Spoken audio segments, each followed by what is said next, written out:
Chapter 276. Dragon Cloud City, Spear District. Old Brook extinguished the everlasting lamp he had lit to attract customers. He lamented about another bad day without any business. Spear District was an interesting place. It was not as poor and backward as Shield District and Hammer District, nor was it as honorable as Axe District and Arrow District.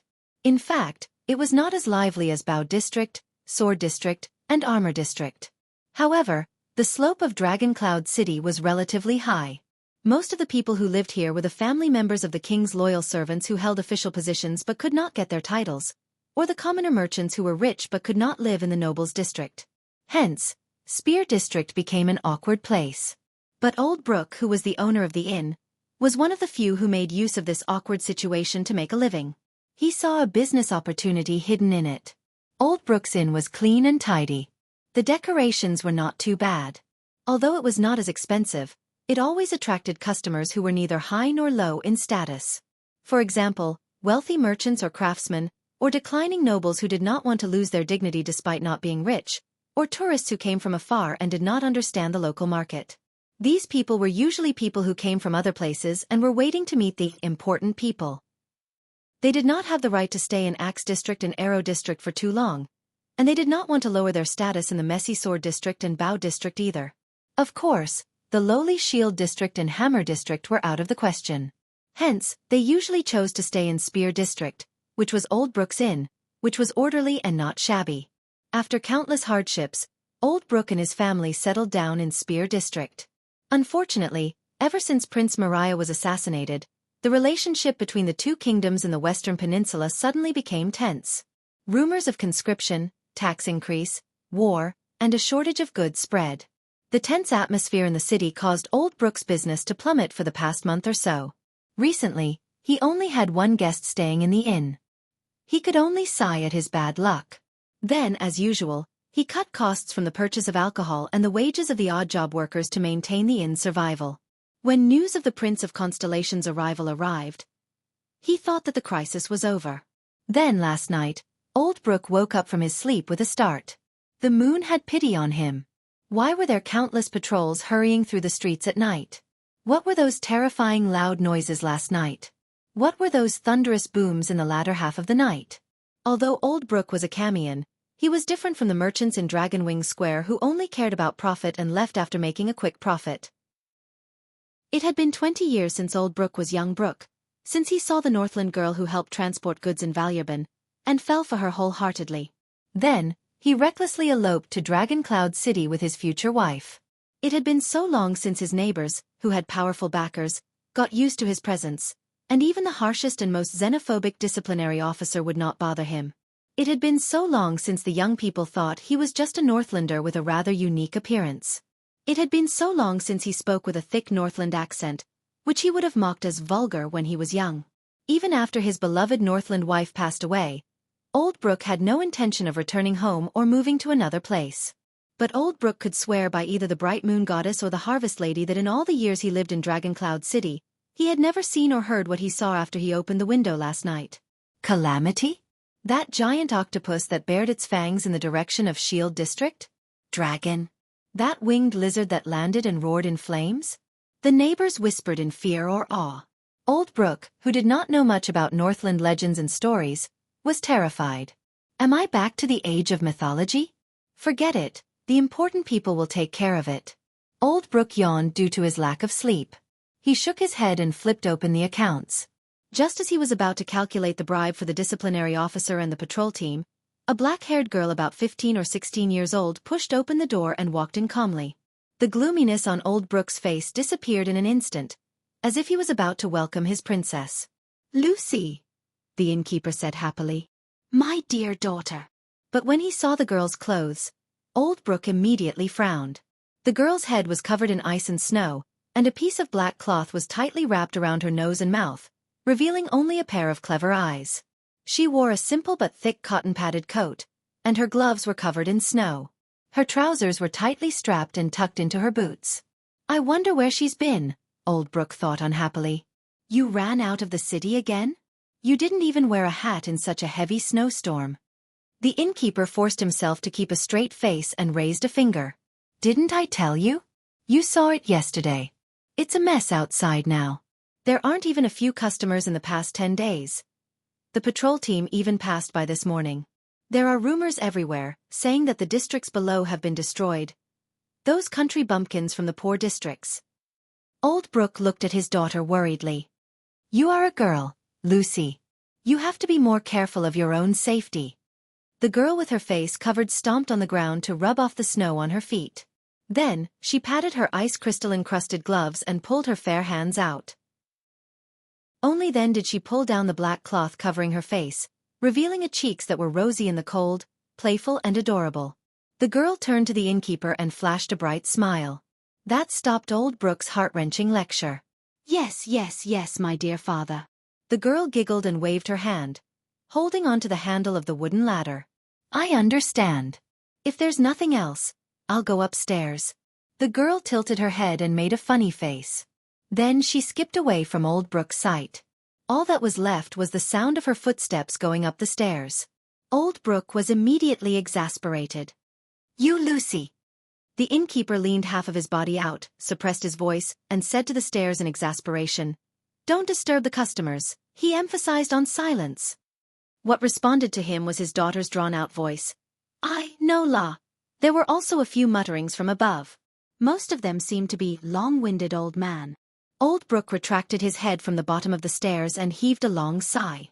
The people of the Empire, calamities, dragons, curfew, and a daughter who is as troublesome as her mother. The innkeeper walked back to his seat in resignation. He took a sip of his late wife's favorite ale and shook his head. God knows what's waiting for me. But, old Brooke rolled his eyes and curled up the corners of his mouth. As long as Lucy is fine, as long as Lucy is happy, life isn't too bad. Old Brooke's originally gloomy mood instantly brightened. But what he did not know was that the moment his daughter disappeared from his sight, the girl's youthful and playful expression suddenly turned cold. It was as if frost had suddenly descended. A faint chill emanated from the bottom of her body. Her light and happy footsteps immediately became silent, like a black cat walking on tiptoes. The girl pushed open the wooden door of a room and coldly walked into the narrow, dark room that smelled of medicine. On the wooden bed in the room, a man sitting against the wall slowly opened his deep eyes. His expression was gloomy. He was wrapped in a close-fitting and tight gray robe, which did not make him feel cold in the cold weather. His sleeves were pulled up to his upper arms, and his left arm and right shoulder were wrapped in thick bandages. The girl closed the door and slowly curled up the corners of her mouth, revealing a cold smile that was completely different from the playful one just now. She spoke softly to the man and respectfully and patiently called out a strange form of address. Father. The man in gray did not respond. He only looked out the window, which was slightly ajar. The city has begun to lift the martial law. The young girl seemed to be used to the other's silence. She sat down on a stool at the side, grabbed a short knife on the table, and said to herself, It's probably because the important people in the palace have reached an agreement. When are we leaving? The man in gray still did not respond. But in the next second, he suddenly raised his head. The emptiness in his eyes turned into wariness. The man in gray raised his hand gently. A short knife jumped up from the table 2 meters away in a strange manner and flew into his hand. He said calmly, We have a guest. The girl's pupils moved. She stood up and instinctively moved. She stretched out her fair and slender fingers, which were rarely seen among Northlanders, and pulled out the black cloth tied around her neck from her collar. She pulled it all the way to her nose and covered half of her face like before. It was like a professional mask. Not only did it cover her face, but it also covered her breathing. She had just pulled up the mask and held the dagger in her arms when a shrill voice came from outside the door. Long time no see, old friend. A middle-aged man pushed open the door and walked in. His smooth face was full of smiles. This guest wore a thick coat commonly seen among Northlanders. He wore a thick fur hat that covered his ears, but he had a flat face rarely seen in the Western Peninsula. His lips were thin, and his skin was yellowish. At first glance, he would leave a good impression on anyone. He blew into his hand and ignored the girl beside him. He squinted and adjusted his eyes to the light in the room. The girl frowned, but the man on the bed made a gesture that made her suppress her desire to attack. The guest's smile did not diminish. He looked straight at the man on the bed and walked forward. At this moment, The man in gray suddenly raised his deep eyes. His gaze was cold. There are 3 traps in front of you. The guest's smile froze on his face, just like the right foot he had just lifted. The man in gray's words were direct and emotionless. 2 of them are fatal. The guest with the flat face took a deep breath, blinked, and shrugged. He seemed to have no choice but to put his raised right foot back on the spot. The girl beside him curled up the corner of her mouth and sneered in her heart. But the guest's smile seemed to be plastered on his face. It glowed again amidst the awkwardness. Now, you are truly a regicide family. The guest smiled obsequiously and rubbed his hands together. His accent in the lingua franca was strangely accented. He did not sound like an extension or constellatiate, nor did he sound like a Camian or Southwesterner. Just thinking about it makes me feel. The guest suddenly paused. His gaze shifted to the bandages on the man's shoulders. Oh! His voice sank. He seemed to be a little surprised, but also a little enlightened. You're injured. Accident? The girl beside him snorted coldly. But the man in gray on the bed only looked at the guest coldly. White blade guards 16 people, the man said softly. A look of interest appeared on the guest's face. 3 cuts, each deeper than the last. The man in gray flexed his bandaged left arm and continued to say nonchalantly, "It's good enough that you came back." The flat-faced guest stopped smiling. He lowered his head and looked at the man quietly with the corner of his eyes. It was as if he was peeping behind the door. "Where's your brother?"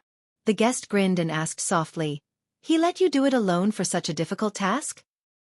"He has his own place to go," the man said quietly. The silence lasted for a few seconds. The guest stared at the ground under his feet. He stretched his hands out from behind his back and silently rubbed them in front of him. "How's your injury?" The girl, who felt that something was wrong, frowned. The man in gray's gaze was still calm. He stared at the guest from afar. The man slowly curled up the corners of his mouth and flexed his shoulders. "If you want to kill me, now is a good time. While I can't wield my saber with either of my arms." The guest raised his eyebrows slightly. He leaned his head forward and did not move. He stared straight at the man in front of him. His gaze was gentle and strange. The atmosphere suddenly became strange. The man responded quietly, calm and composed. Finally, just as the girl was about to lose her patience, the guest suddenly grinned. "Ha ha ha." The guest narrowed his eyes and tilted his head back. He was overjoyed, as if he had encountered something very funny. He raised his finger to eye level and pointed at the man. He had a playful expression on his face that said, "I've caught you, haven't I? You're getting more and more humorous, Bennett." He laughed, his index finger shaking in the air faster and faster. His tone was exaggerated. "I like this about you." The man in gray called Bennett just looked at him coldly and did not say a word for a long time. But the guest did not feel left out at all. He put away his smile and finger and turned to the girl with interest. "Oh girl, you must be the talented Lucy." The guest bowed politely and continued to smile strangely. He said in his strange accent, "My subordinates are indebted to you for your help, as expected of your fathers." But he was obviously not welcome. "Stay away from me," the masked girl said with disgust. "Eccentric Far Easterner." "Oh, that's really cold," the guest from the Far East replied patiently, not at all offended. "You break my heart." The gray-robed Bennett snorted coldly and interrupted the guest. "You never put yourself in danger," he said coldly, "but you're still here." Hearing this, the guest from the Far East closed his mouth awkwardly and sighed in a seemingly helpless manner. The client this time was not easy to deal with.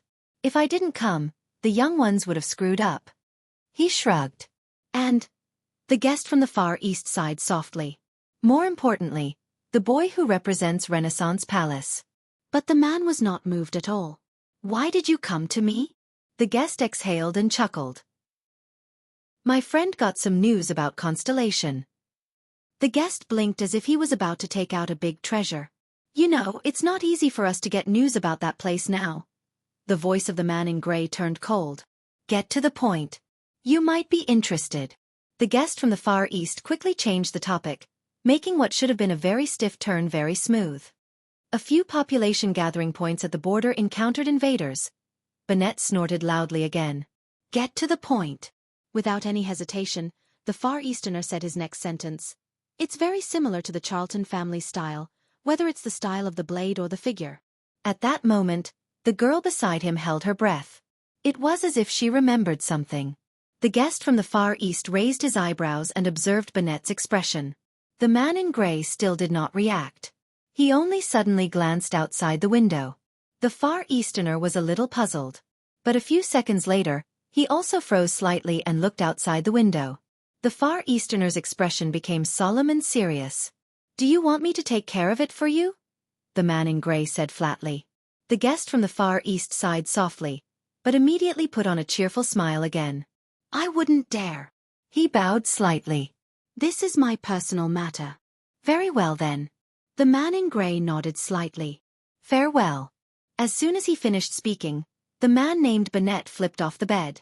The moment his feet landed on the ground, the 5 short knives on the table jumped up as if they were alive and flew towards Bennet at the same time. Then, they obediently inserted themselves into different scabbards all over his body. Seeing this unbelievable scene, the Far Easterner could not help but frown slightly. "The trap is removed." The man in grey put on a loose robe and covered the bandages on his body. As he walked past the Far Easterner, he said softly, "You can come in without worry." The guest from the Far East bowed politely. The girl snorted softly and glanced at the Far Easterner with a sly smile. Then, she followed her father out of the room. The moment the two of them left behind him, the guest from the Far East raised his head. His gaze became extremely cold. He gently closed the door, looked outside the window and sighed. "It's been 15 years, the guest said in a different language that was different from the common language of the Western Peninsula. It was made up of monosyllabic sounds. "You still found me." At the window, a hand suddenly appeared and grabbed the windowsill. A second Far Easterner nimbly flipped over and entered the room. "It's been a long time." The butcher shop owner who had just flipped over and entered the room, Gu, the man whom Thales had met once before. He stood by the window and patted the snowflakes off his hands. Using the same language, he said flatly, "Senior Brother Teng." "Chief Teng." On the stairs outside the room, the man in grey and the masked girl quietly went downstairs. "He is." The girl turned her head and glanced at the room just now. She could not help but ask, "It's him?" The man did not answer. He only nodded. The girl's eyes narrowed. "Father, the intruder he mentioned just now," the girl asked tentatively, "could be mother or my sister." "How many?" the expressionless man asked abruptly. The girl was slightly startled. "Huh! That fellow," the man in grey said coldly. "How many lies did he tell in total?" "Lies?" The girl was a little puzzled. 11. From the time he stepped into the room to the time we walked out of the room, he told a total of 11 lies, the man concluded softly. His gaze was solemn as he continued. 9 of them were fatal. If I did not recognize any of them and reacted accordingly to his probing, the man suppressed the trembling of his palm. He waved his left hand and caught a drop of blood that had seeped out of the bandage, preventing it from dripping onto the ground. Then the scene would have been very ugly. The girl was shocked and blinked. But he did not say much in total. "Lies do not need words to weave," the man in grey interrupted the girl coldly. "These words came from the mouth of a terrifying lady. Remember them well." The veiled girl froze. The man did not even look at the girl beside him. His face was expressionless and his tone was cold. "And remember, your mother and sister are both dead. Do not mention them again." Upon hearing that, the girl's shoulders trembled slightly and she clenched her fists lightly. The man in grey might have noticed the girl's unusual behavior, but he did not react. "Next time, don't let anyone follow you and come looking for you." The girl lowered her head deeply. No one could see her eyes clearly. They walked down the stairs. "Lucy, why did you come down with the guest?" Old Brooke raised his head from his chair and looked at the girl with the black cloth covering her face. He looked surprised. "And you're wearing a scarf again. Are you going out?" But the girl ignored him. She only looked at the man in grey. "Dear guest," Old Brooke snapped out of his daze and looked at the man attentively. "Are you going to pay the bill?" The man in grey nodded slightly and said in a low voice, "Be clean." Puzzled, Old Brooke watched the interaction between his daughter and the guest, not understanding what was going on. The veiled girl nodded. Under Old Brooke's questioning gaze, she walked up to him, opened her arms and hugged him. Like a daughter hugging her father. "What are you doing, Lucy?" Old Brooke did not know whether to laugh or cry as he watched his daughter's actions. He hugged her back helplessly, and at the same time, gave the cold guest an apologetic look. "I still have to entertain." But he did not manage to finish his sentence. Schick. Old Brooke's expression changed. Hugging his daughter, he shuddered violently. Old Brooke's teeth began to chatter. His face contorted. With great difficulty and shock, he lowered his head and looked at his daughter in his arms. "Lucy, you." Old Brooke's trembling grew stronger, as though he was enduring great pain. But nothing could compare to the disbelief, pain, and despair in his eyes. Puff. Puff. Puff. Old Brooke shuddered 3 more times, each time more terrifying than the last. His eyebrows were twisted into a bunch, but he could only find coldness and indifference in his daughter's eyes. The girl loosened her arms and gently pushed Old Brooke away. Thud. Old Brooke fell limply to the ground, his face filled with despair. With trembling lips, he looked at the bloody dagger in the girl's right hand. Dampness and warmth spread from the owner's aching back, soaking his robe and the ground. "No, Lucy. No." Old Brooke, who was lying in a pool of blood, pursed his lips and stared at the dagger in the girl's hand. Amidst the intense pain that almost blurred his senses, he extended his powerless right hand to his beloved daughter. In a daze, he said in a sobbing tone, "Lucy." "No." "Why?" But the girl only looked down at him coldly. Her eyes were filled with disdain and disgust. "Listen up, my dear father. My name is not Lucy. That's just my working name." The veiled girl squatted down gently and moved closer to Old Brooke's ear. "My real name is," using a voice that only the two of them could hear, she said, "Jessica Charlton." Old Brooke's gaze froze. But he could no longer say anything. The man in gray stood quietly behind them, not saying a word. Jessica stood up quietly, glanced at her dagger, and gently shook off the blood on it. On the dagger, 2 words appeared on the blood-soaked blade. "YC?" "Sorry, the next chapter is the last chapter of the book." P.S. In fact, this chapter is a foreshadowing. Chapter 277. 3 days later, at the southeastern border of Black Sand region, Cohen Caribbean supported himself with his load-bearer saber and half knelt on the ground in pain. He glanced at the 2 people in the distance. They were Raphael, whose status was unknown, and Miranda, who was severely injured and unconscious. Damn it! Cohen felt waves of pain in his ribs. His opponent's sword was merciless. Ray was right. It was extremely dangerous for them to stay in Northland. But he missed out on one thing. Black Sand region isn't the only enemy. There's also the day before the bitter cold blizzard. And Cohen raised his head with difficulty and looked at the enemy in front of him. He saw the sneer on his opponent's lips. And him. That young man. The man who belonged to the Disaster Swords, who was defeated by Cohen in the narrow alley, and then saved by Raphael. "How shameful," Cohen said weakly. "Compared to your teacher, you're scum. You're not qualified to be a swordsman at all. Even as a disaster sword, you're still too weak." They were on their way back to Constellation. Their journey had been smooth until they were ambushed for no reason. Cohen looked at the smug young man, then at the unconscious Raphael and Miranda. He clenched his fists tightly. In the distance, a horse that had lost its footing was whining in the snow. Who asked me to run into you? And you're both heavily injured." The young Northlander narrowed his eyes. "Just like in the alley." He waved the weapon in his hand. "Just admit that you're unlucky. As for my teacher, he won't know about this." Cohen stood up with difficulty, but the injury on his hand in Heroic Spirit Palace was far from healed. He could barely hold his sword steadily. "No, Raphael's condition is far more serious than I expected. Miranda's injury is not to be underestimated either." The police officer clenched his teeth. "I'm the only one left now." "Oh." The young man from the Disaster Swords laughed and glanced at Miranda. "That girl looks pretty good." "Damn it!" Cohen punched the snow so hard that he almost crushed his teeth. "Ah!" In the next second, the police officer roared furiously and activated the remaining glory of the stars, once again launching a series of continuous attacks. In the snow, The young man's and the police officer's shadows separated as soon as they met. Clang. Cohen spat out another mouthful of blood and slumped to the ground. His sword slipped out of his hand. He had reached his limit. This was especially true for his back. Whether it was Caslin's ruthless attack or Tolja's heavy throw, the damage done to him was far more terrifying than expected. He was powerless to retaliate. No. Where is your prestige in Dragon Cloud City, big guy? Where's the sudden stab that you're so proud of? I forgot to thank you. The young man glanced at the torn sleeve on his hand and laughed out loud. As a reward for giving me so many gifts in the city. The police officer felt the pierced arm and the unbridled pain from the rampaging power of eradication in his muscles. He could only feel anger rising in his heart.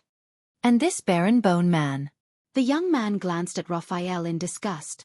Relying on his northern background in the Secret Intelligence Department, the young man spat and immediately shifted his attention to Miranda with interest.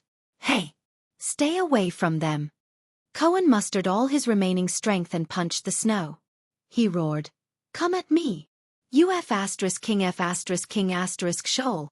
From Walla Land to Western Desert, and then to Northland, Cohen angrily stuffed all the dirty words he had learned into this one sentence. He only hoped that he could anger his opponent and make him. Don't be hasty. Take a guess.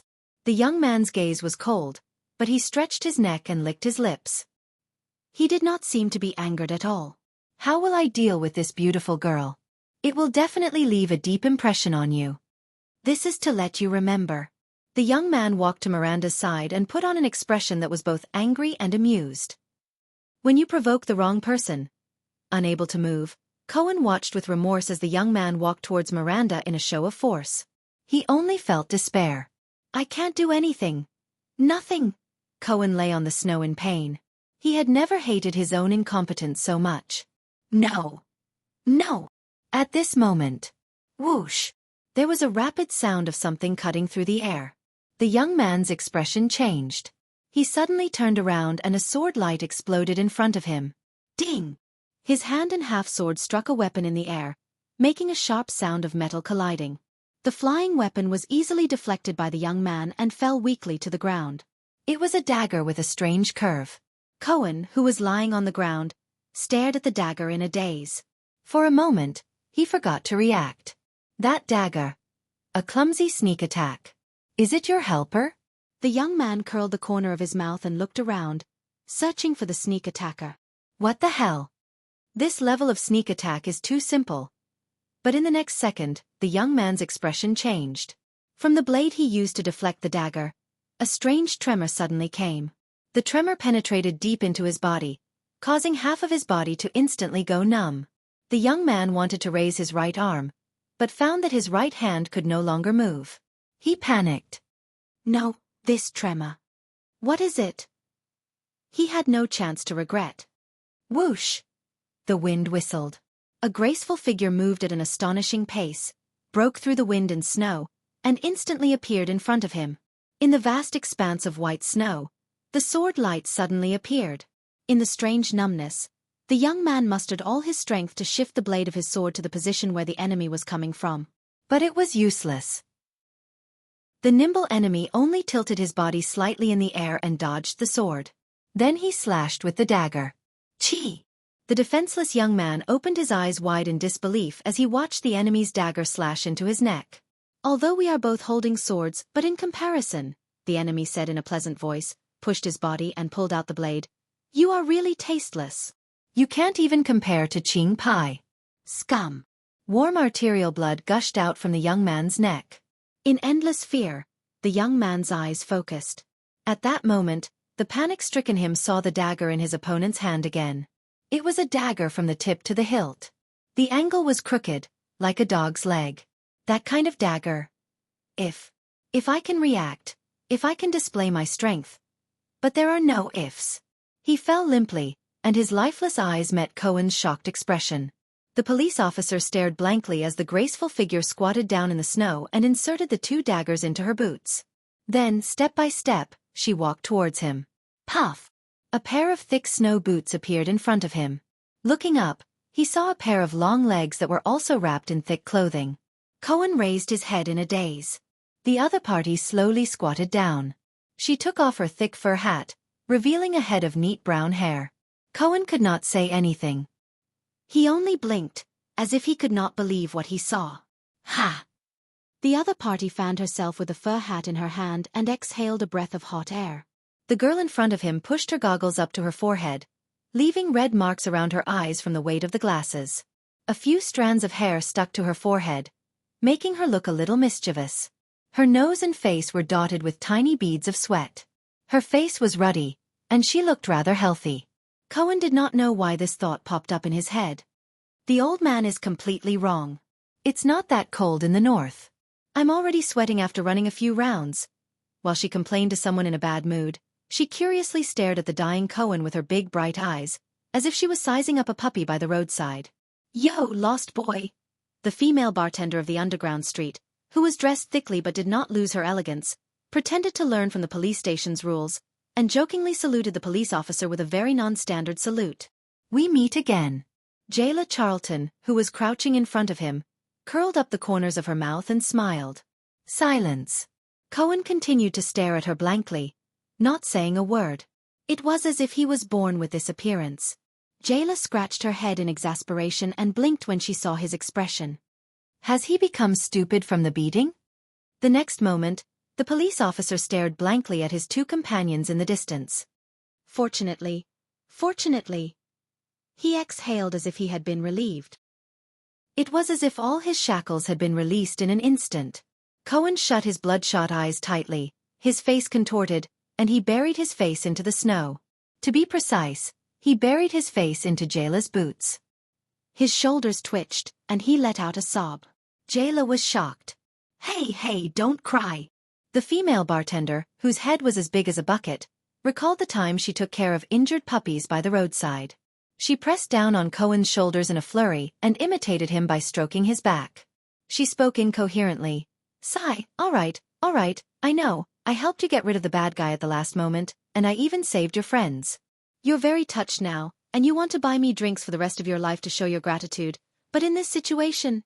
When Cohen heard that, he remembered the desperate situation just now, and he felt even more bitter in his heart. Ah!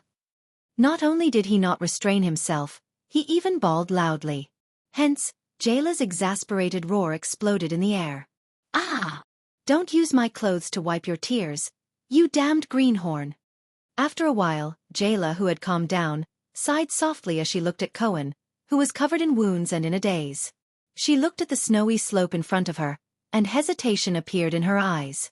However, Jayla looked at the man and woman with Cohen, and she could not help but scratch her hair. In the end, she shook her head. Jayla's face darkened. Forget it. I've already searched many slopes. It seems that this information is also mostly fake. I'll probably end up empty-handed. Besides, if this greenhorn is here, it should be much easier to find people, right? Forget it if you can still walk. Come with me. Thinking of this, Jayla patted Cohen's back in a carefree manner. I know, there's a hunter's hut shared by Constellations and Northlanders nearby. There are some supplies there, and you can rest for a while. Cohen forced himself to stay awake, and looked at the strange girl in a daze. What? Hey, let me make this clear first. The female bartender lowered her head and met the police officer's gaze. I have to charge you. What Cohen and Jayla did not know was that on the other side of the snowy slope, in the pine forest a few hundred meters away, a group of people wrapped in thick clothes were quietly waiting. One of the 13 generals of Blackstreet Brotherhood, Thunder Axe Oskow, looked at the sky and frowned slightly. It's already half an hour past the scheduled time, Oskow said in dissatisfaction. They haven't appeared, whether it's that old ghost or that arrogant brat. A few of the Brotherhood members who were traveling with him also voiced their impatience and agreed with his words. Humph, maybe they're used to working with Blood Bottle Gang. One of them shook his head in disdain. They probably look down on lowly people like us. At the front of the group, a middle-aged man with a face full of scars turned around. His gaze was sharp and frightening. As he turned around, everyone quietened down. Wait a little longer. This is one of the secret passages that Prince Horus purposely opened in the pine forest to launch a sneak attack on Extet. Ironheart Shandaroda, the Brotherhood's leader in arms smuggling, said coldly. Now, it's the day before the bitter cold in Northland. Visibility is not good. They might not be able to find this passage. It's all thanks to the tense relationship between Constellation and Extet. Otherwise, it would not be easy to find such an opportunity. Oskau sighed and looked behind him. There were a dozen or so children tied up with thick ropes. They were curled up in a corner, shivering. Oskau frowned. He saw that one of the cowering children had a broken hand, and a more delicate and pretty young girl even had a scar on her face. These people! Oskau walked to Rhoda's side and glanced at the others, telling them to stay away. Thunder Axe turned around and looked at his boss in dissatisfaction. Do you really think they're interested in these crippled and leftover child beggars? Why don't we just let that fatty Morris? Rhoda's lips curled up slightly, making the scar on his face look even more hideous. This is just the first negotiation. These goods are our sincerity in working together. They don't lack weapons or channels. What they lack is manpower, Rhoda said flatly. Besides, Morris won't agree to it. Oskau put on a puzzled expression. He looked at the group of children. He found the slightly older boy to be an eyesore. His gaze was rather disrespectful. Do we have to hide this from the others in the Brotherhood and work together with them? As a rising star that Rhoda thought highly of, Oskau had a lot of right to speak. The young man asked tentatively, including him? Rhoda glanced at him with a meaningful look. Don't misunderstand.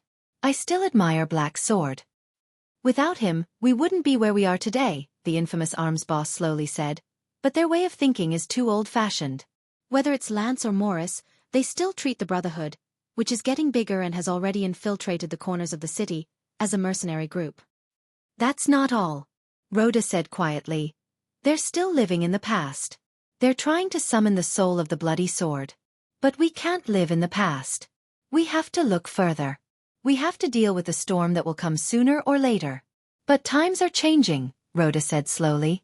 When the nobles who rely on their manors to make a living have no choice but to come to the city to make a living, and when the wealthy merchants can also become the nobles of the kingdom, it's time for the Brotherhood to change. We can't just stop at being hooligans, and we can't become the servants of nobles like the Blood Bottle Gang. Oskau's expression froze for a second. But, he said rather unconfidently, we're just... Rhoda suddenly looked up. His gaze was terrifying. It made Oskau pause for a moment. We're countless broken-down merchants, countless desperate craftsmen, countless landless farmers, countless fugitives forced by life, countless lowly people in the city. We're the opposite of the respectable people, who were born noble. We're a dark undercurrent made up of countless powerless and powerless people. Rhoda put on a frightening smile. But since the respectable commoner merchants and the vulgar country nobles can form groups and occupy a seat in the national conference, we can use the king's might to fight against the great nobles. Then why do we have to hide in the gutter and fight for the leftovers left behind by the great people? We have to look further. So, we have to prepare beforehand, even if we have to hide it from others. Only then can we seize the opportunity to change our fate. The opportunity to change our fate? Oskau lowered his head and suppressed the puzzlement in his heart. But why them? That group of traitors who were swept away? And they're still unclear about our enemy? Rhoda's gaze froze. It's not as simple as they're unclear, Rhoda said faintly. 100 years ago, if there were no disaster swords, there would be no Blood Bottle Gang. Our old enemy. It's not as simple as a gang. He slowly raised his right hand and rubbed the iron glove on it. Oskau looked puzzled. Before the bloody year, I was Prince Horace's messenger. I understood a lot of things that made people uneasy. Rhoda's expression was solemn. Why do you think the disaster swords are called this, as a group of traitors? Oskau was slightly stunned. Named after the calamities who once destroyed the world? I've seen Dark Knight Temples plays before. Perhaps this sounds scarier? Rhoda laughed coldly. If. Rhoda exhaled softly and looked at his student with a profound gaze. If this name is not just meant to scare people, what if it has a deeper meaning? Oskau was instantly stunned. After a few more minutes, there was still no one on the snowy slope opposite them. The snowstorm grew stronger. Rhoda's expression became more unpleasant. Let's go. In the end, the boss of the firearms company exhaled a breath filled with anger. It seems that they won't come. Oskau looked unhappy. What about our cooperation? Rhoda sneered. It's fine. After all, they're not the only ones. They hold the key to overturn the world. He turned around and walked into the dense coniferous forest. Oskar snorted softly and asked his brothers to drag the group of frozen children back to the warehouse. Next volume, The Betrayers? Opening words. The excuses and reasons of traitors are innumerable, but the most absurd and sorrowful of them all is betrayal for loyalty. P.S. These 2 chapters should have been placed in the Dragon Blood Scroll, but because I'm lousy, I put them in the wrong place. Please change them tomorrow. Chapter 278. The sun shone brightly. A group of knights arrived at their destination at the South City Gate of Dragon Cloud City. When the thin man stepped into this famous Northland city again and looked at the bustling crowd at the city gate, his heart was filled with endless emotions. Even after going through that disaster, Dragon Cloud City still appeared dignified, grand, boorish, and shocking. Even the quarrels of the passers-by had a sonorous tone to them. Those days. But he still forcibly suppressed the surging thoughts in his heart and retracted his gaze from the towering statue of Raikaru. He still had things to do. The thin man lowered his head and pulled the reins to urge his horse forward. The thin man calmly said to the dozen knights behind him, "Get ready, we have a long slope to climb." The knights seemed to be used to his indifferent tone. They did not say a word and just followed quietly. This was a low-key group. There were no flags, decorations, or emblems to show their identity. There were only luggage and miscellaneous items on the horses, as well as the hurried expressions on everyone's faces. It was obviously the first time a few of them came to Dragon Cloud City. They looked around in surprise. "This is Dragon Cloud City?" a young attendant asked, puzzled. "Didn't they say that it was almost destroyed by the calamity? Why is it so complete?" What destroyed Dragon Cloud City was a rumor, not a calamity, the thin man replied in a relaxed manner. "Wash your brain, Mark." A few minutes later, a Northland noble with a military aura came up to welcome them with a few cavaliers. After a brief meeting, he led them away from the queue to enter the city. They walked past the empty space in front of the city gate and began to ascend the slope. "I'm flattered that the chief garrison officer personally came to welcome us," the thin man greeted them faintly. "Viscount Lysden. Unfortunately, the Archduchess is in the Hall of Heroes. Today is the day of her council hearing. Regent Lysban is also inside." The Northland noble named Lysden appeared to be very capable and courageous. With a few gestures from him, the patrol team began to operate in an orderly manner. He nodded slightly at the thin man on his horse. "Lord Putray Nemain, who came all the way from Constellation Kingdom." Constellation's Lord Putray nodded in response.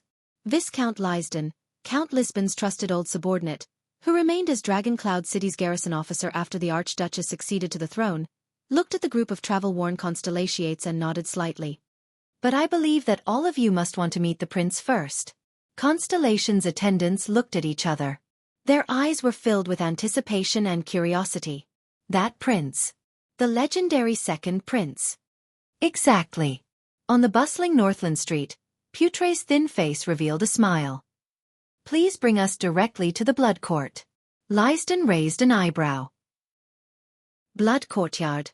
Of course.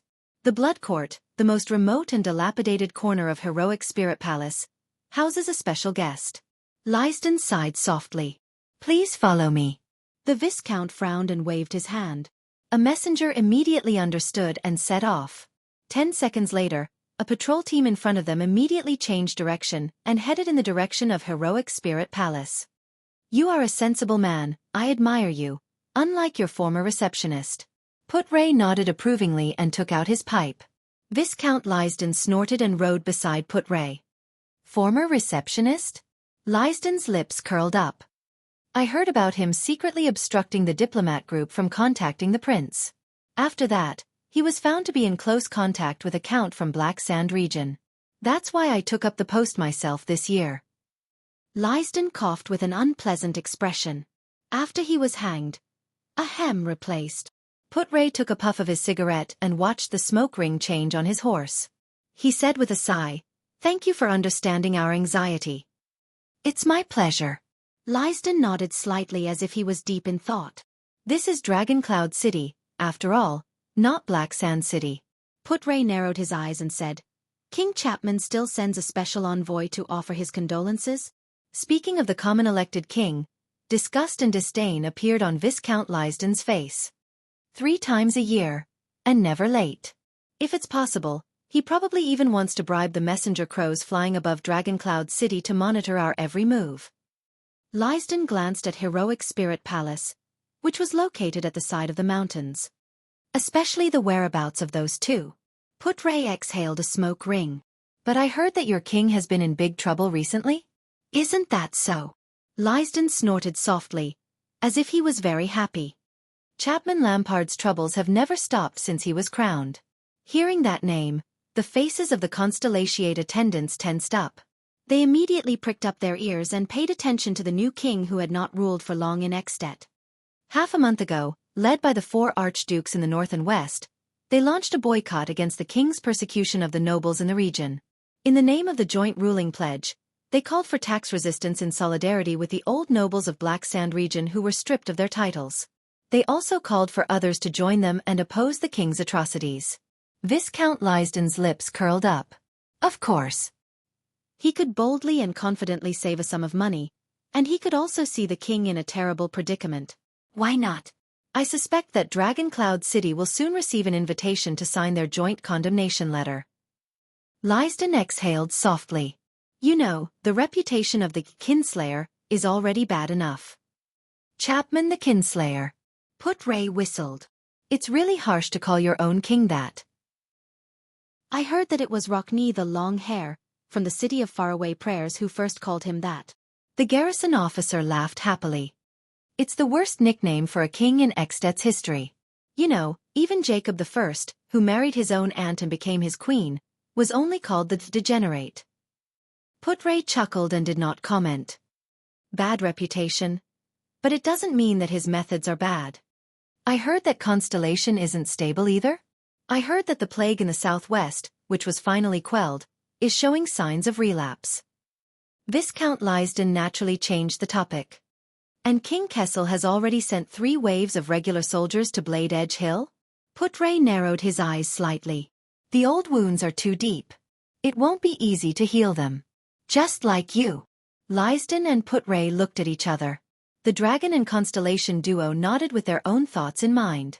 The group of people walked past the lively Dragon Wing Square, the messy Bow District, Axe District and Spear District where the upper-class people stayed, all the way to the upper part of Dragoncloud City. Finally, the first gatehouse, which separated Axe District and Heroic Spirit Palace, appeared before the group of people. Put-Ray looked at the towering gatehouse and sighed again. Viscount Lysden negotiated with the patrols guarding the gatehouse for a few minutes with a serious expression on his face before the Constellatiates were allowed to enter the gatehouse. Immediately, many patrolling soldiers walked forward with hostile expressions and searched them from their bodies to their luggage. This made many Constellatiates feel indignant. Calm down. This is a necessary procedure. Oh, the gift for the Archduchess is in that box. Please put it carefully. Put-Ray habitually raised his hands and waited for the body search. He comforted the unhappy Constellatiates and asked them to endure the Northlanders' murderous aura and brutality. Then he said to Lysden, who was waiting by the side, "Looks like your security measures have been improved a lot." Lysden's expression tensed. We added 3 more passwords, and built many more sentry posts in front. Even if it's an emergency warrant issued by the Archduchess herself, there are corresponding safety measures. We even tried to recruit psionics, which are rarely seen in the Northlander army. It was said that it was the prince's suggestion. Lysden's tone became very stiff, as if he was suppressing something. The gatehouse is always a strong wall that separates danger. The story of being tricked into opening the gatehouse by a reputable high-ranking officer and a traitor among the soldiers will not repeat itself. Put-Ray sighed in response. Finally, after a complicated search, the group of Constellatiates passed through the gatehouse and arrived at the empty space in front of Heroic Spirit Palace. Put-Ray looked at the 8 big furnaces that were both familiar and unfamiliar at the same time in front of the palace gate with complicated emotions. He remembered the scene of that small figure walking through the palace gate alone and could not help but let out a long sigh. Groups of palace guards on patrol looked at them in an unfriendly manner. They got off their horses and allowed the guards to lead their mounts away. "The blood court is this way. Please follow me." Viscount Lysden led them away from the grand palace gate of Heroic Spirit Palace and into a remote winding corridor. The road under their feet became narrower and even overgrown with weeds. However, the number of guards on the road gradually increased. How is he doing? Put-Ray looked at the guards coming and going. His emotions were complicated. The Constellation's attention was attracted by this question. Lysden furrowed his brows. How is he doing? This question. Everyone has a different evaluation of him. The garrison officer chose his words carefully. But if you ask me, that prince is very quiet. The Constellation's nodded at each other. This was in line with their judgment of the prince's youth and maturity. Only Put-Ray was shocked. What do you mean? That guy. Put-Ray recalled the image of that young adult who spoke with fervor and assurance and made people speechless from time to time. Quiet. He found it unbelievable. Most of the time, he sits quietly and reads by himself. Sometimes, he talks to himself or even recites in a low voice. It can be said that he forgets to eat and sleep. And every time, his position is different, from the corner of the courtyard to the cliff of the sky, worrying his guards. Every month, he goes out of the palace to Spear District to play chess. He likes to stay in his private room and play chess with himself. He sits there for a few hours until his attendants remind him that the Archduke's personal guards need to eat. He does not care much about the disputes in Dragon Cloud City. Whether it is palace banquets or hunts, he declines all of them, even if the nobles' eyes are on him. Instead, he is very familiar with the servants in the palace. I heard that he likes to smile, and even greets messenger crows when he sees them. There are many teachers who have taught him and the Archduchess. Half of them did not last for 2 months, saying that they could not agree with the prince's style. Count Lysden is very troubled. Ah. Put-Ray shook his head, not knowing whether to laugh or cry. I am here to solve this problem. Viscount Lysden's expression was strange. But his relationship with the Archduchess is very good.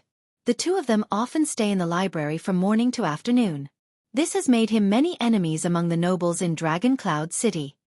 When he said this, Lysden lowered his voice and said, Count Lysden is very dissatisfied with him because of this. That's not all. It has also attracted a lot of dissatisfaction and protests from the Archduchess. Lysden said quietly. Put-Ray knew what was going on and nodded slightly. After passing through countless porches and layers of guards, they finally arrived in front of a dilapidated and old 3-story building that almost didn't have a hall. There were still many palace guards standing there, scanning them with vigilant and fierce gazes. It's like being in a prison. You know, there are prison guards everywhere. A Constellation attendant whispered to his companion. A man who was obviously the leader of the palace guards walked out. He was tall and had a sharp gaze. At his waist was a long sword. Viscount Lysden greeted the captain of the guards. Lord Justin. The Viscount nodded politely. He extended his hand to the Constellations behind him and introduced, This is the former deputy commander of the White Blade Guards, Lord Justin, who once defended the palace under Black Sand Region's attack, nodded with a calm expression. His gaze circled the guest. Put-Ray Nemain. I recognize him. Put-Ray smiled. It's a pleasure to meet you. However, Lord Justin obviously did not like to talk too much. He remained expressionless and cut straight to the point. I know why you're here. He is in the backyard. Follow me. Put-Ray smiled slightly, thanking him for his understanding. I will wait for you here. Lysden put his hands behind his back and stood on the spot. He pursed his lips and nodded. The Archduchess' hearing will take a while. With anticipation, the Constellation attendants looked at each other and followed Put-Ray through the first floor of the building to the backyard. Even under the sun, the backyard, which was shrouded by a canopy of trees, still looked gloomy and dilapidated, as if no one had lived there for a long time. The tiles were uneven, and the ground was covered in broken tree roots. The pale tree trunks and the cracked walls of the courtyard were almost one. The walls were desolate, and shadows were everywhere. There was an ominous atmosphere in the air, making people feel gloomy at first sight. More than 10 Constellation soldiers stood in the dilapidated courtyard, guarding the entrance and exit. A young Constellation man in his 20s saw them from afar. His eyes immediately brightened and he hurried over to welcome them. Oh, what a surprise! The young man was tall and straight. His face was ordinary, but he had a pair of sharp eyes. His Highness said, "I thought you would only arrive a week later." The young man came before Put-Ray. The Constellation attendants could not help but notice that there was a long sword without a sheath at his waist. It was single-edged. "It's a pleasure to meet you." Put-Ray exhaled a smoke ring without hesitation and raised his eyebrows. Attendant Wuxia Casso. Hearing this surname, the guests from Constellation cast a strange look at Wuxia. So that's the cunning foxes. But the prince's attendant did not seem to like this kind of gaze. He turned to the side and revealed the scene behind him. The guests were immediately attracted by the strange man leaning against the wall with his arms crossed. He had light, short hair and a silver mask that covered the area from his throat to his nose. Only the upper half of his tattooed face was exposed. He sized up the guests with a cold and vigilant gaze, as if they were intruders. It made them feel uncomfortable. He's probably not very friendly, many people thought. Bang. A muffled sound was heard. The guests from Constellation immediately shifted their gazes to the source of the sound, the two people who were practicing swordsmanship in the field. The one who caught their attention was the 7 or 8-year-old boy. He held a sword in one hand and a shield in the other.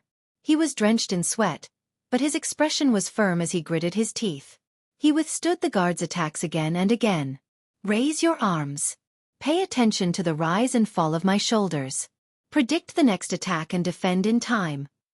The guard who was training with him was not tall to begin with. He deliberately lowered his posture to take care of the boy's movements and height. The wooden sword knocked on the boy's joints from time to time, forcing the boy to retreat. Bang. Another muffled sound was heard. The boy fell to the ground in a sorry state. He bit his lower lip, wiped the sweat off his forehead, rubbed his aching knees, and looked at the guard in dissatisfaction. "Do you have to do this? Stand up." The guard shook his head. His tone was stern and uncompromising. "Raise your sword." Wuxia frowned and looked at the 7 or 8-year-old boy. He seemed to be reluctant, but in the end, he did not say anything. Beside him, Put-Ray narrowed his eyes and stared fixedly at the training in the field. The people of Constellation craned their necks and looked at the little boy on the ground who was gritting his teeth and enduring the pain with a tough expression. That was Constellation's only prince? The one who was a hostage in the enemy country and used his life to maintain the peace between the two countries. But the guests looked at the boy who was struck down by a sword, and their hearts dimmed. The little prince looked at his hands and legs and sighed heavily. He got up listlessly. "But this is too much. If you still want to inherit your father's position and take over his heavy responsibilities, isn't this necessary?" The guard's stern words came from behind the helmet. It was frightening to hear. The people around them shook their heads. A sharp blade may be able to tear flesh, but if it's held in a pair of unstable hands, you won't even be able to cut through the most fragile reed. The prince, who was still a weak boy, could only take a deep breath and hold back his emotions. He focused his attention again and raised his sword and shield. Many of the onlookers could not bear to watch. Many of them cast a strange glance at the newcomer, Put-Ray. The sparring began again. "You know the main points of this sword style." Although the guard who looked like an instructor was strict, he still dutifully taught the boy and guided his movements. "Your footsteps must be steady, but not too tight. Control your center of gravity. This is especially important when you switch between offense and defense." However, bang. The third time, the strong but weak boy fell to the ground violently. The wooden sword fell to the ground. He could not fight back at all. Behind Put-Ray, the attendants of Constellation looked at each other in disappointment and retracted their gazes from the boy. Obviously, the prince was not talented in martial arts, to the point that he did not know anything about it. It made their feelings of anticipation a little complicated. If this is Constellation's future, enough. Wuxia, who was watching from the side, could not stand it anymore. The prince's attendant crossed his arms and said to the boy's instructor in dissatisfaction, "He's only 8 years old." Ralph, who was leaning against the wall, whistled softly and made a gesture that no one else could understand. The little prince on the ground took a deep breath, clenched his fists, and punched the ground fiercely. However, he still looked at his instructor, unwilling to admit defeat. 8 years old. The guard snorted coldly. He lowered his head and looked at the boy. "When I was his age, The enemies I faced were far less merciful. They even gave you a second, no, a 12th chance to stand up. The little prince's face turned pale as he stood up. You do not need me to tell you how special your identity is. The guard's words were merciless, and it made the boy with the special identity feel a little embarrassed and ashamed. But the boy still refused to admit defeat. But I am smarter than all of them. This is not a matter of whether you are smart or not. The guard's voice became sterner. Every single one of your opponents is much older than you, much stronger, and much more experienced. Without a strong will and a strong body, how are you going to climb to the highest position in the future?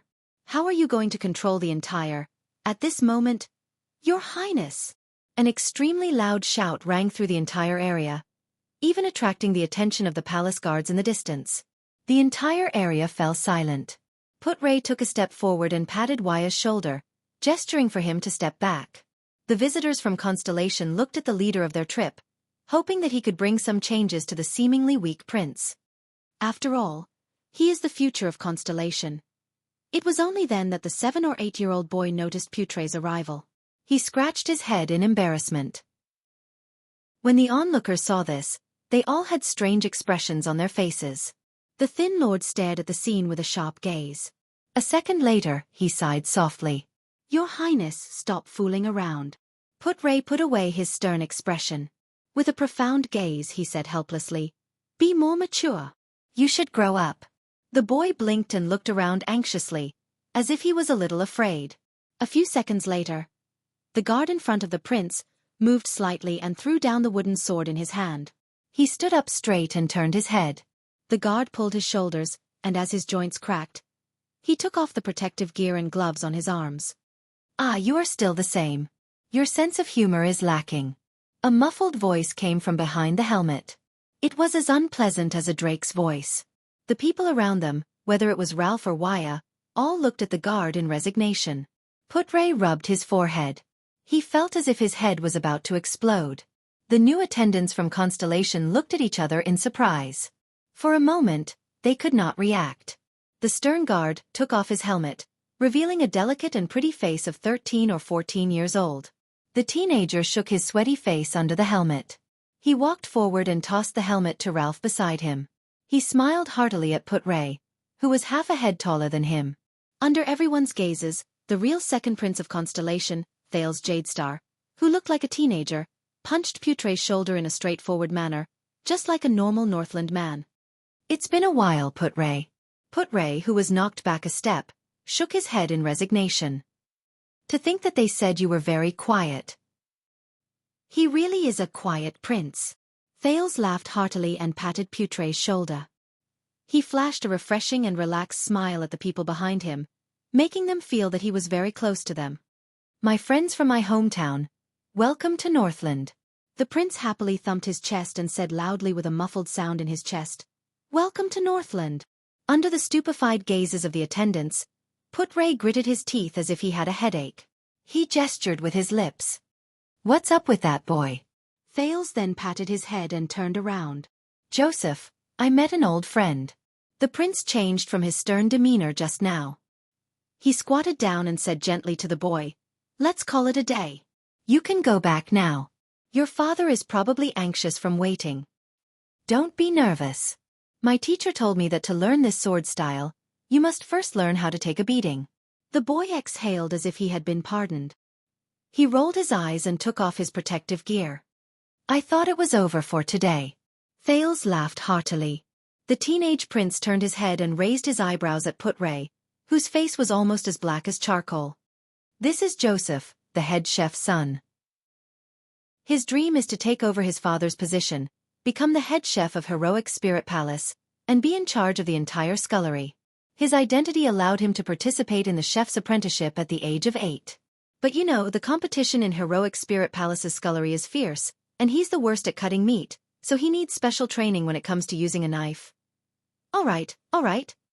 Putray sighed helplessly and flicked away the remaining smoke from his pipe. I'm glad to see that you have become more cheerful in the past 6 years. Your Highness. He was no longer the damn child with a stern face in the past. Thales' expression froze for a second.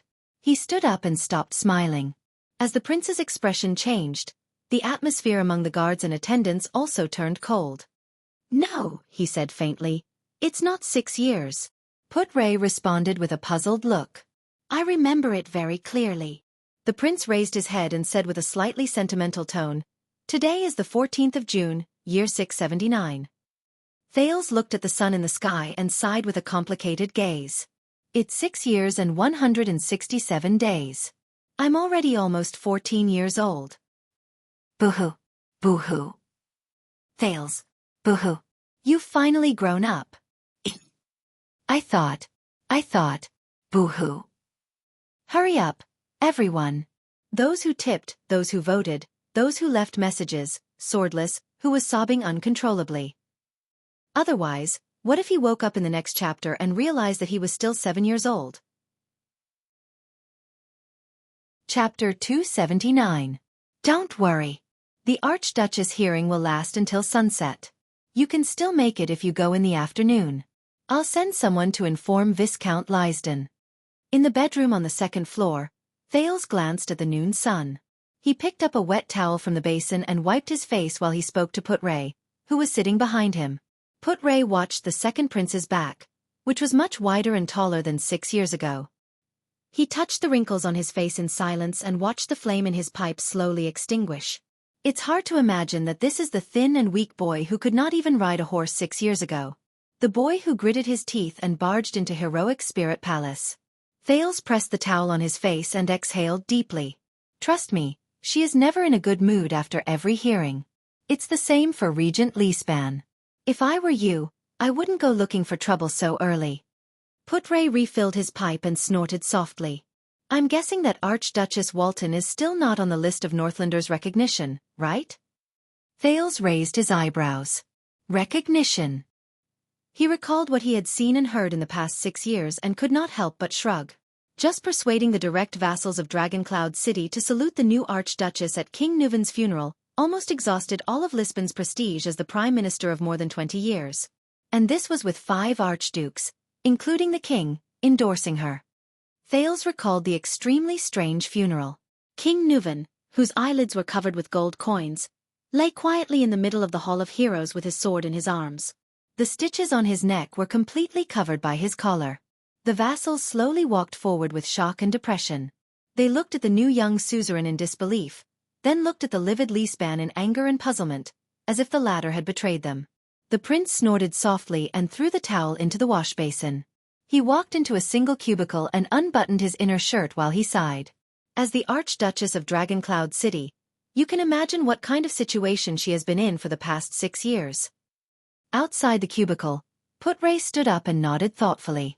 The former vice diplomat of Constellation walked to the window and glanced at the guards who could be seen everywhere in the backyard. In comparison, as a hostage prince in the enemy's heartland, at least they value you. If you are referring to the densely packed palace guards and the Archduchess guards from the corridor to the top of the hall, and from the balcony to the courtyard. Thales took off his inner shirt, and his fingers inadvertently touched the round burn scar on his chest. He could not help but recall a past memory. He sighed as he picked up a new undershirt and put it on. Let me put it this way. After Nuvan was assassinated 6 years ago, that dead-faced Nicholas became more and more neurotic. He wanted nothing more than to turn heroic Spirit Palace into a prison where no one can enter or a military camp where they patrol day and night. Thales put on his clothes and said helplessly, No matter where I go, they will probably turn that place upside down 3 days in advance. Put-Ray glanced at the guards on duty in the corridor and nodded slightly. I'm glad to hear that the Star Killer is so responsible. When you see his face you won't think so. The people before you have suffered a lot from him. In the cubicle, Thales put on his smock and grabbed the complicated leather belt hanging on the wall. The dagger on the belt made him frown slightly again. It was Viscount Kenny's diplomat group. That time, Nicholas almost cut the horse into pieces and sewed it up before returning it to me. Thales skillfully wrapped the belt around his waist and fastened the 4 buttons. Then, he sat down and put on his boots. Put-Ray turned around from the window and puffed out a smoke ring without any scruples. The prince's desk was piled full of books. Some of them were half-opened, some had bookmarks in them, and there were also quite a number of notes. 3 sheathed swords were neatly placed on the sword rack by the side. 2 shields were stacked next to the sword rack. Put-Ray curled up the corners of his mouth. His gaze shifted to Thales's bed. The bedding and pillows on it were as clean as new. Probably because he changed them often. Put-Ray thought. But his gaze shifted to the corner of the wall not far from the bed. A normal person might not have noticed it, but the sharp Put-Ray noticed that this corner of the wall was brighter than the wall beside it. It was just enough for a person to lie in the corner. Put-Ray narrowed his eyes. A few seconds later he sighed quietly. Your Highness. For some reason, Put-Ray calmed down. His tone was serious. How have you been over the past few years? The voice in the cubicle paused for a fraction of a second. It was as if the person in the cubicle was thinking about the answer. Ha! The prince's exhalation was heard. He sounded indifferent. A regular work and rest schedule, the magnificent scenery of Northland, a personal bodyguard, no need to worry about life-threatening dangers, no need to face old and cunning enemies. The only things I need to worry about are a little girl and her female officials, plus a dead face and an old regent. In the cubicle, Thales fastened his boots. His breathing slowed down, and his expression was still. Why not? Why not? Put-Ray did not speak. But, a few seconds later, the fully dressed Thales pushed open the cubicle door and walked into the bedroom.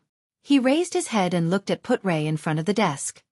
He said sincerely, I'm still very happy to see you, Put-Ray. You don't see old friends every day in Dragon Cloud City. Especially those who have gone through hardships together. Thales added in his heart. He picked up a half-sword from the sword rack, tested its weight, and put it into his belt. I want to say the same to you, Your Highness. Put-Ray flashed a smile. But you know, I'm not used to sentimental conversations. Thales snorted when he heard this. So where have you been for the past 6 years?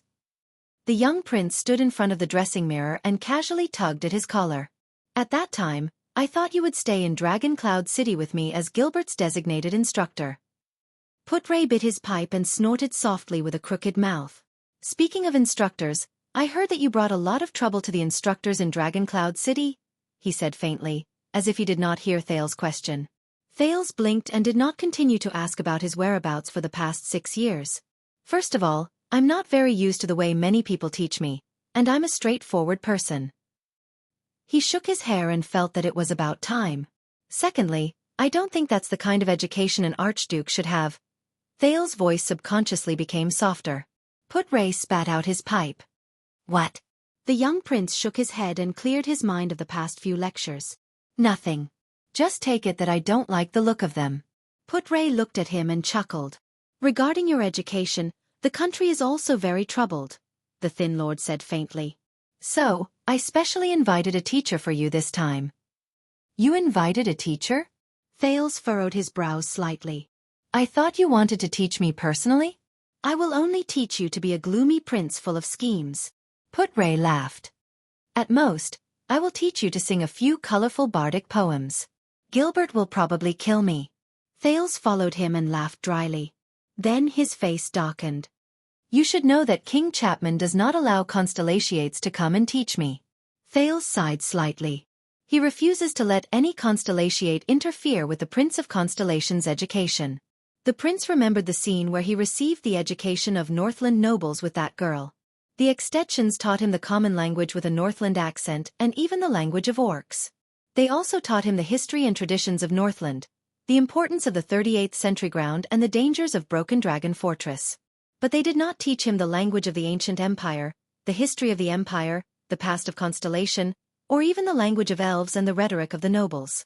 Gilbert taught him everything in Mindy's Hall. Thales shook his head in resignation. Fortunately, it was quite convenient to practice the Northland military sword style with the swift and fierce Northland warriors. Please do not worry. That scholar comes from Enlenzo Dukedom's Dragon Kiss Academy. He is highly respected and has a reputation far and wide. Put-Ray seemed to have predicted what he was going to say. He blew out another smoke ring nonchalantly. He will arrive a few days later and will teach you and the Archduchess at the same time. Regent Leespan will only be pleasantly surprised by his arrival. Thales paused for a moment. There was puzzlement in his eyes. Dragon Kiss Academy? Highly respected? Put-Ray extended his pipe and nonchalantly smashed it on the windowsill under the prince's furrowed brows, which could kill a mosquito. When he was young, he was once my tutor and Gilbert's tutor, Put-Ray said sentimentally. Gilbert and I spent a lot of effort to convince him. Put-Ray and Gilbert's tutor? Thales remembered the former foreign affairs minister whom he had not seen for many years. His curiosity grew. Who is he? You will know, Put-Ray said calmly. Before that, please forgive me for keeping some surprises for you. Surprises? Thales raised his eyebrows in a direction he could not see. So, Put-Ray.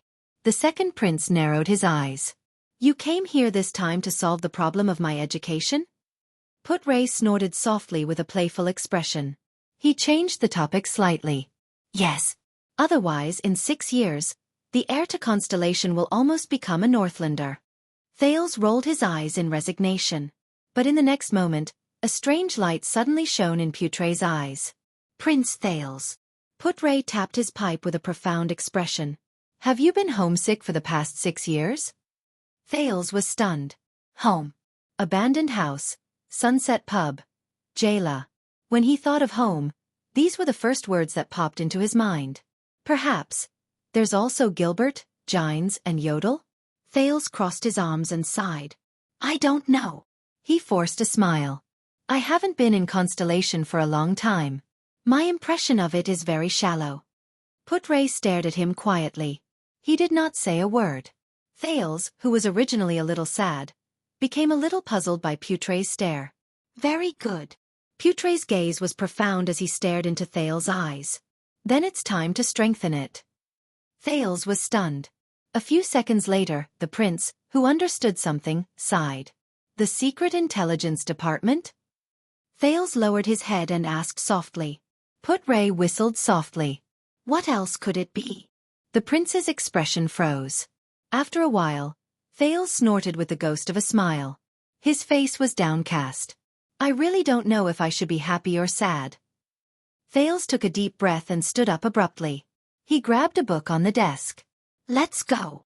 Put-Ray was shocked. Huh. Where are we going? Ah, didn't I tell you? The prince turned his head and revealed his white teeth. I'm used to going out of the palace to play chess once a month. Chapter 280.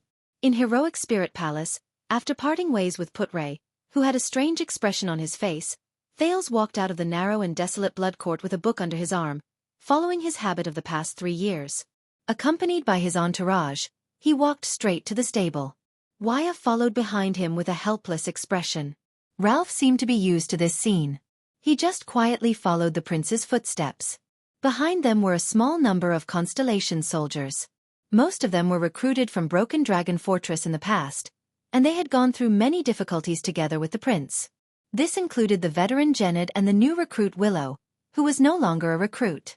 Further away, the personal guards of the Archduchess of Dragoncloud City and the palace guards passed messages back and forth as if they were facing a great enemy. From time to time, groups of soldiers would set off to clear the way. Lord Justin, who was in the lead, had a dark and tense expression, but he still meticulously carried out his duty to protect the safety of this special guest. After all, this was the Archduchess' order. For the sake of safety, I sincerely suggest that you postpone leaving the palace for a few days, at least until the Archduchess' State Affairs hearing is over. Waya seemed to be unable to stand the second prince's leisurely pace. By then the White Blade Guards. I mean the Archduchess Guards will have enough manpower to protect you when you go out, instead of focusing most of their energy on the Hall of Heroes like now. Waya's attendant glanced at the Northland soldiers around him. There were at least half of the number of people the prince usually had when he went out. Many of Dragoncloud City's vassals visited before and after the State Affairs hearing. Most of the Archduchess Guards in Dragoncloud City, whether it was the remaining former White Blade Guards or the elite soldiers newly trained by the Star Killer over the past few years, had been transferred to the Archduchess' side. Thales pulled out the brown-covered book from under his armpit and flicked the words "The Light of Mankind," the beginning and end of the Temple of Knights on the cover. Nonchalantly, he whistled the tune Ralph had taught him. Waya Casso had only returned to the kingdom twice in the 6 years he served the prince in Extet. Each time he returned, he appeared to have matured a lot. However, he was as serious and overworked as ever. He had never relaxed his tense body. This won't do. Especially, when facing an opponent like that. Thales maintained his smile and said silently in his heart. The prince said in a relaxed manner, "Safety issues such as assassins are not a problem. Northlanders are not idiots. Even children who have been burned before are afraid of fire, much less a country where a king has died." Lord Justin, who was a former White Blade Guard and was walking by the side, snorted loudly without bothering to hide it. He mumbled something under his breath, and to Thales, who had good hearing, it seemed to be, "How dare a constellatiate say that?" Thales pretended not to hear her and shrugged. Besides, being placed under house arrest in an enemy country city is already very tragic. Don't deprive me of what little fun I have left. Tragic? I can see that you're enjoying your current prison life. Wuxia rolled his eyes. Since he was familiar with the prince, it was rare for him to retort sarcastically. Besides, there's never been a prisoner who has such a good relationship with the warden that she can promise you the freedom to choose your relief time every month, right? Don't make it sound so simple. Going out of the palace to play chess. Thales laughed. He waved at Wuxia without turning his head. That is a pitiful right I fought for from the master of Dragoncloud City and Count Lisban after enduring humiliation. Endure humiliation and suffering hardships? Wuxia's face immediately turned as dark as Lord Justin's. Are you referring to the countless times you dragged the Archduchess to skip classes and caused a ruckus in Heroic Spirit Palace? Do you really have to do it today? Wuxia's innate personality made him resist the urge to continue mocking him. The attendant said with a straight face, "If it really doesn't work, then stay in the palace to play chess. You're playing against yourself anyway." Under the watchful eyes and ears of King Chapman, in the treacherous atmosphere in Dragoncloud City, and in front of the prince's identity, which ex-state noble would dare to sit across from the sole heir of Constellation and play chess, unless they were deliberately looking for trouble or had ulterior motives? The point is not to play chess, but to relieve, Wuxia. Thales did not stop walking. The book in his hand slowly tapped against his left palm. I don't expect people like you, who can freely enter and leave Dragoncloud City, to understand the feelings of a prisoner. Wuxia shook his head in resignation and was about to speak again. All right, Wuxia, be a good person and say less. Thales waved his index finger behind him and casually ended the conversation. Learn from Madeira next to you. He never talks too much. Wuxia frowned. His suspicious gaze moved back and forth between Madeira Ralph, the phantom wind follower. Sure enough, the mute Ralph did not say a word. He expressionlessly gave Wuxia the middle finger in a provocative manner. I can't deny this. Wuxia sighed in pain. He lowered his head and rubbed his forehead. He really doesn't talk much. Thales whistled. At this moment, a young and exaggerated female voice rose above their heads. Oh. Young Thales, are you going out of the palace again? A few of the Archduchess guards who had just arrived raised their crossbows nervously, but the others were calm and unruffled, as if they were used to it. Wuxia and Ralph rolled their eyes almost at the same time. With a thud, a short figure wrapped tightly in a cloak jumped down from a tree on the side. With one hand on her waist, she caught up with Thales and gave him a thumbs up with the other. Don't worry. With me around, his safety will not be a problem. Why do you always like to lie on the branches, Lady Ida? Wuxia questioned the cloaked lady, who was supposed to be the prince's first protector. The sun is so bright. Of course, I have to find shade. Wuxia raised his head suspiciously. He could not figure out what shade and branches had in common. I'm sorry, Ida. I'm just going to Spear District to play chess. Thales sighed and replied impatiently, I'm not going to the suburbs to hunt for rabbit meat. Ha! Ida rested her head on her hands and walked backward in front of him. The cloak that covered half of her face could not hide the disappointment in her voice. Can't you just take 2 more steps? 2 more steps from Spear District to the suburbs.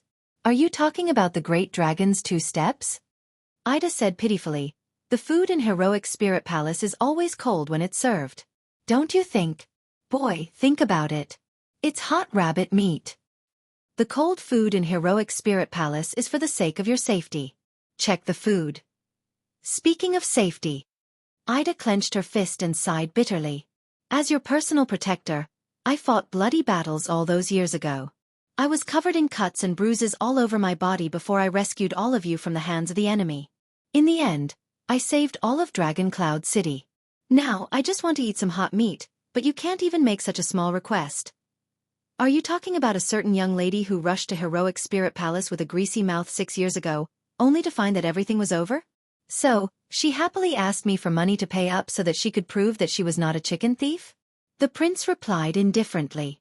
In the next second, Thales turned and skillfully tilted his head to the side. He dodged the angry elf lady just in time, and also dodged the poking finger that came from her tiptoes. Hey, you actually dodged it again. The third time. The cloaked lady stood rooted to the ground in a daze. She raised her right index finger and said with a trembling voice, "Why are you so familiar with this?" Thales exhaled, shook his head, and continued to walk forward, leaving behind the sad and helpless Ida. Where did the adorable little Thales who could never avoid my finger of death go? And the countless soldiers and guards who ignored her and continued to walk forward. Over the past 6 years, everyone had long since gotten used to this protector's peculiarity. Over the past 6 years, everyone had long since gotten used to the protector's peculiarity. Waya responded with a sympathetic look, and Ralph simply whistled a low, trembling whistle to set off her mood at that moment. Thales felt the unique fluctuation that gathered at the bottom of his feet and the side of his neck slowly disappear. He frowned as he sensed the faint fatigue in his tendons. Just now, it was this familiar fluctuation that helped him avoid Aida's finger. With a solemn expression, Thales recalled the words of the man with the black long sword on a certain bloody night a long time ago. "This is a cursed power. You can only increase it through special methods. As expected, it's been 6 years. The effect and price of this thing." Thales clenched his fists and felt the soreness and numbness in his legs and neck. There's no progress at all. Thales walked into the stable at the side of Heroic Spirit Palace and kicked his boots on a stool to hide his intention of relaxing his tendons. The prince came to the familiar stable surrounded by 2 people. A strong black horse poked its head out of the fence and affectionately stuck its nose out at him. "Did you treat her well?" Thales smiled and scratched the black horse's chin. He looked at her teeth and said to the coachman beside him, "You know, Jenny likes cleanliness." The full-time coachman of Heroic Spirit Palace patted his chest proudly and promised the prince that his steed had never been so healthy before. The black horse was Prince Jenny's exclusive steed. She was brought to Dragon Cloud City by Constellation's diplomat group 3 years ago. She was a good girl who was carefully selected from thousands of steeds. As a mixed blood of a Northland warhorse and a Plains horse, she inherited her mother's violent temper and her father's strong legs. She was ruthless towards many riders who tried to subdue her. Surprisingly, Thales, who had never been talented in riding, got along well with Jenny. Even Viscount Kenny, who led the diplomat group at that time, clicked his tongue in amazement. Thales chuckled and stuffed the book in his hand into the saddlebag. He untied Jenny's reins. At the same time, Waya and the other soldiers began to look for their own steeds. At this moment, "Good day, respected Prince Thales." A melancholic and calm female voice came from outside the stable. "As a 56-year-old elder, I have to remind you to pay attention to your safety during this trip." The soldiers and guards made way for the newcomer and bowed to the newcomer. The Constellations, on the other hand, frowned. Thales closed his mouth, which was left open because of his smile. He turned his back to the new lady and sighed. "Good day, Madam Gings." He did not even turn his head. Still, he prepared to depart. "I thought you should be by the Archduchess' side right now, helping her to show her grace to the vassals and nobles in a proper and elegant manner." Gings was one of the Archduchess' personal female officials. She was a noblewoman in her 50s but looked like she was in her 30s. Her clothes were simple, her hair accessories were simple, and her manners were well-mannered. She always had a stern face that was even more serious than Waya's, but her language and etiquette were impeccable. Rumor had it that she was the widow of a powerful vassal under the late King Nuvan. 6 years ago, she was invited by Regent Leespan to Heroic Spirit Palace to take care of the Archduchess' daily life and teach her the appropriate etiquette.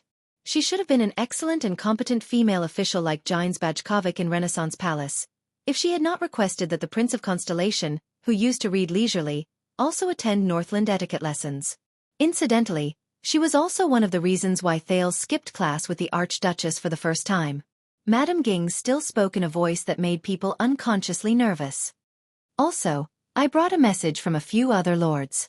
I suggest that you listen carefully, even if you are from the south." Hearing this, Thales helplessly stopped what he was doing. He turned around and bowed to her. Madame Gings nodded in satisfaction. She raised her neck, which was at an angle comparable to a swan's neck, and cleared her throat. The Archduchess of Dragoncloud City asked me to remind you that during the time she is in charge of politics, the lady said arrogantly, the new books that arrived in the palace. All right, Madame Gings. Thales scratched his ear, feeling a headache coming on. Please tell the Archduchess that I will wait until she returns before opening the gifts. Madame Gings narrowed her eyes. Although her expression did not change, Thales knew that she was displeased with the prince's interruption. But a few minutes later, the lady spoke again. Count Lisban also asked me to remind you that when he accompanies the Archduchess in charge of the regent, for your safety and Dragoncloud City's reputation, please obey the king's edict. The female official lowered her posture a little this time, but she still looked straight into Thales' eyes. All right, Madame Gings. Thales stroked Jenny's horse's head to soothe her restlessness, which was displeased with her master's delay in releasing her. Please help me thank Count Lisban, who is busy with the regent, but still finds time to care about me. Tell him that I will not run out of Axe District and Spear District. Gings frowned slightly. Lastly, Captain Sorry Nicholas asked me to remind you that because the day of the State Affairs hearing is especially special, you must cooperate with Lord Justin and his personal guards when you go out. The lady's voice softened, but it still made people nervous. Also because of your bad record of only returning after 8 o'clock 2 months ago. This time, once you return after 5 o'clock in the afternoon, he is prepared to recall all his personal guards and lock the gatehouse. At the same time, he suggests that you settle your own food and lodging. Thales frowned, took a deep breath, and exhaled long and loud. In his mind, he automatically filtered out Madame Ging's embellishment and reconstructed the Star Killer's original words as he crossed his arms in annoyance and said with a pale, dead face, "Tell him not to come back after 5 o'clock. He might as well just die outside." The prince pushed the fence open, stepped onto the stool, and mounted the horse. All right, Madame Gings. The prince faced the stern female official and muttered to himself for a few seconds. Once again, I have to trouble you to tell that dead. Tell Lord Nicholas. Gings, the female official, raised her eyebrows. 5 o'clock? Thales sighed and said seriously and sternly, why doesn't he just die? The next moment, Thales flung the reins without hesitation. Jenny neighed loudly and spurred the horse forward. The prince rushed past the stunned female official without turning his head. The attendants and soldiers beside him followed one after another, including the helpless Wuxia, the calm Ralph, and the sulking Ida. He flung the reins in his hand and spurred the horse out of the square in front of Heroic Spirit Palace, heading towards the first gatehouse. The journey from Heroic Spirit Palace to Spear District did not take much time, especially with the cooperation of the Archduchess guards and the patrols. The streets and roads could be said to be unobstructed. When he teased Wuxia just now, there was one thing he did not lie about. This was a hard-earned opportunity for Thales to play chess in Spear District, which was not far from Heroic Spirit Palace. Thales controlled the rise and fall of his body as he jolted on the horse. He watched Jenny's ears and her cheerful steps from behind and curled up the corners of his lips. In the past 6 years, at least his horsemanship had improved by leaps and bounds. Eksted's culture might be slightly inferior to Constellation's, which had a unique heritage, but when it came to military skills, even the crudest and lowest Northland nobles were far ahead of their counterparts in Constellation. Thales still remembered that during his outdoor lesson with the Archduchess, this was a polite name, when Nicholas, who was in charge of the lesson, discovered that Thales, who was allergic to horses, was not good at horsemanship, and the Archduchess refused to get on a horse because of her fear. The expressionless Star Killer asked for thick ropes and tied them firmly onto the horses. Then he lit the horses' tails. Once a day, for 2 hours. The effect was immediate. 10 days later, both he and the girl became experts in horsemanship amidst vomiting and dizziness. At least they were experts. Once this was done, Nicholas untied the ropes and began to leisurely correct their riding postures and techniques, introducing them to the horses' harnesses. Then they would pick up weapons, and then they would hunt on horseback. Later, a former White Blade guard told Thales in private, multiply the duration and frequency by 2, then turn the torches used to light the horses' tails into beehives. This is the standard horsemanship training for the White Blade guards. When the prince thought of this, he could not help but sigh. In the next second, Thales tugged the reins in his hands. He exerted a little force, and at the same time, he sat back deeply. He gently slid his legs back into a relaxed position. The intelligent Jenny immediately began to slow down. Thales, who had confirmed this, let go of the reins at the right time to encourage her. He comforted the beautiful girl who was extremely excited, unable to suppress her passion, and longed for an outlet. She let out a dissatisfied snort. Jenny's hooves stomped heavily on the ground. A few seconds later, she stopped in front of their destination. Waya and Lord Justin's mount stopped as well. Thales caressed and praised the smug Jenny. She had recently developed a bad habit of attracting her master's attention by acting coquettishly in a dissatisfied manner. At the same time, he lamented that horses were no less difficult to handle than humans. He thought of the hundreds of cavaliers in Black Sand region. God knew how much time and energy it took to train a cavalier who was skilled in galloping. Thales stepped down from the stirrup and passed the reins to Jennyd behind him. He raised his head and looked at his destination. It was a chess room in Spear District. It was said that this place was originally a well-decorated hotel for nobles, until the owner, who ran it on his own, was killed by bandits during the catastrophe that engulfed Dragon Cloud City 6 years ago. One of his fellow countrymen from Camus Union invested in this place and converted it into an entertainment room for nobles according to its original decoration. It was said that business was quite good. Of course, the term, pretty good business was no longer relevant to this place today. Since 3 years ago, when the Prince of Constellation chose this place as his destination for his monthly excursions, this chess room had no choice but to clear the place once a month to await the prince's fate. However, this was obviously not a bad thing, because after that, its business did not decline. Instead, it increased. Everyone fought to see the place where the mysterious prince, who had lived in the palace for a long time, fought. Thales stepped into the chess room amid the owner's flattering voice. Hundreds of the Archduchess guards and patrol teams had already searched the place thoroughly and isolated the neighboring areas. The prince looked at the empty hall and sighed. He slowly walked up the stairs and arrived at the private room on the second floor. The guards, ranging from Justin to Waya and Ralph, followed closely behind him. Under the owner's guidance, Thales stepped through a door with practiced movements and arrived at the largest private room. It was a semi-outdoor private room with a large area. One side of the balcony faced the street of Spear District downstairs. The prince's chess seat was at the edge of the balcony. From there, he could have a panoramic view of the street. Through the balcony, Thales was not surprised to see countless personal guards and patrols guarding the streets and the key points of the nearby buildings. There were at least 200 of them.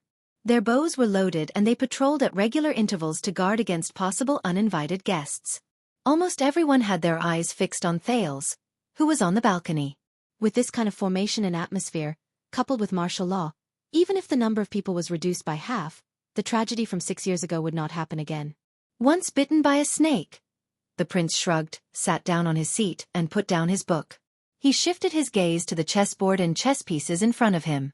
Starting from the Alumbia Kingdom, the rise and fall of the empire, which had been popular in the Western continent for almost 100 years but was still as popular as ever, the seat opposite him was empty. All right. Thales looked at the Red King standing up on the chessboard. He looked at the black and red chess pieces in the chess box that were both familiar and unfamiliar at the same time. He said to Waya and Justin, who were still tirelessly inspecting the surroundings, "You can go out now. After all, it's not closed, and there's a balcony. It's the same for you to stand guard outside the door or on the street. Just like before, I want to be alone." Behind Waya, Ralph nodded slightly.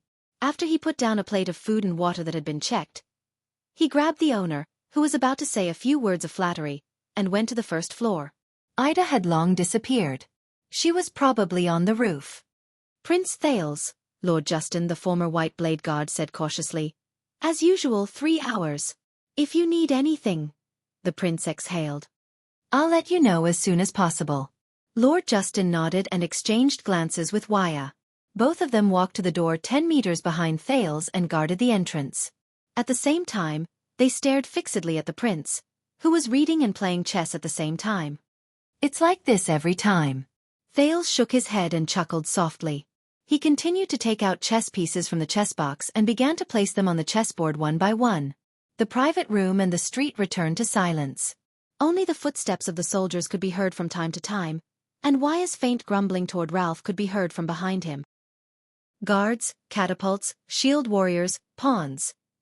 Just when Thales placed the second last chess piece on the board and was about to take the last chess piece, a voice suddenly rang out. Two slender, fair fingers with beautiful nails suddenly appeared. The fingers descended from the sky and grabbed the Black King. They gently placed it on Thales's chessboard formation, arranged it properly, straightened it, and even aligned it with the chessboard. They turned the front of the chess piece perpendicular to the red square. They were meticulous and meticulous. "Thank you." Thales raised his eyebrows. He raised his head and nodded lightly at the uninvited guest who suddenly appeared. Chapter 281. It had been 6 years. He did not know when it started, but the prince did not hate his current life too much. He was far away from disputes and schemes, death and bloodshed. Classes, training, reading, playing chess, being a passerby, being on guard duty. Wuxia, Ralph, Ida, Liesban, Nicholas, Justin, Gings, and that girl. But Thales knew that there was a small voice in his heart reminding him. After Putre's arrival, this voice became clearer. For him, who was born with many hardships, this would not last long. Fate would not show kindness for no reason. Accidents always came suddenly. For example, the prince sighed and flipped open the light of mankind, the beginning and end of the Temple of Knights he brought. He took out a familiar-looking sky-blue invitation card. Thales looked at the beautiful cursive handwriting on it. There were only 3 words. "Are you ready?" The prince shook his head and raised his head again to look at Asda, who had suddenly appeared opposite him. Strangely, such an obvious living person appeared in the private room, right in front of the prince. But everyone who could see him, be it Wuxia, Ralph, Justin, or even the countless soldiers on the streets and on the opposite building, did not seem to see him. Their gazes swept over the mystic's position from time to time, but they did not react. It was as if this person did not exist. This made Thales uneasy. He could only adjust his breathing and control his heartbeat. This is not the first time. Calm down. He comforted himself. Don't worry, they won't be able to hear my voice, and they won't be able to see my existence. Air is a very interesting thing. With a little adjustment, miracles will happen. The air mystic did not even raise his head as he stroked the chess piece in his hand. After all, there is only one black sword in the world. Asda was still as handsome as ever. His dark brown curly hair was still pleasing to the eye, and his robe was as clean as new. It was as if he had suddenly traveled from 6 years ago to 6 years later, ignoring the passage of time in between. Yes. Thales furrowed his brows slightly. Deep impression. You've grown up. Asda raised his eyes and said calmly. There was a faint blue light behind his eyes. You seem to be very relaxed. You don't have any self-awareness of being a hostage of a country. Thales did not look at the man's expression. He grabbed a pawn and moved it forward. Am I supposed to cry every day and hope that a calamity who can overturn the world will come and save me? Asda did not mind his sarcasm. He only focused his gaze on Asda. However, on the mystic's chessboard, a pawn moved forward by 1 square. I hope that you still remember your identity, and I mean your true identity, the air mystic said softly. Don't get too involved, and don't be too high profile, lest you find it hard to extricate yourself. Thales whistled and shook his head. You were the one who almost destroyed Dragon Cloud City in order to take me away, right? Thales took another step forward.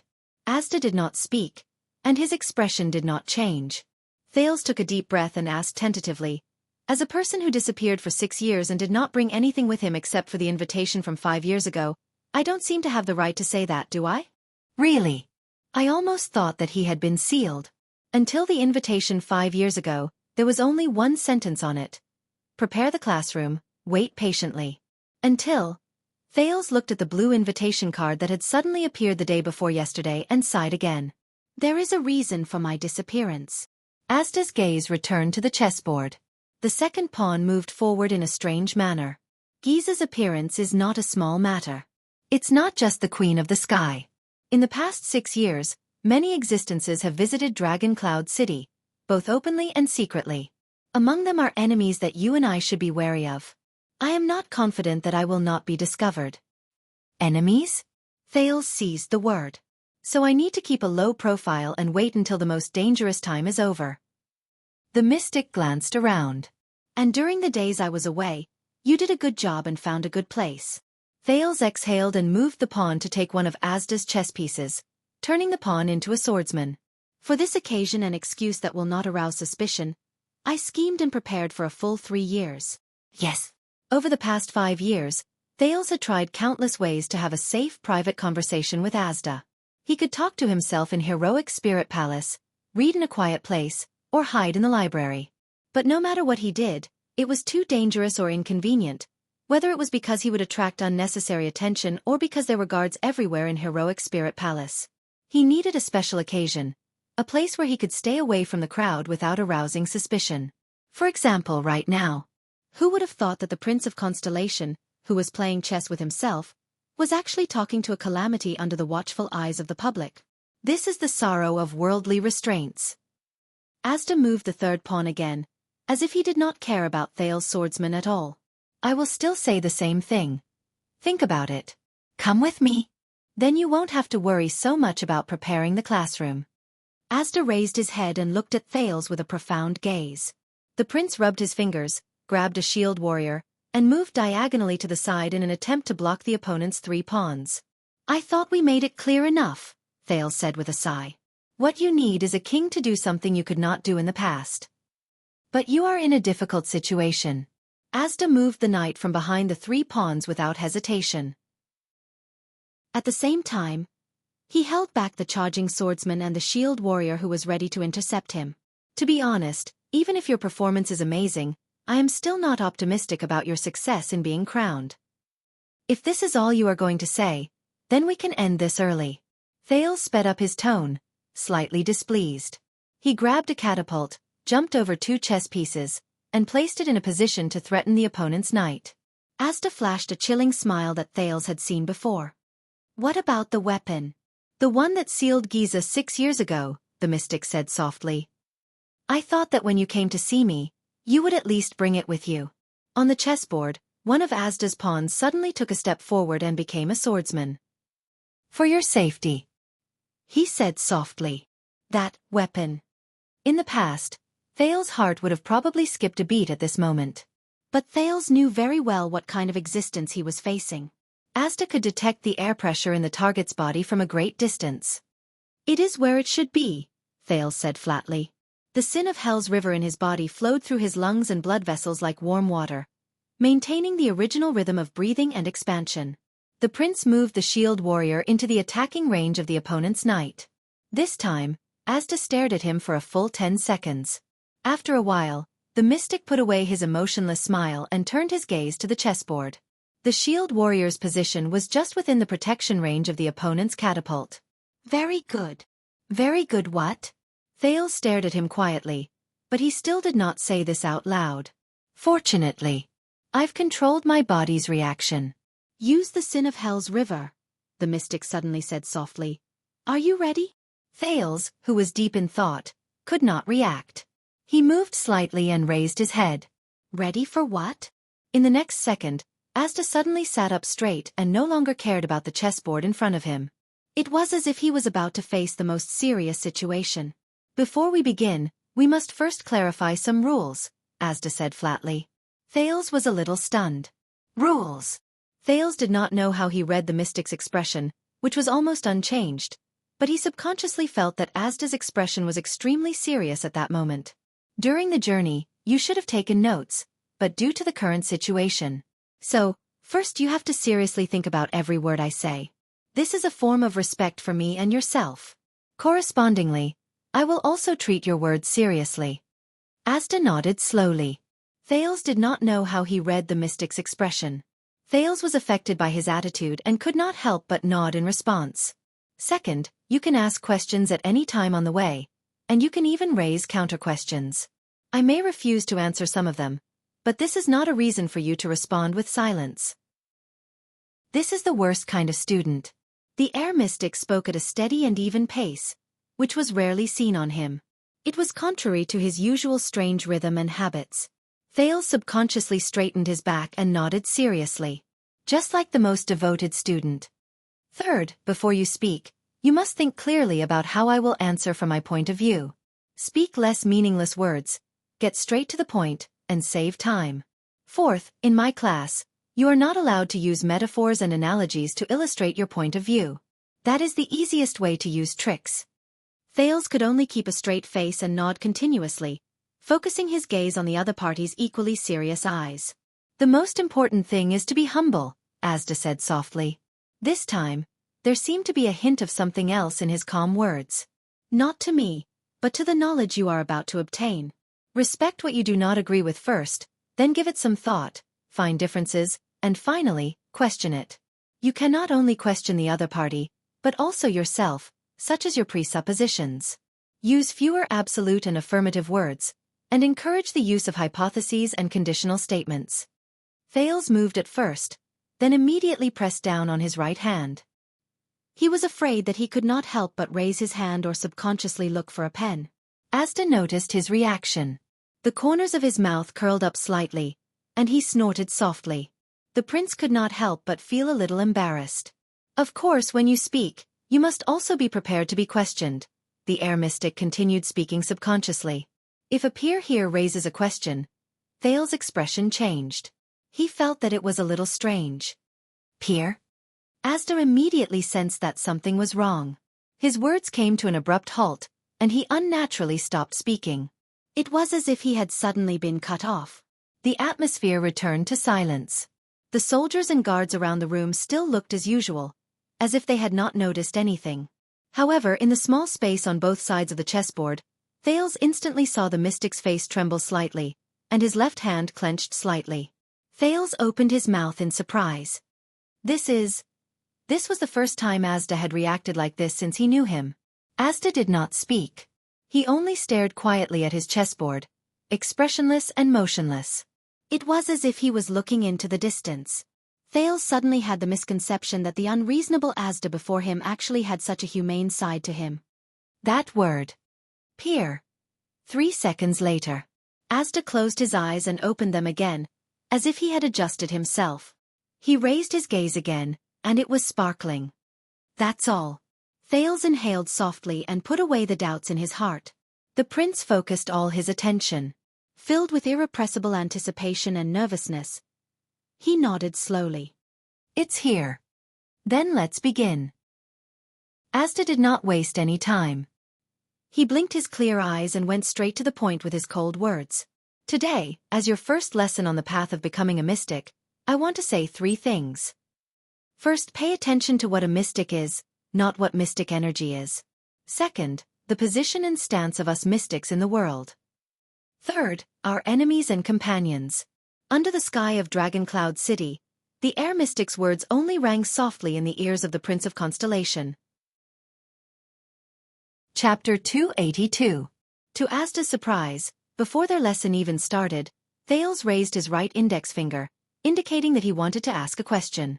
The mystic raised his eyebrows slightly and nodded at him. 6 years ago, I asked you the same question. What is a mystic? Thales' Adam's apple bobbed as he carefully observed the mystic's expression, even though he knew that Asda's expression rarely changed during a conversation. But at that time, you said that you couldn't tell me the answer to the question. Asda narrowed his eyes. Continue. You also said that you couldn't tell me what you understood as a mystic, Thales said doubtfully. But now you...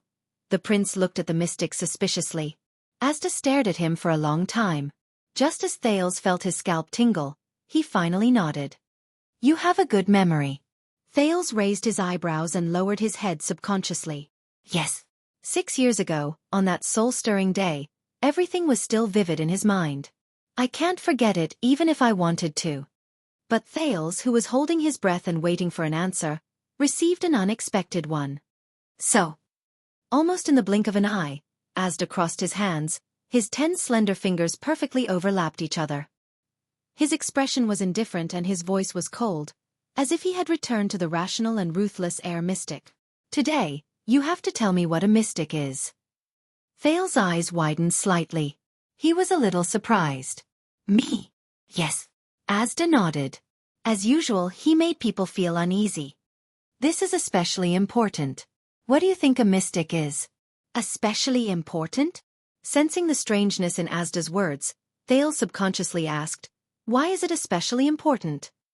Asda's eyes flickered slightly. It's still a little early to talk about this. He swept his calm gaze over Thales. There was a vague sense of scrutiny and warning in his gaze.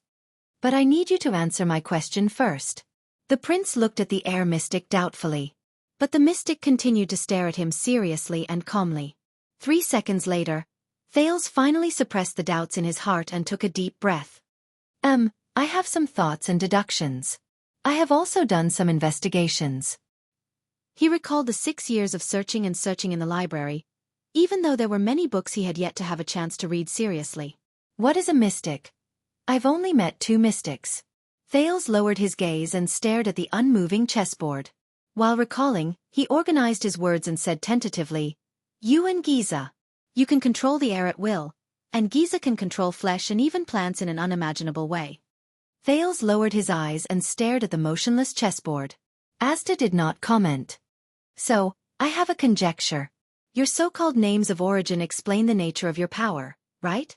Thales' expression became more and more serious. Aura and blood? Asta still did not respond. He continued to hold his hands together, which reminded the prince of the bald Grand Duke Lecco in Defense City. He also liked to put his arms on the table and hold his hands together. Mystics can fundamentally control things within a certain category, such as air, blood, and so on. As long as it is an objective existence within this category, Thales continued cautiously. For example, the blood mystic can control tree roots and flesh. Perhaps it's because the category of blood includes. But Thales' voice slowly became softer. At the same time, there was a lot of doubt in his voice. He suddenly remembered the Battle of Eradication Chronicles, Heaven's Fall and Earth Rend that he read in Mindy's Hall a long time ago, as well as a certain page in it. The most famous record stated that after the appearance of the power mystic, it was destroyed overnight. But the power mystic? Just as he was puzzled by his own words, Asda spoke softly. The ultimate form of objective existence. The handsome man in the blue robe spoke in a gentle and pleasant voice. A long time ago, when the first batch of mystics was born, many wizards also thought so. Among them, the most famous was none other than the Alchemy Tower's Matter School. Thales frowned slightly. The first batch of mystics? He had even forgotten to ask what the Matter School was. Yes. Electricity, water, blood, and many other examples. The names of origin of this batch of mystics are very convincing. A faint blue light appeared in Asda's eyes. There were even wizards who came to the conclusion that mystic energy is the final result of us seeing through the objective truth and the laws of all things. It is the highest form of our control over external objects, and the names of origin represent it. At one time, we thought that this was the truth about mystics. Thales nodded and pursed his lips. But in the next second, the light in Asda's eyes disappeared. His voice became cold again. Until the appearance of those 2 people. He broke our initial and also the most superficial understanding of mystics. 2 people. Thales was shocked. Who? Asda turned towards the street outside the balcony. His expression was solemn. 2 wizard apprentices from the Ascetic Tower. The Ascetic Tower? Thales' heart skipped a beat. On the way north from Black Sand region to Dragon Cloud City, he had heard Ramon introduce it in the camp. Yes. The head of the 3 towers, the magic tower with the longest history, the most mysterious appearance, and the most transcendent status. The mystic's gaze seemed to drift into the distance again. It is also known as the obelisk. Thales was about to ask about the Ascetic Tower, but Asda seemed to know what he wanted to say. The mystic raised a hand and gestured for him to be quiet, suppressing his curiosity. Those 2 wizard apprentices were orphans adopted by the Ascetic Tower since they were young. Under the hands of those careless old wizards, they did not even have normal names. Each of them only had a letter as a form of address. For example, one of them had the code name L. They even mocked themselves because of this. Names are like truths. There is no need for unnecessary words. Thales furrowed his brows heavily. L. The mystic slowly turned his head around and looked straight into Thales' eyes. His words slowly became solemn. So, when these 2 apprentices who were on good terms with each other found their names of origin and became mystics, their peers gave them an interesting nickname. The Truth Brothers. The Truth Brothers? Thales was puzzled when he heard this. Why did you say that they broke your understanding of mystics?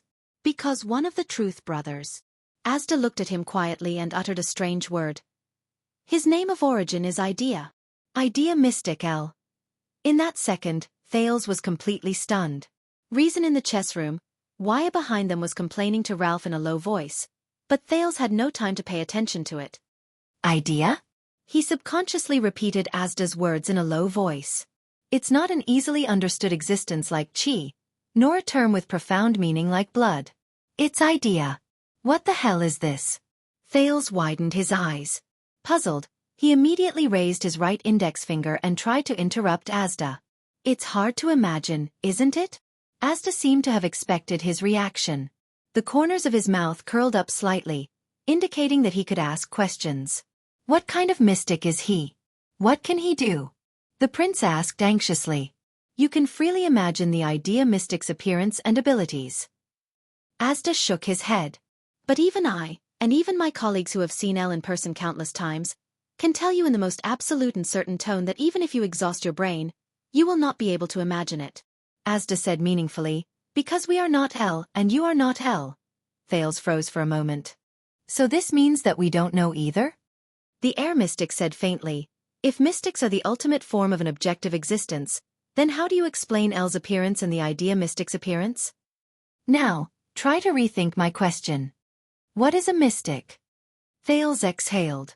His mind, which had just started to have some ideas about mystics, became a mess again. If mystics are not limited to things that exist objectively, then they are a collection of related concepts. The worried Thales furrowed his brows. Existence, qi, and blood can be said to be a concept, but, Asda snorted softly again. The prince's thoughts were interrupted by this soft snort. He could not help but raise his head. So what is a mystic? Thales, who did not want to guess anymore, asked a little anxiously. Qi, blood, and idea? That's way too far off. Asda quietly met the prince's gaze. 3 seconds later, under Thales' gaze, he still opened his mouth. The appearance of Elle shows that our understanding and imagination of mystics are still extremely shallow. The explanation of the matter school has been completely destroyed. But he is not the only one. It is no exaggeration to say that the appearance of every new mystic has more or less advanced our understanding of ourselves. At this moment, Asda was like an accountant who was carefully calculating numbers. He was patient and serious. Elle is not the most shocking mystic. When you know about B, Kyrie Solovsky, and even the twins of fate, you will be even more astonished. The world of mystics is actually so interesting. Every mystic is different. Even the world in the eyes of every mystic is different. The next moment, Asda returned to his rational and indifferent expression. There are pitifully few commonalities among mystics. Merely categorizing us as the same type of human, life, or even existence, understanding us within this category, and trying to conclude what mystics are, is undoubtedly far from enough. And reality has overturned the models and theories we built to explain mystic energy, and understand mystics time and time again. He seemed to be a little sentimental. Throughout history, anyone who thought they had grasped or understood the whole picture and truth of mystics, and anyone who thought they could explain what a mystic is, whether it was the wizards or ourselves, was proven to be naive and laughable. If you have the idea of asking clearly what mystics are, you will be disappointed. Elle is an example. The mystic looked at Thales again. Do you understand? The prince looked at Asda and could not help but lightly clench his teeth. The doubts in his heart only grew stronger. I don't understand. Thales enunciated each word with deep doubt. You did not answer my question. Asda shook his head. On the contrary, this is what I intend to tell you. Thales could only respond with doubts. First of all, I am not here to answer your question. I am here to help you answer it. Secondly, you still did not seriously think about every word I said. Asda's gaze was slightly slanted. I have already shown you to the greatest extent what a mystic is. The prince opened his mouth to speak, but when the words reached his mouth, he could not find the words. Seriously think about every word I said? What does he mean? In the end, the prince stared at Asda for a full 10 seconds and gave up on the idea of asking for a clear answer. Just like 6 years ago, you do not intend to tell me what a mystic is, do you? Thales covered his forehead weakly and said a little dejectedly, You wanted me to tell you my opinion, and I did, but you said that it was wrong, and told me that there was no correct answer. Thales suddenly stopped talking. Wait. Seriously think about every word I said. The prince's pupils began to contract slightly. A thought rose in his mind. I seem to understand a little. Thales put down his hand from his forehead and stared at Asda in a daze. He subconsciously said, "You did not tell me what a mystic is, but you told me what a mystic is not." The air mystic's eyes brightened. "Your progress is much faster than I thought." Asda nodded in satisfaction. "Your comprehension is also not bad." Thales, who was encouraged, began to think again. "You said that my opinion is very important. You also said that, using L as an example, every mystic is different. Even the world in the eyes of every mystic is different," he muttered and repeated Asda's words. So Asda, what is the world in your eyes?" The prince raised his head and looked at Asda solemnly. "What is the difference between it and the world in my eyes?" At that moment, Asda raised his eyebrows slightly, as if he could not hide his surprise. "Oh, it seems that you are progressing a little too fast." Thales stared at him eagerly. At that moment, Thales thought of nothing else but the last moment he faced Giza and the blood mystic 6 years ago. It was his experience of knocking on the door. That feeling. That wonderful feeling. That feeling that he was the whole world. Asda's tones suddenly became mysterious. "I can't tell you, but this time, it's because of the first mystic covenant." At that moment, Thales' originally agitated heart seemed to have instantly calmed down. Thales narrowed his eyes. He felt as if he had heard these words somewhere before. "Wait." Thales stared at Asda, who was expressionless but gave off a solemn feeling. He began to recall what happened 6 years ago. It was that night, after the thrilling duel in Heroic Spirit Palace, when Asda suddenly visited him. That night, he also learned of the existence of the first mystic covenant for the first time. There were 3 rules that mystics must abide by. They were known as the 3 Great Covenants. Never, ever ask another mystic's understanding of mystic energy. This was not to investigate each other. So, Asda could not tell me what the world in his eyes was like. Was it because of the prohibition of the first mystic covenant? Was it because of... Asda, you are the air mystic. Thales was like a drowning man who had grabbed onto a life-saving straw. He stared at Asda solemnly. "I remember that 6 years ago, when we first met in Red Street Market, you said that you could sense all the air in the entire street, such as the breathing of every single person in the area. 6 years ago in Dragon Cloud City, you could even track our breathing across an entire city." Asda narrowed his eyes slightly. "Those people, their breathing, those air currents. If you could clearly sense every single one of them." At that moment, Thales was a little incoherent. "Is that the world in your eyes?" He anxiously searched for the right words. Just like everyone else is breathing air in your body?" Asda's expression changed.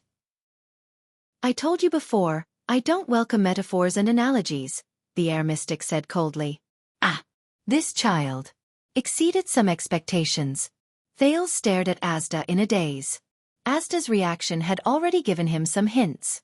In other words, those who breathe. Those people. Giza Streelman, the blood mystic, Thales continued to speak in a daze. "What does the world in her eyes look like?" Asda furrowed his brows. To him, this was a huge change in his expression. And during the time he knocked on the door, the world in his own eyes.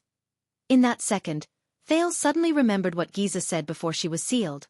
He asked softly, "She told me that becoming a mystic is not a blessing, but a curse. Why?"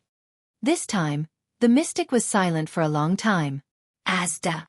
The prince raised his head and stared at Asda, who had a strange expression on his face, in puzzlement. "Power always comes with a corresponding price. The problem is how you view this price," the blue-robed man said quietly. "A person wielding a sword, a person wielding a spear, and a person swinging a chain hammer. The weight they have to bear is different. The range of reach of the sword, spear, and chain hammer, and the enemies they face are also different. As for a person wearing a crown and holding a scepter, they have to bear another kind of weight, and they are in a different environment." Asda's gaze was a little gloomy. The blue light in the depths of his eyes surged slightly. "As for what kind of weight a mystic has to bear, you can imagine it yourself." "What a mystic has to bear?" The prince was stunned. Thales took a deep breath. "You just said that you don't welcome using metaphors and analogies to explain things." "Oh, that rule." Asda raised his eyebrows slightly and snorted coldly without showing the slightest bit of emotion. "It only applies to you." Thales was stunned. Now, Thales, you should have some idea, right? Asda's gaze began to become oppressive. Mystics are not things that you can refer to as precedents. As long as you clearly ask what is a mystic, you can learn or teach knowledge and power. What is a mystic? His tone was very soft, but there was an inexplicable sense of heaviness in his words. This question can only be sought out by every mystic, answered by themselves, and finally confirmed by themselves. What is the name of origin that uniquely belongs to you? I can only carefully guide you from the side. Because when you truly understand what a mystic is. Asda paused for a long time, but in the end, he still opened his mouth. You will already be a mystic. Or almost a mystic. The mystic looked at the teenager in front of him and said silently in his heart. Both sides of the chessboard fell silent again. Thales lowered his head and began to ponder on this sentence. During this process, don't let what you already know, such as Giza and I, or even El's example, bind your thoughts, Thales, Asda said flatly. You must also remain humble. Don't be like the wizards of the material faction, who let arrogance and self-righteousness drag you down. At this moment, Thales inhaled softly and asked in a puzzled and solemn tone, Asda, how did you become a mystic? How did you find your name of origin? Have you lost control before? The air seemed to freeze in an instant. This question has exceeded the scope of our discussion today. The air mystic was expressionless. It's time to change to the next topic. The position and standpoint of a mystic. Thales raised his head in astonishment and spread his hands to express his puzzlement. But this topic is not over yet, right? We don't even know what we are, and we already have to start looking for a position and standpoint? Asda snorted coldly. This is how the world is, isn't it? The mystic said coldly. People often act presumptuously before they recognize their own position. Whether it's humans or other races, we can't even recognize ourselves very well, but we can distinguish between friend and foe without hesitation, fight and kill each other.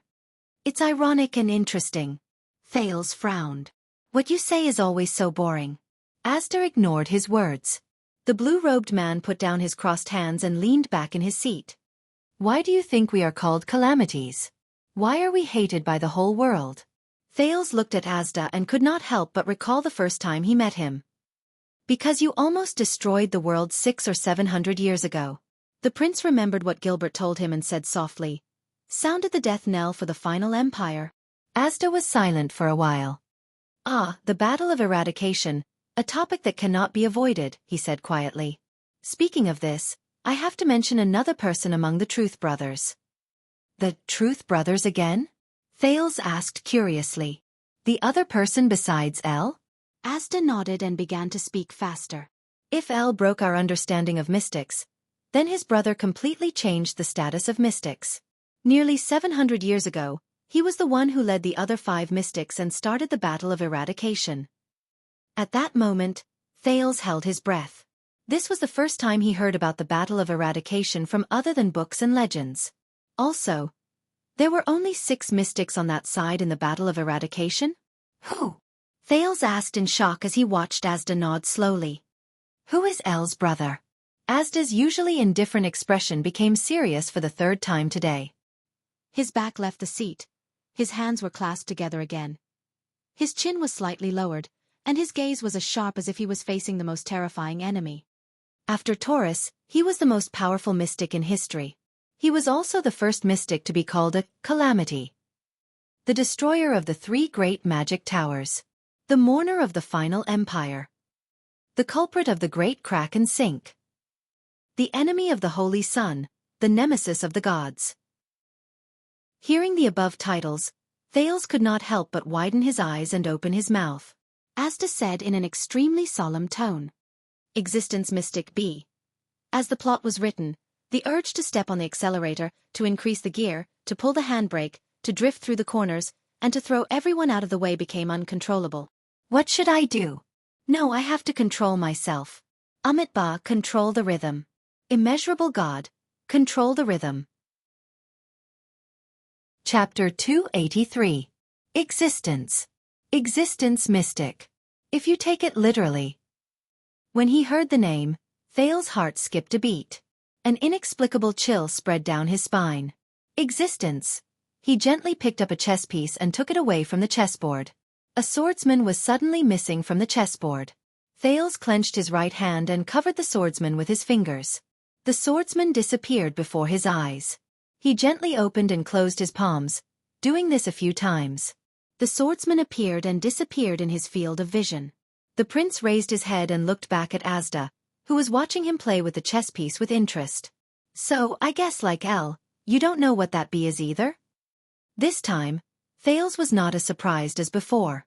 He asked skeptically, including this strange name of origin? Existence mystic? Asda just leaned back in his chair and looked at him wordlessly, as if he had no interest in answering. All right. Thales put down the chess piece and subconsciously moved it to the next square. According to what you said, that bee started a war, became the enemy of the world, destroyed the magic tower and the final empire, and split the known continent in half? Why? The prince picked up his glass of water and said cautiously, why did he do that? Why did the mystics declare war? How did the war happen? Asda gently rubbed his fingers, and a guard began to move on his chessboard. I thought that your 6 years of special political career should have given you some inspiration, the mystic said faintly. The cause of the war is very complicated. Until today, no one can understand it. In fact, there is no need to understand it because by the time we realized it, the reality was already like this. Thales took a sip of water and frowned. It's this inexplicable way of speaking again. Compared to the appearance of how the war happened, perhaps we should discuss why the war happened, Asda said flatly. Thales pursed his lips, whistled silently, and plucked one of his opponent's chess pieces. All right, why did the war happen? The prince raised his hand. He understood what the mystic meant. Why did the mystics break with the world? Asda did not answer immediately. The air mystic gently stretched out his fingers. It was rare for him to personally pick up a chess piece and take the next step. I am sitting here now, moving the chess pieces leisurely, watching the sun rise and set, listening to the breathing and conversations of countless Northlanders. His tone was very calm, and his fingers were very gentle. Under the afternoon sun, it actually gave people a sense of laziness. Asterisk thud. Asterisk a sudden, crisp sound rang. Asda pushed a chess piece onto the chessboard, startled Thales. At the same time, a blue light flashed in Asda's eyes. His aura changed and became fierce. He said through gritted teeth, but in the next moment, I can suck out all the air in the world. Or dilate all the air in the world. Thales, mystic comma. Asda ignored him, but the color in his eyes reminded Thales of another mystic. Imagine in the next second, from here to Dragon Cloud City, to Extet, the Western Peninsula, and even the entire world. All life on land will no longer be able to breathe, and will welcome the end of the world in the blink of an eye. As long as I move my fingers, Asda stared at him and said in an unnatural, fanatical tone, no one will live and nothing will survive. How does it feel? Thales felt his skin crawl as he looked at his teacher, who was not acting normally at the moment. He remembered Dragon Cloud City and Shield District that night. He remembered the pain and despair of countless citizens who clutched their throats in the air, trying to inhale a mouthful of air in a silent hell. A few seconds later. The entire world? The prince's voice was a little hoarse. Can you do it? Asda still stared at him, but the frightening look in his eyes slowly disappeared. It's not just me. The mystic leaned against the back of his chair again and said faintly, every mystic in the world can use their own methods to easily, in an instant, with the flip of their palms, destroy the world.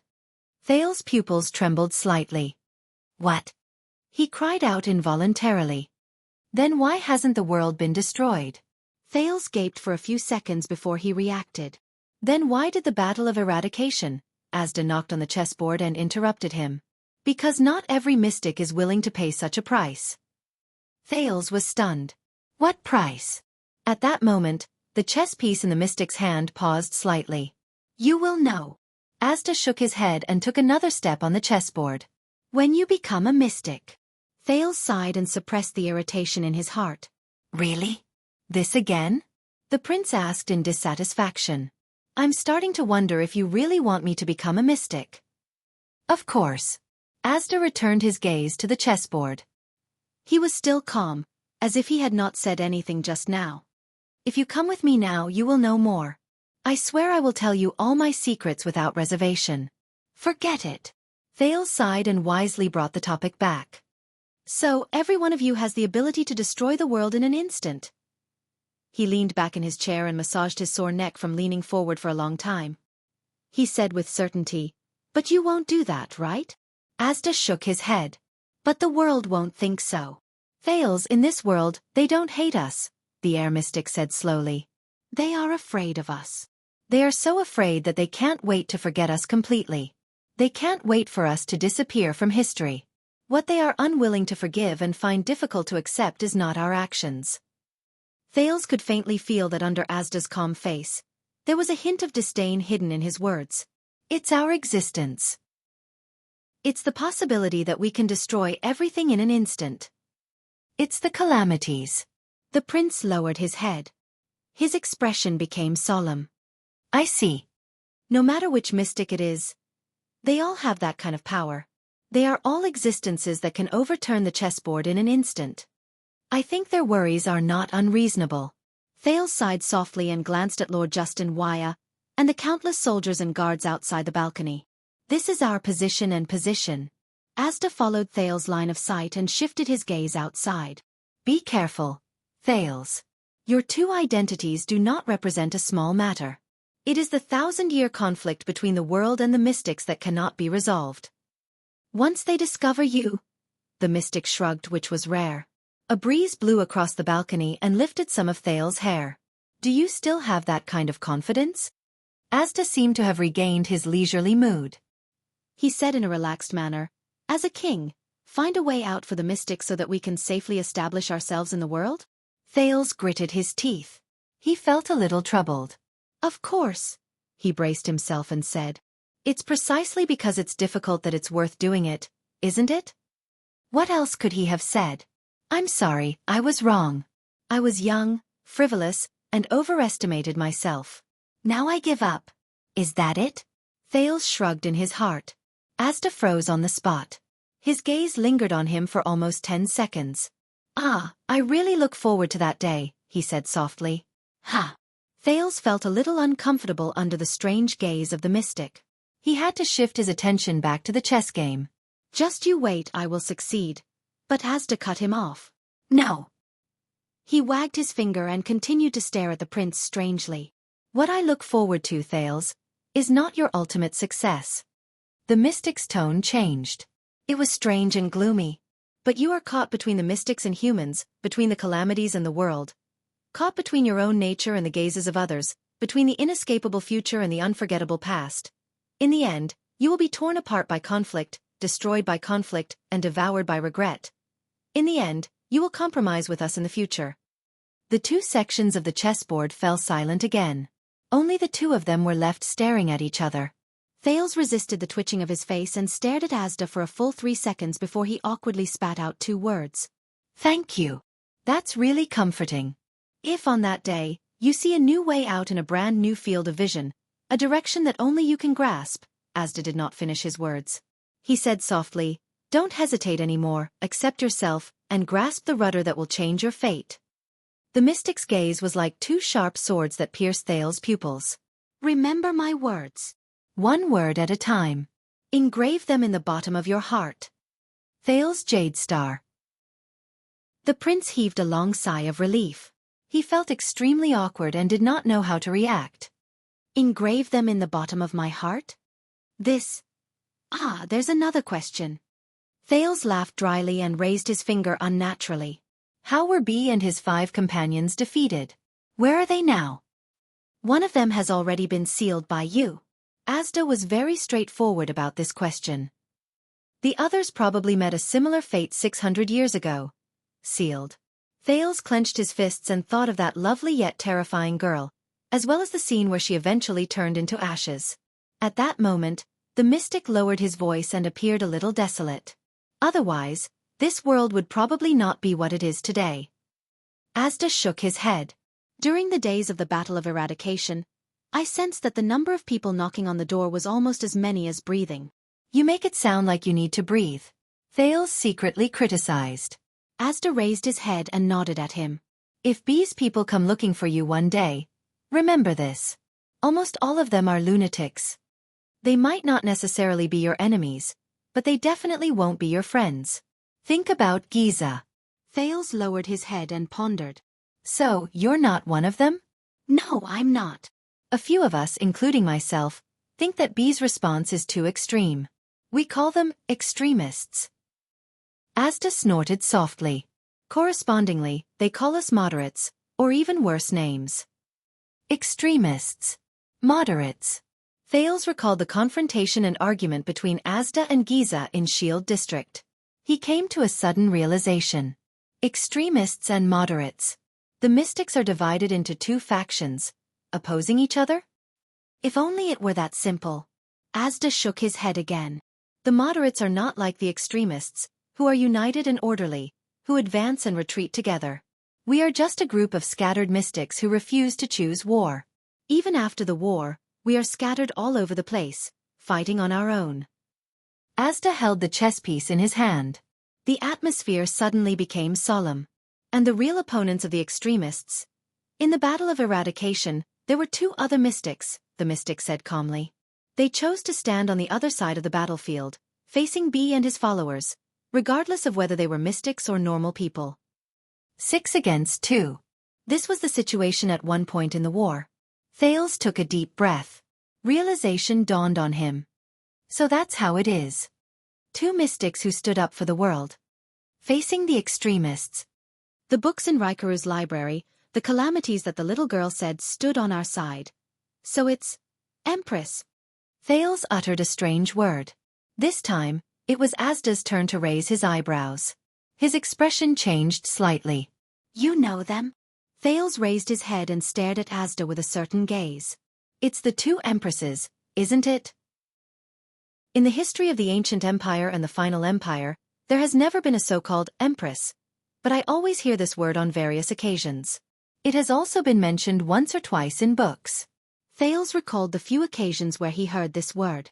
Even some of the great nobles in the two countries know of their existence. It sounds high and mighty.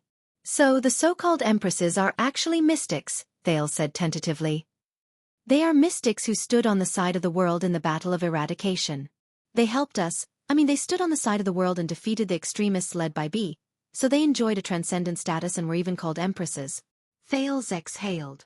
So, there are actually mystics who can coexist peacefully with the world, right? However, the moment he finished speaking, he noticed that Asda was looking at him with a thought-provoking look. Thales widened his eyes. What? Then, Asda shook his head again. No. He coldly denied Thales' words. This startled the prince. No. But the empresses, the two mystics who stood on the other side of the battlefield, they still think that they are a part of the human race. So, from the beginning to the end, they have been opposing the extremists. Asda shook his head and sighed. They are just two pitiful people who confuse the past and the present. We usually call them obscurants. Obscurants. Thales hid this term in his heart. They think they are human mystics? Thales' expression was calm, but a huge question mark was drawn in his heart. But Asda did not stop there, as though the obscurants were just a small interlude. The mystic continued to speak. As for the two empresses you mentioned, at that moment, Asda clenched his fist. Asterisk clack. Asterisk with a crisp sound, a red king jumped abruptly on the chessboard, took 3 steps on the empty path, and knocked a knight off the chessboard. Thales furrowed his brows. They are even worse existences. Asda's words only reached his ears at that moment. The knight rolled off the chessboard and swayed weakly on the table. With a heart full of doubts, the prince raised his head, and his body immediately tensed up. The air mystic's eyes shone with a strange blue light.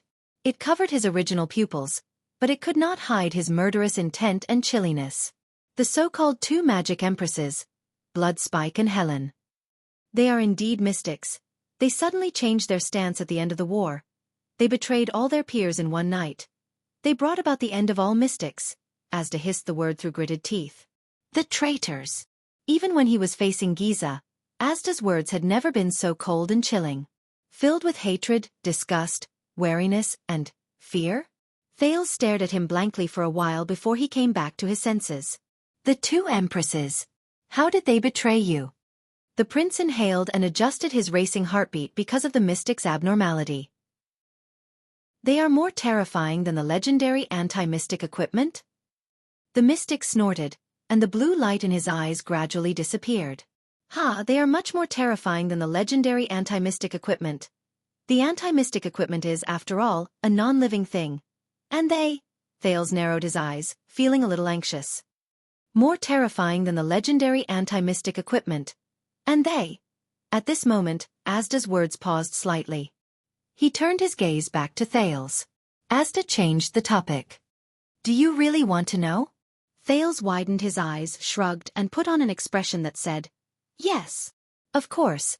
Didn't you say that we need to distinguish between our enemies and comrades? Not just these. Thales propped his chin and frowned as he pondered over the information and intelligence he just received. Previously, you mentioned the extremists, the moderators, the obscurists, the two empresses. Then what do the obscurists think? How many mystics are there left? What are their names of origin, and abilities? And Thales scratched his chin and muttered, who is Taurus, the one you kept talking about just now? Asda's lips curled up again, which was rare. It will take a lot of time to tell you all these. The mystic seemed to have returned to the calm and composed man's demeanor, and continued to tempt him. How about it? Do you want to come with me? Accept your nature and wholeheartedly embark on the path of a mystic. Then, you will be able to acquire this knowledge in a more systematic, efficient, comprehensive, and convenient manner. Thales immediately froze. Thales sighed and ignored the mystic's earnest gaze again. Thank you for inviting me again, but I still think that a successor to the kingdom with a delicate identity is more beneficial to our future than a mystic apprentice mystic who hides everywhere and cannot be seen. That's right. So, Thales raised his eyebrows and urged him to continue. The betrayal of the two empresses? Asda revealed a faint smile. All right then. The mystic shook his head slightly, then slowly nodded. Asda sat up straight. His gaze was sharp and his expression was solemn. Since you already know about the existence of the two magic empresses, it's time to tell you the most interesting part of our lesson today. When I was still a wizard apprentice, the part one was most fascinated with. Thales held his breath and waited for the mystic's answer. The two empresses. The magic empress. The existence who betrayed all mystics in the battle of eradication. The person who made Asda so afraid of them. How exactly did they betray us? How terrifying was their power? Class dismissed. Asda said calmly. Ha! Thales did not react for a moment. However, in the next second, the mystic's figure completely disappeared into thin air. Both ends of the chessboard returned to silence once more. Then, the sound of the prince's inhalation was heard slowly. Thales blinked in disbelief and stared at Asda's seat in a daze. Class dismissed? The prince sat in a daze for a minute. However, other than the chess game on the chessboard that had unknowingly ended, Asda did not leave a single trace behind. It was as if he had never been here. Thales stared at the empty seat in astonishment. His mouth fell open in surprise. It was as if he could see the mystic's indifferent and hypocritical smile. He recalled Asda's words from before. The most interesting part of our lesson today. When I was still a wizard apprentice, the part one was most fascinated with. Then, class dismissed. Chapter 284. Filled with anger, Thales rode through the first gatehouse under heavy protection and returned to Heroic Spirit Palace. His mind was shrouded in countless doubts. According to Asda, there were only a few mystics, but they were still divided into many factions. The extremists, led by B, who started the war, were once the most powerful faction, the real calamities, who had committed countless crimes. According to Asda, they were a bunch of complete lunatics who destroyed the world and themselves. But was that really the case? Thales always felt that even the unreasonable Giza did not seem to be such a crazy existence. With Asda as their representative, the moderates who rejected war. Asda described himself as a group of pacifists who stood aloof from worldly affairs, scattered in the world, and disunited. But from Thales' point of view, at the moment, whether it was controlling Constellation's underground world or pursuing Thales, the air mystic was the most proactive mystic who wanted to change the current situation. The two obscurists who believed themselves to be humans and thus fought against the extremists. Asda's attitude towards them was very strange. He neither hated them nor acknowledged them. Instead, His attitude was filled with pity. Where are they now? How are they doing? Thales's heart tightened when he thought of this. Blood Spike and Helen, the traitors of the mystics, known as the Magic Empresses, were shrouded in the most mystery. Why did they betray? How did they betray? Why does Asda hate them more than the obscurists who stand on the side of the world? How are they now? Thales sighed and dismounted beside Heroic Spirit Palace's stable. He took out the book from the saddle and comforted the reluctant Jenny as he handed the reins to the groom. Having just received his first lesson, the confusion in his heart did not diminish when he faced the world. The more he knew, the more questions he had. While he was deep in thought, Wuxia, who was behind him, nudged the young prince. His tone was cautious and vigilant. "Your Highness." Thales snapped out of his daze and looked up. He saw the person who made Wuxia and Ralph rather uneasy. It was a pale man. He leaned against the side of the stable with his arms crossed. A black-hilted saber was strapped diagonally on his back. He raised his head towards the prince and his entourage, revealing a sharp and unfriendly gaze. Including Lord Justin, the Grand Duchess guards and the palace guards all nodded at him in greeting. His entire body exuded a dangerous aura. It was just like the first time Thales met him. "It's already 6 o'clock, the man said coldly, "and I said 5 o'clock. Thales helplessly rolled his eyes at the setting sun. "Aren't you supposed to be busy protecting the Archduchess' safety?" The prince patted the dust off his body and bade farewell to Jenny. Once again, he watched how this beautiful girl caused a commotion among her peers after she was led into the stable. "Why do you have the time to visit a powerless and useless foreign prince at this time?" "Lord Nicholas?" Sorry, Nicholas was the legendary commander of the Archduchess Guards, who had been demoted from the White Blade Guards to the Grand Duchess Guards. He was almost middle-aged.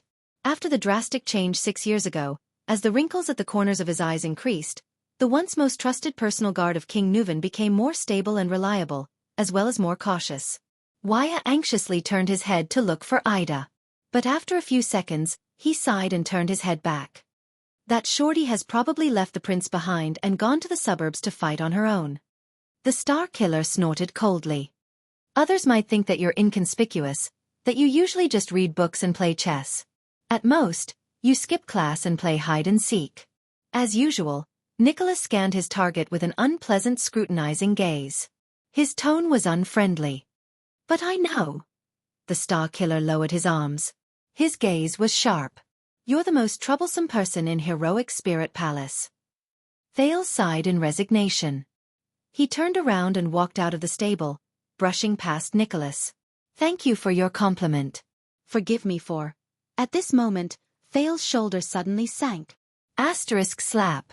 Asterisk. The prince turned his head and looked at the Star Killer's hand on his shoulder. He frowned slightly. Wuxia and Ralph reacted quickly and took 2 steps forward. The attendant pressed his hand on his single-edged sword, while the Phantom Wind Follower drew out one of the 2 short swords from his waist. The people around them also reacted quickly. The Constellations consciously formed a semicircle and blocked the Northlanders, who had also become nervous. "Let go of the prince." Wuxia looked at them and warned them with a solemn expression. "Relax, relax." Before the situation went out of control, Thales exhaled and waved his hand for his subordinates to retreat.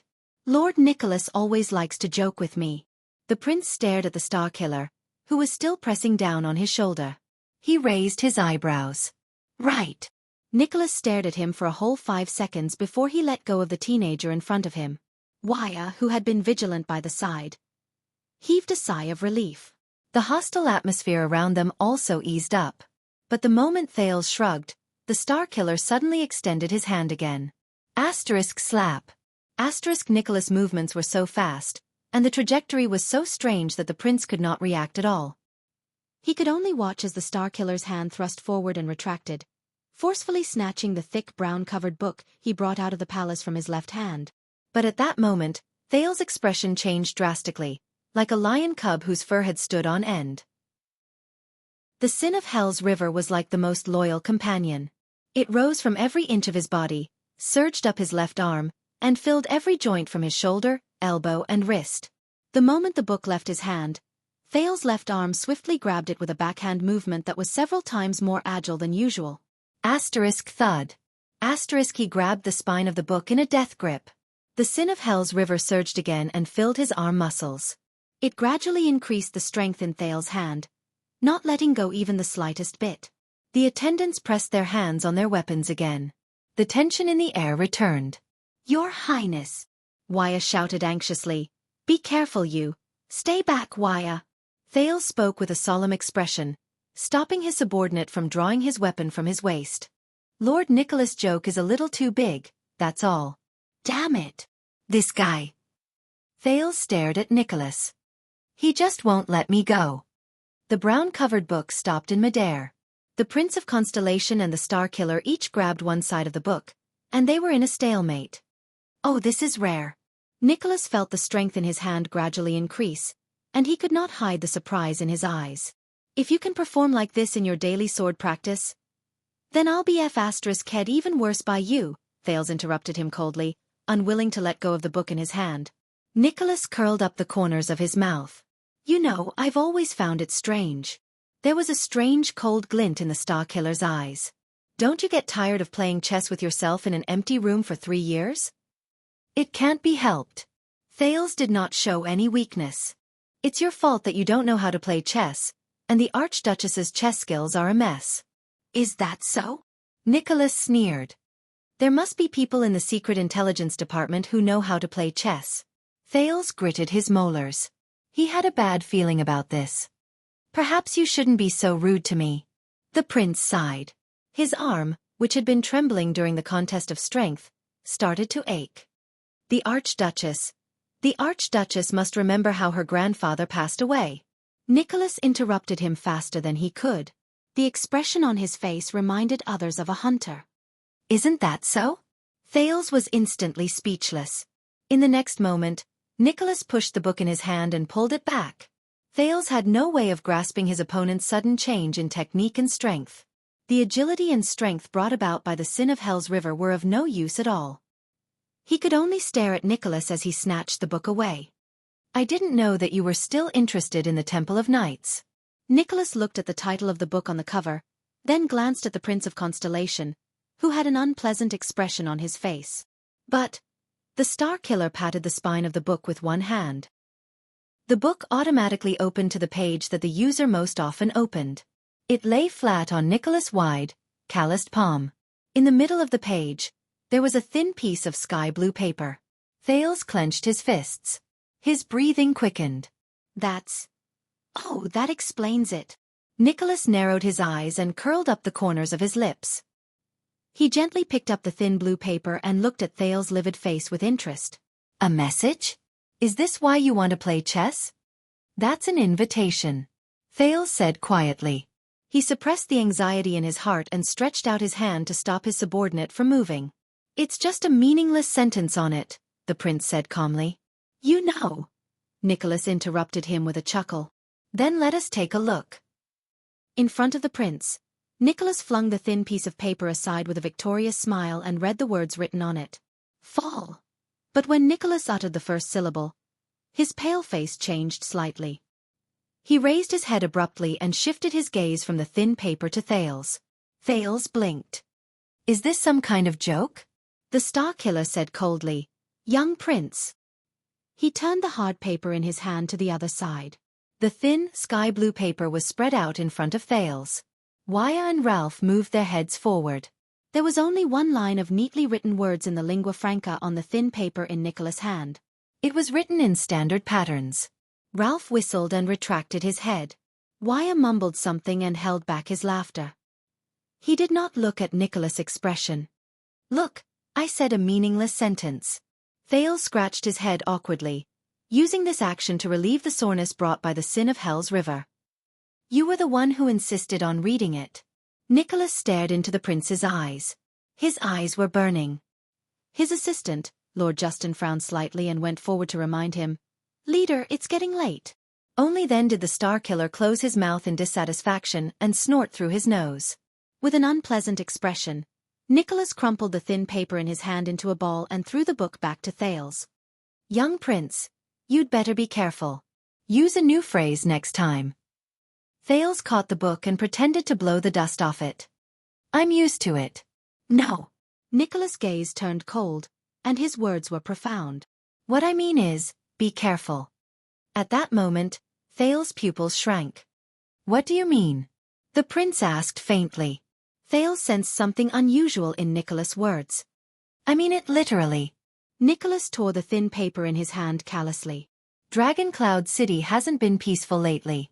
And you're the most interesting bargaining chip in Dragon Cloud City. The Star Killer tore the thin paper in his hand and walked forward slowly. He approached Thales' face with an oppressive force, and his tone became more and more frightening. Of course, if you and the hand behind you want to do something. Thales furrowed his brows tightly. At that moment, enough! It was a clear and loud female voice. It sounded rather young, and it rose out of nowhere in the empty space outside the stable. Thales exhaled. In response, Nicholas snorted coldly in displeasure. Waya's expression relaxed. He turned around and mouthed to Ralph, I'm saved. Footsteps could be heard outside the stable. A blonde girl in a dark brown one-piece formal dress walked to the front of the stable under the protection of the Archduchess guards on both sides. An old but rather dignified nobleman accompanied her with powerful steps. The old-fashioned Madame Gings and two maids followed behind them. Beside the stable, both the Archduchess guards and the palace guards retreated in unison and bowed respectfully. Lord Nicholas. The young girl who suddenly appeared continued to speak with her bright voice. Her voice was like the soft cry of a skylark, and it made people feel as if the setting sun was rising again. Prince Thales is our honored guest, and also Dragon Cloud City's ally. He represents the friendship between the Jade Star family and Constellation. And you should display the bearing and actions that befit the honor of a Northlander, my personal guard captain. The girl stared straight at Nicholas, who was confronting Thales. Her expression was calm, but there was an inexplicable sense of indifference. After all, we fought alongside him. The Star Killer inhaled softly and glanced at the prince. Then, he took a step back and bowed slightly to the girl. Of course, Nicholas said coldly. As you wish. Your Grace. Thales shrugged. He turned around and flashed a friendly smile at the girl who helped him out of his predicament. He did not know when it started, but the sloppy little rascal he knew 6 years ago had turned into a beautiful 15-year-old girl. She was the current Archduchess of Dragon Cloud City, Saroma Walton, who amazed Thales, even though he saw her every day. The girl blinked her green eyes, which were even more spirited than before. Her nose was curled up into an adorable arc, which made people want to reach out and pinch it. Her lips were slightly thick, but they had a unique texture.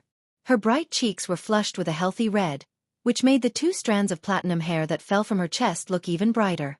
The only thing on her body that ruined the brightness was probably the big, thick, black-rimmed glasses on her face. Good night, my respected and noble Archduchess of Dragon Cloud City, the beautiful and elegant Lady Saroma. Thales smiled in a relaxed manner. He raised his right hand at Saroma, pressed it lightly against his left chest, and performed an elegant, proper and unmistakable bow. Lord Nicholas was only joking with me. Please do not be too harsh on him. The young Saroma stared at him quietly. No emotion could be seen in her eyes. But I still thank you for your concern, and I will keep this gratitude in my heart. The prince curled his lips into what Gings, the female officer, said was the best angle, and nodded slightly. I hope you have a pleasant day today, my lady. And the two of you, Count Liespan and Lady Gings. Thales raised his eyebrows. He watched as Liespan, who looked stern, and Gings, who looked calm, returned his bow. Finally, Saroma furrowed her brows slightly and pursed her lips, which made her look even cuter. She walked forward slowly and looked at Thales at the same level. The young girl walked in front of Thales. She pouted, extended her hands, and elegantly lifted the hem of her dress, revealing a pair of small deerskin boots and a pair of beautifully curved calves. Thales straightened his back. He could not help but notice that the girl's once dirty hands had become white and smooth. They were lightly wrapped around her waist. Under the well-tailored formal dress, her neck looked slender, her waist was straight, and her slightly large breasts were tightly bound in her tight shirt. Her entire body exuded a youthful vigor. However, just when Thales thought that the Archduchess was going to lift her skirt and bow back to him, thud. Thales cried out in pain. He took 2 steps back and crashed into the stable behind him. He bent down in pain and rubbed the bone of his leg that was kicked. Behind the young girl, Count Lisban and Lady Gings both frowned. A pair of maidservants covered their mouths and cried out in surprise at the same time. Nicholas scratched his neck and shook his head gently. Saroma snorted coldly and retracted her boots. Her hands trembled, and she angrily flung her skirt down. As the Archduchess moved playfully, the jeweled headdress on her full forehead shone brightly under the setting sun. Even the cloud dragon spear emblem on her sleeve seemed to have gained a hint of color out of nowhere. The Prince of Constellation, who had been kicked for no reason, raised his head with an incredulous expression. "Hey!" Feeling the pain in his leg, Thales protested in dissatisfaction. "Why?" Saroma walked up to Thales. She was slightly taller than Thales, and she curled her lips as she stared at the guests of Constellation with a displeased expression. Waya and Ralph looked at each other and wisely took a step back. They chose to abandon their duty and abandon their prince. From Constellation, respected, noble, handsome. The girl's expression was ice-cold, and she emphasized the last two words. "Prince Thales. Highness Thales." Thales sighed. The Archduchess unhappily glanced at the big black horse behind him, who was chewing on fodder and watching the show leisurely. She threatened him with her clear and bright voice. "If you speak to me in this tone again, I will." She was very unhappy and glanced at the big black horse, who was chewing on fodder and watching the show. "Then don't live in the courtyard anymore. Come to the stable and sleep with your favorite Jenny." Saroma snorted softly. She turned around abruptly and stomped her deerskin boots on the ground. Her footsteps could be heard from 20 meters away, and she left angrily. The young girl's long hair brushed past Thales' cheeks, and a delicate fragrance wafted into his nose. But the unfortunate prince did not have the energy to care about these little charms. With a wronged expression, he raised his head and looked at the indifferent Count Lisban. Madame Gings and the two maidservants hurriedly followed the Archduchess. The former even glared at Thales with a frown, as if it was his fault. "Seal, I'm already very tired today." The Archduchess' clear voice rang. She was respectful and polite, forming a stark contrast with her behavior just now. "Let's talk about it tomorrow. I'll leave the rest to you." The regent of Dragoncloud City, Count Lisban, who was also dressed in formal attire, sighed and nodded gently at the young girl's back. "Of course, my lady." The Star Killer shook his head in disdain and followed the Archduchess. Saroma's footsteps faded into the distance. Thales straightened his back and exhaled in dissatisfaction. He said to Lisban, during today's State Affairs hearing, "Who provoked her again?" "No one." The regent shook his head without changing his expression. But then, he nodded with a conflicted expression. His expression darkened. "Everyone." Thales revealed a puzzled expression and said in dissatisfaction, "Then do I deserve to be that unlucky target?" Count Seal Lisban, the regent of Dragoncloud City who was over 60 years old, probably did not like Thales very much from the first time he saw him. But this time, the count shook his head and apologized to him.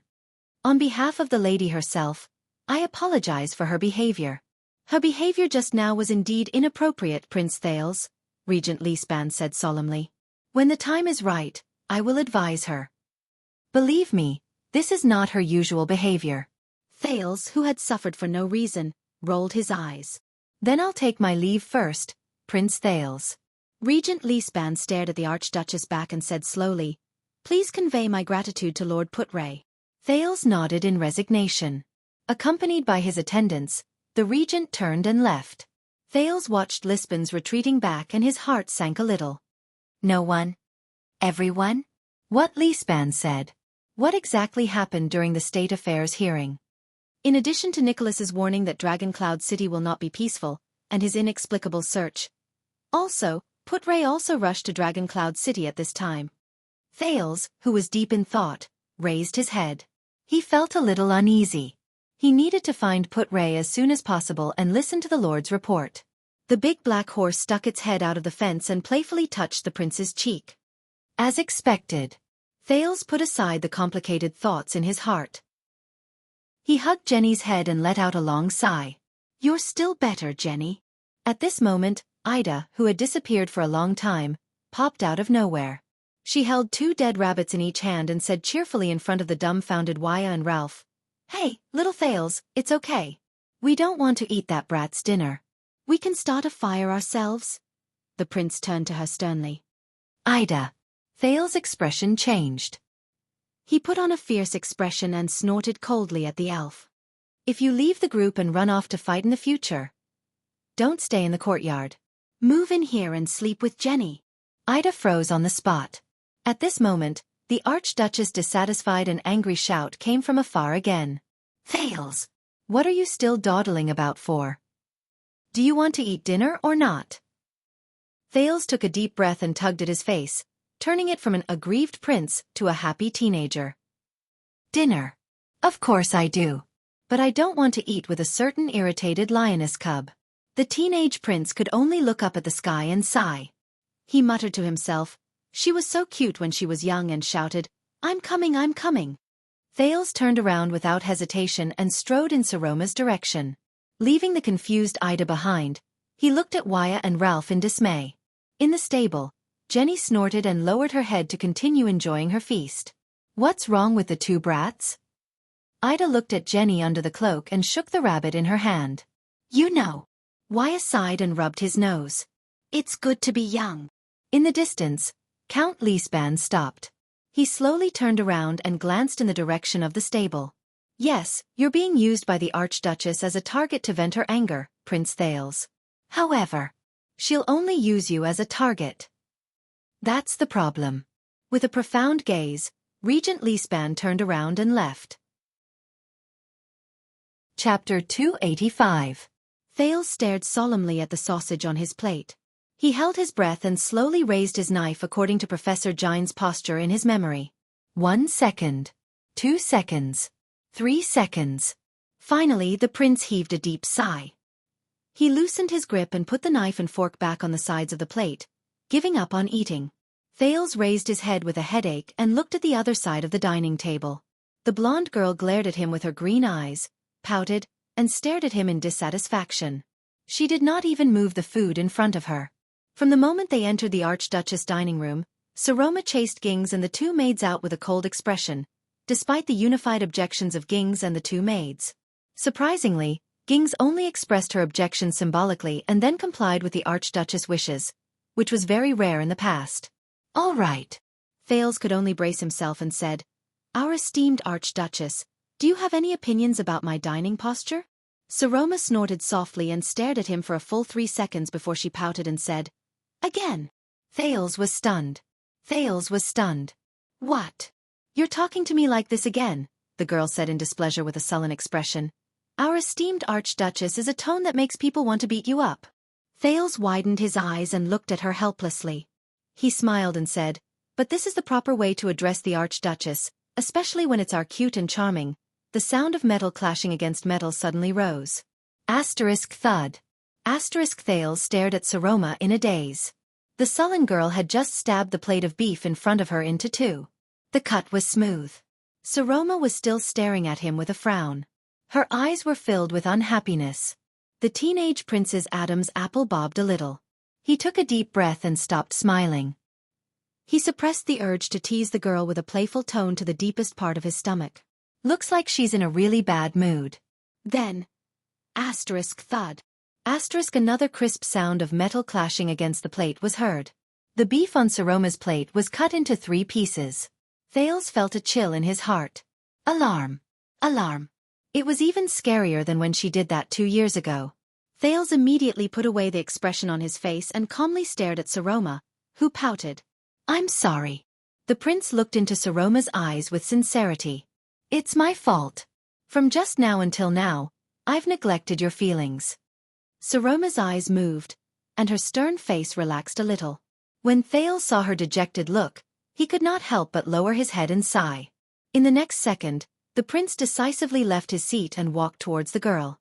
Saroma was slightly shocked. As she watched Thales get closer and closer, she seemed a little uncomfortable.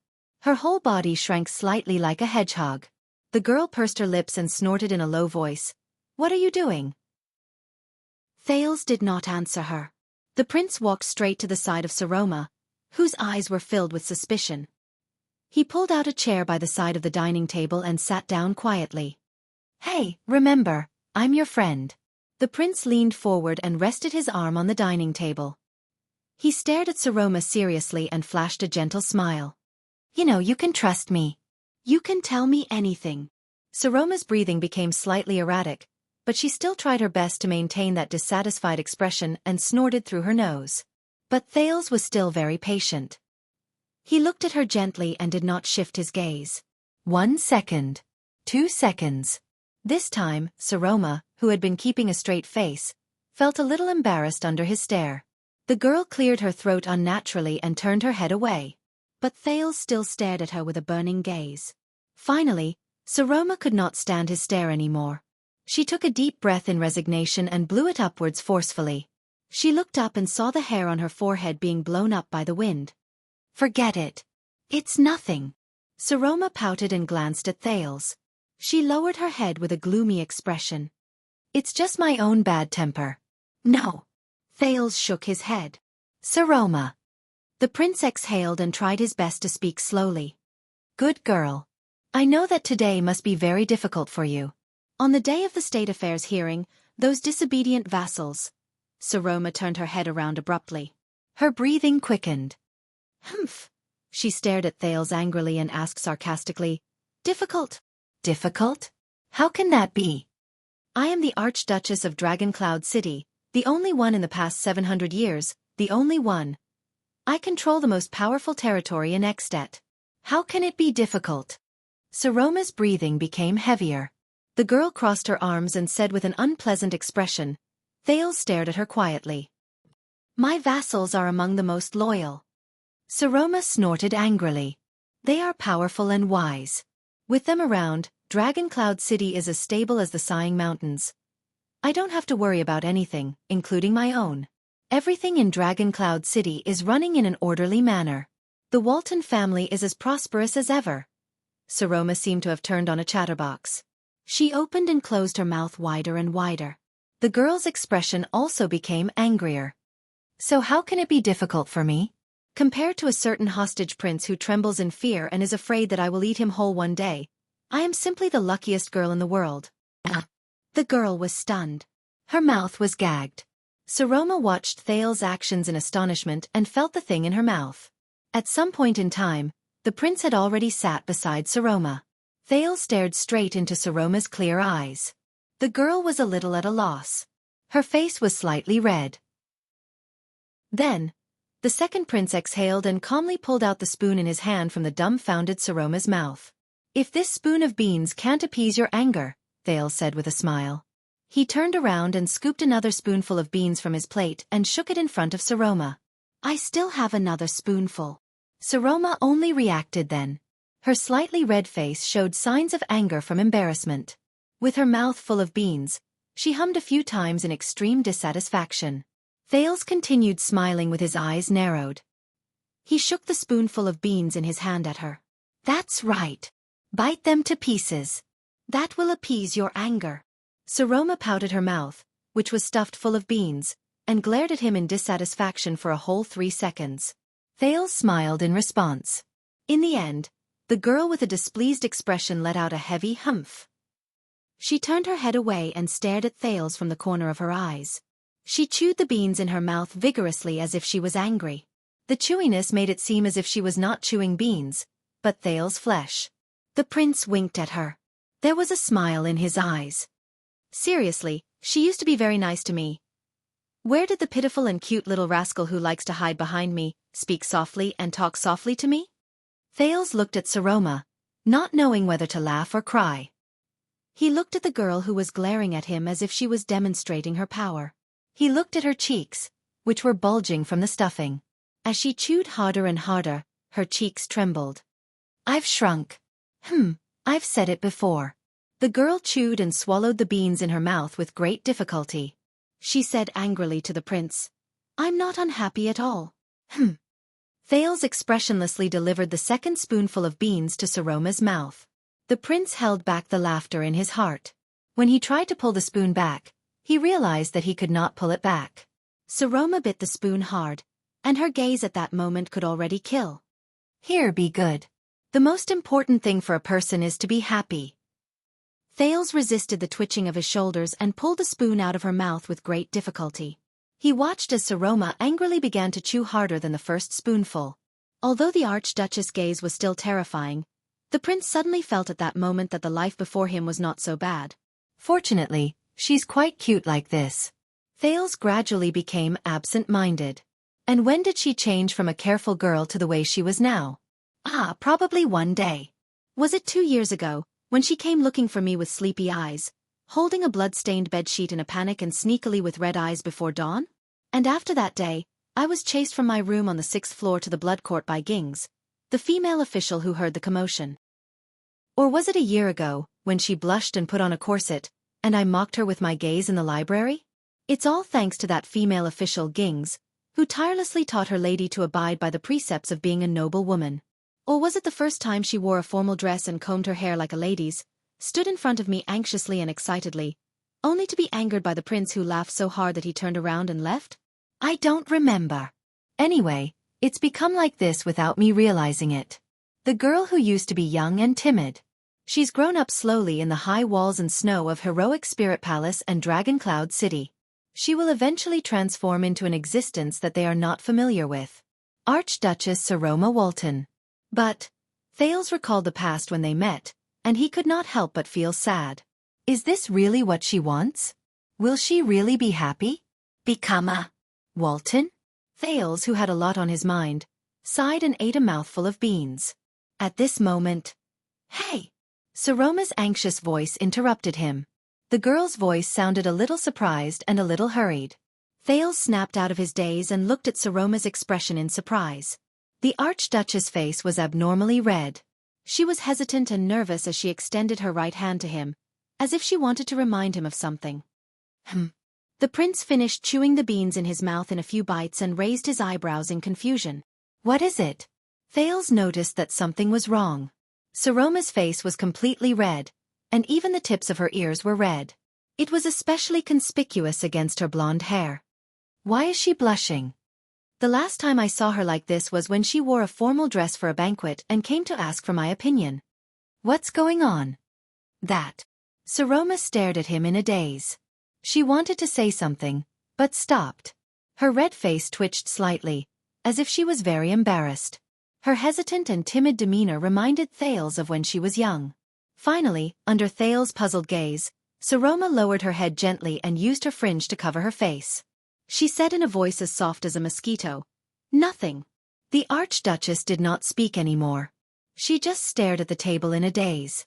Baffled, Thales shrugged. He still did not quite understand why Saroma was blushing. The prince shook his head and sighed at how strange women were. Just as he lowered his head and was about to scoop a spoonful of stew into his mouth, Thales' gaze swept past the spoon in his hand. Asterisk clang. Asterisk the prince's heart trembled violently. The spoon in his hand fell on the dining plate and clanked back and forth. Thales sat where he was in a daze. He looked at the familiar spoon, and then at Saroma, whose face was so red that the tips of her ears could be seen. He felt incredibly awkward. He could not help but smile sheepishly. That. I wanted to remind you just now. Saroma's voice was so sharp and thin that it was almost inaudible. It's just that you were too fast. Thales felt a headache coming on. While he was glad that no one saw this scene, he used his last bit of rationality to swallow back the words, "It's okay, I don't mind," that were on the tip of his tongue. The atmosphere at the dining table instantly became very awkward. However, Saroma, who had just lowered her head, seemed to be dissatisfied when she saw Thales' reaction. She raised her gaze slightly. "Humph, you did it on purpose, didn't you?" The young girl snorted softly. Gings said, "That's right." Thales slapped his head hard and stiffly changed the topic. I remember now. Under the Archduchess' indignant gaze that said, "How dare you?" the second prince took out a small but exquisite rectangular wooden box from his chest pocket. There were simple decorative carvings on it. "Here," Thales said nonchalantly. He only wanted to use this matter to dilute the current awkwardness. Chapter 286. Saroma's eyes widened slightly. She took the exquisite box in surprise. She first looked at the smiling Thales in confusion, then gently opened it. "This is..." Saroma saw what was in the box and raised her head in surprise. "When I wrote a letter to my country last year, I asked Gilbert and the others to get someone to make it. Today, Put Ray brought it over." Thales blinked proudly and grabbed the item in the box. You know, the craftsmen in Constellation are of a better standard. I measured the curvature and thickness of the lenses according to their requirements. I hope there won't be any major mistakes, and I even prepared a few spare lenses. If there is a mistake, I'll have to polish the lenses again. Speaking of which, manual polishing is very expensive. Saroma inhaled and looked at the item in Thales' hands, which was obviously the product of meticulous craftsmanship. Let me introduce the pince-nez. Thales smiled and picked up the new pair of glasses in his hands, which was completely different from the one on the girl's face. This pair of glasses was very strange. It did not have ear frames at all, and only one side of the frame was connected to a chain. The frame was very thin, and the nose cone was also slightly peculiar. Thales skillfully extended his left hand, stroked one side of Saroma's forehead, and removed the large and heavy pair of black-rimmed glasses from her face. It was as if he had practiced this thousands of times. But Saroma only stared at him blankly and let the prince take off her glasses without any resistance. She did not even care that her vision was greatly affected. It was as if she had experienced this thousands of times. Thales excitedly fiddled with the new glasses in his hands. He pressed it on the bridge of the girl's nose and touched the soft skin on her face with his fingers. Like this, I used a bit of the principle of air pressure to clamp it on my nose, and I can stabilize the glasses. There's no need for ear frames at all. Then put this chain in. Thales grabbed the thin chain at one end of the glasses and lowered his head, trying to find a pocket on Saroma's body to put it in. But he was embarrassed to find that the girl did not have any pockets on her body. The only gap was in front of her chest, which was tightly bound by her coat and corset at the same time. It's fine if you don't put it in. The second prince awkwardly averted his gaze and stuffed the chain into her hand. It was the first time Saroma wore a pair of glasses without ear frames. She opened her mouth in surprise. She carefully held the delicate new frames, shook her head as if afraid they would fall, and then looked around. Thales observed the Archduchess' new appearance. The almost transparent pince-nez freed Saroma's face from the torture of the black-framed spectacles. At that moment, the young girl blinked with a puzzled gaze. She no longer looked as inflexible and stern as before. She looked rather charming and cute. Thales exhaled in satisfaction. He picked up Saroma's old glasses, which had been worn out a lot, and chuckled. After a few seconds, the girl finally got used to her new glasses. Thank you. Saroma lowered her head, seemingly a little embarrassed. You're welcome, I've been wanting to say this for a long time. The prince laughed and said, as the leader of this land, wearing those black-rimmed glasses doesn't make me look too serious. I look just like a frog, haha. To his surprise, Saroma was very calm. She was not agitated, excited, curious, or puzzled. Instead, hey Thales. The girl propped up her glasses in a daze and stared into the distance. Thales raised his eyebrows. Selma lifted her head gently. Thales noticed that there was some redness around her eyes. It couldn't be. It's just a gift, and she's so touched? Thales, who was most afraid of seeing people cry, felt his heart skip a beat. Thales, Saroma said softly, do you remember that day 6 years ago? Thales narrowed his eyes in puzzlement. The day we first met. That night, that early morning, that morning. Her voice was illusory and indistinct, as if it came from afar. Thales frowned and remembered the past. That night. Neuven, Lampard, the blood-stained crown, the newborn Archduchess. Of course. His tone became unconsciously solemn as he stared at the young girl in front of him. How could I forget that kind of experience? Because of you, Thales. Saroma looked at him seriously. I became an Archduchess. Without you, I wouldn't be who I am today. Thales was slightly startled. He was about to speak, but Saroma just shook her head. Her red eyes made Thales speechless. He felt a heavy weight on his chest. But, why did you mention this? You said. Saroma sniffled. With a faint nasal voice, she shot a faint, sorrowful gaze at Thales from behind her new glasses. You said that you would always be by my side, that you would face it with me, that you would... The corners of Thales' lips parted slightly. Ah! The prince took a deep breath and remembered what he once said. He subconsciously flashed a reassuring smile. I will always protect you. Saroma did not speak. She only stared at the prince quietly. The surging emotions in her eyes made Thales rather uneasy. The two of them stared at each other quietly. After a long while, the heavy atmosphere was finally broken by the young girl's laughter. However, this laughter did not sound very happy to Thales. "Thank you. I'm sorry." There was a faint sense of disappointment in the young girl's voice. "It had nothing to do with you. I shouldn't have kicked you today." "Ha!" Thales first widened his eyes, then he scratched his head in puzzlement. Saroma's behavior today was somewhat beyond his expectations. The prince could only smile awkwardly with a puzzled expression. "It's okay." Thales sighed softly and shook his head helplessly. "After all, we're friends. Just like what you said, we live and die together." When she said this, Saroma trembled slightly. The Archduchess raised her head abruptly, as if she had made up her mind about something. "Thales." Saroma exhaled, and her words came to a halt. Today's State Affairs hearing, that. Thales sensed something. What's wrong? But at this moment, Saroma's eyes, which were staring straight at Thales, suddenly dimmed. It was as if she had let go of something. Thales stared at her in puzzlement. "What is this?" In the next second, Saroma's tone and rhythm returned to normal. The city of faraway prayer sent a messenger crow." She tilted her head and said, seemingly unbothered, "Rockne and his allies, the 3 archdukes in the north, want to invite me and Dragon Cloud City to sign a declaration against the king's decree and support their protest." "Oh, that's a good thing." Thales, who was filled with questions, recalled the major events in Extet over the past few months. King Chapman's new decree of nobility in Black Sand region was met with almost unanimous opposition and condemnation from the entire country. He was probably in a terrible predicament right now. Teach Lampard a lesson. "Yes." Saroma let out a muffled laugh, but her tone was a little gloomy. "It's a good thing." Thales frowned as he stared at the sullen girl in front of him. "Speaking of which, do you know that we'll soon have a new teacher?" The prince asked tentatively. Put-Ray invited him from Enlenzo dukedom. He said that he's a highly respected, but in the next moment, Saroma stood up abruptly. "I'm full. You can continue." The Archduchess regained her tranquil and indifferent expression. Thales was shocked. "Ha! But she's just. Tomorrow, the usual time, in the library." Saroma flashed a pale smile. "A batch of new books has arrived. Don't forget, we'll read them together." Thales nodded subconsciously.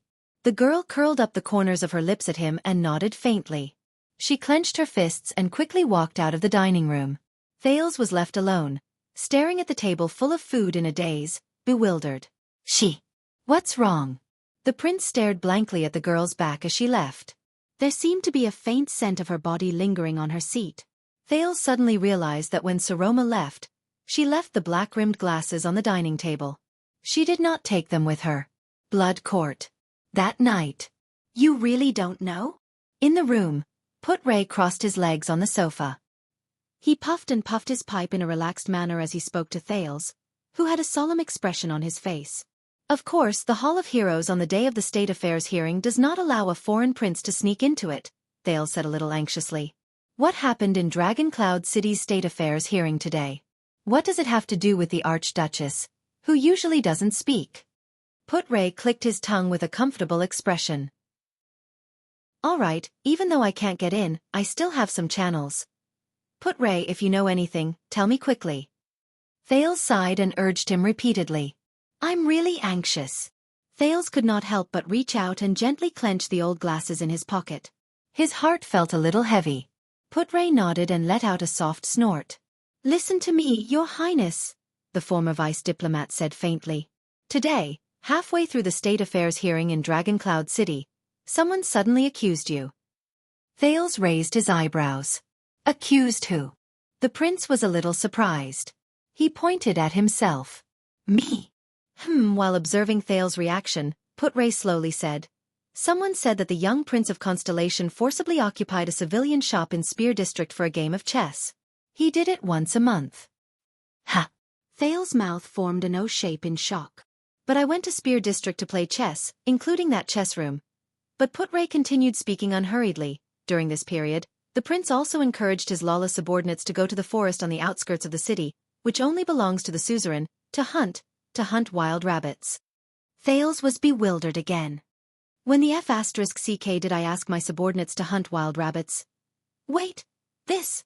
Thales thought of a certain figure under a cloak. He suddenly felt a tightness in his chest. His vision darkened, and he almost vomited blood. Anyway, it caused a huge uproar. Putray took a puff of his cigarette and snorted in satisfaction. He then continued, after the vassals in the state affairs hearing heard about the enemy kingdom's prince's arrogant and despotic behavior in Dragon Cloud City, they were filled with righteous indignation and demanded from Regent Lisban. They demanded that you be punished accordingly for your crime, such as a harsher dungeon detention, Putray said with a chuckle. Or the whipping unique to Northland. Thales widened his eyes in disbelief. Crime, then. The prince suddenly realized something. He cast a suspicious glance at Putray, who was smoking leisurely. Wait, your prince is about to be spanked. How can you still be so calm? Putray chuckled and shook his head in front of the slightly dissatisfied Thales. Don't be anxious, Your Highness. Your luck is as good as always. Something unexpected happened, Putray said in a nostalgic tone. For the first time in 6 years. The 15-year-old Archduchess Walton, who has always been quiet during the past state affairs hearings. She actually stood up from her seat in agitation. Thales frowned. She stood up? The Archduchess of Walton shocked the 4 cities. She shouted, in the face of the vehement denunciations of almost all her vassals, that she would vouch for it on her reputation and authority. Putray said it lightly, but to Thales it was so shocking. I guarantee that your actions were all approved by her. If you want to pursue responsibility, you should start with her. Thales was stunned. He stared at the empty space in a daze and said subconsciously, and then? Putray's expression darkened. He put down his crossed leg and sat up straight. And then? There was a blind viscount who publicly accused your lady. Putray heaved a long sigh. He said that she was so protective of a prince who was a hostage. Could there be something between the two of them? Thales listened to Putray's narration in a daze. He did not notice the special way his lordship addressed the girl, intentionally or otherwise. Of course, he was beaten black and blue by the angry Northlanders on the spot and chased out of the hall. What happened after that was ugly. I heard that the Archduchess lost her temper and smashed a stone cup. Regent Lisban almost lost control of the situation. For an outsider, I think the vassals of Dragon Cloud City probably have a worse impression of their ruler. After Putray said this, he exhaled softly and blew out a ring of smoke. So, Thales subconsciously sat on the bed with a stunned expression. He touched his knee and remembered the girl's vicious kick. Today he also remembered her abrupt words at the dining table. Her tearful tone. Because of me. But because of this, many of the vassals had unpleasant expressions on their faces. They suggested in unison that for the stability of Dragon Cloud City's rule, and for the continuation of the Walton family's bloodline, Thales sat in a daze. He did not realize that his breathing had begun to quicken. The Honorable Archduchess should choose a husband among the local vassals this year, get married, and have children. When Putray's words reached Thales' ears, he actually felt a sense of isolation, as if they came from another room. The reason is too legitimate. Even Lisban could not raise any objections. This is what happened at the hearing. I think at least it should be the part you want to know. Thales subconsciously clenched his fists. Putray looked at the somewhat dispirited Thales thoughtfully and sighed softly. Your Highness, be prepared. Your friend. That poor little girl. Thinking of the past, the thin man clicked his tongue and shook his head. She's going to get married. Putray's voice was very low, as if he was afraid of waking up someone who was sleeping. On the other side, Thales, who had been silent for a long time, had even forgotten how to react. Putray quietly blew out a perfect and beautiful ring of smoke and quietly watched it drift away into the air. It was as if it had never existed. Only the person who blew out the smoke ring could remember how perfect it was at that moment. A few seconds later, Prince Thales Jadestar subconsciously turned his head and looked outside the window. You will always be by my side. You will face it with me. You will. Little rascal. He called out the name that he had not said for a long time in his heart, but it was as clear as ever. He stared in the direction of Heroic Spirit Palace in a daze. He felt his hands and feet go cold, and he felt lost. Chapter 287. Dragon Cloud City, Heroic Spirit Palace, Training Ground. Under the gazes of countless heroic Spirit Palace guards and attendants, the sweating Thales swung the long sword in his right hand, lifted the shield in his left arm, spread his legs apart, and solemnly adopted the iron body style that he had practiced countless times. Even though he was preoccupied, the prince still had to carry out the necessary outdoor training every day. I don't know why you're still practicing this sword style. In front of him, the pale-faced former commander of the White Blade Guards lifted a heavy sword with a disdainful expression. Even when fighting against the orcs, our army's combat style has been reinvented for hundreds or even thousands of years. And your sword style of holding a sword and shield and waiting foolishly for people to beat you up. Are you going to keep talking nonsense? The prince said impatiently. I remember that this is outdoor training, not satirical poetry writing. Nicholas pursed his lips. His gaze was unhappy. The Starkiller's attitude towards the second prince, which was neither good nor bad, lasted for a whole 6 years, took a drastic turn for the worse after yesterday's state affairs hearing. He began to scrutinize Thales with a hostile gaze and was extremely harsh towards the Constellatiate teenager during outdoor training. Of course, Thales later found out why. Thales shrugged, indicating that he could attack.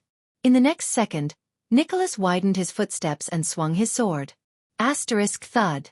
Asterisk Thales' shield collided with Nicholas' heavy sword. The prince stepped forward and counterattacked with the long sword in his right hand, but Nicholas easily dodged it.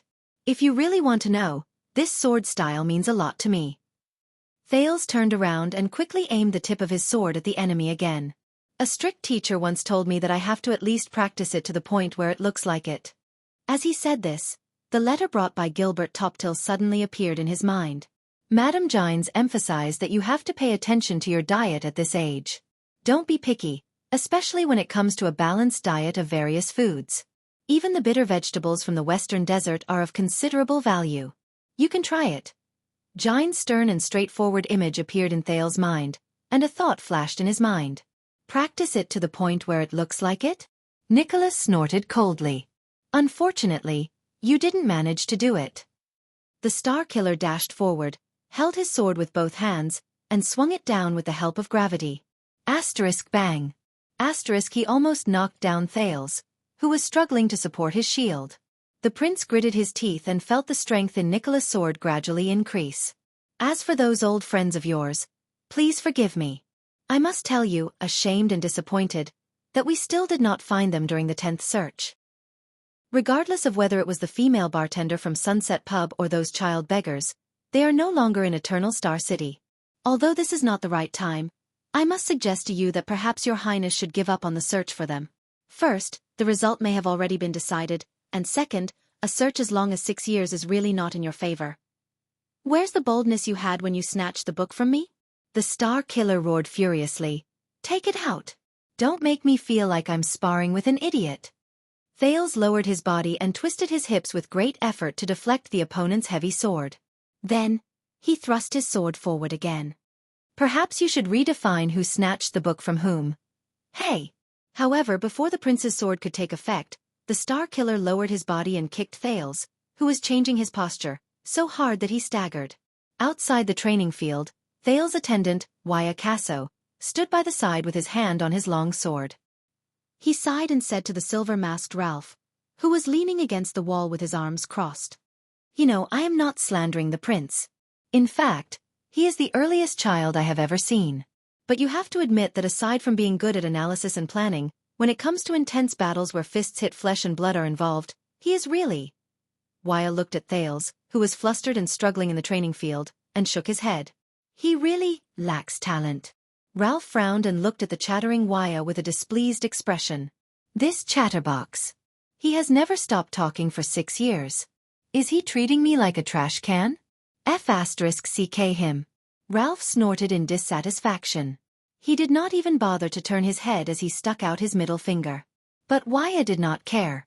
He knew that Ralph, who could not speak, hated talkative people. However, if he could make the Phantom Wind follower unhappy and enjoy his irrefutable, angry gaze, why not? Just like how Ralph also liked to gloat when he saw Wuxia's clumsy appearance when he did not understand the prince's sign language. Wuxia disliked Ralph's casual and boorish street habits, and was also dissatisfied with the sign language that only he and the prince could understand. The Phantom Wind follower hated the attendant's confidence and self-awareness as the prince's only spokesperson, which he was. He also looked down on the attendant's almost fastidious attitude towards etiquette and addressing. That was right. Even though they had fought side by side many times, the two attendants of the prince, who were born into worlds apart, had never had a good relationship with each other. Wuxia continued to frown and said, if he had time and preparation, whether it was chess, negotiation, or even sword practice, the prince would undoubtedly be able to give a beautiful answer. But like this, when faced with a sudden attack, he would easily become flustered, nervous, and lose his composure. To be honest, he is a little like a new recruit, especially those ordinary civilians who are averse to blood and are not used to fighting. This is fatal in a battle. If you make a mistake at a critical moment, you will regret it for the rest of your life.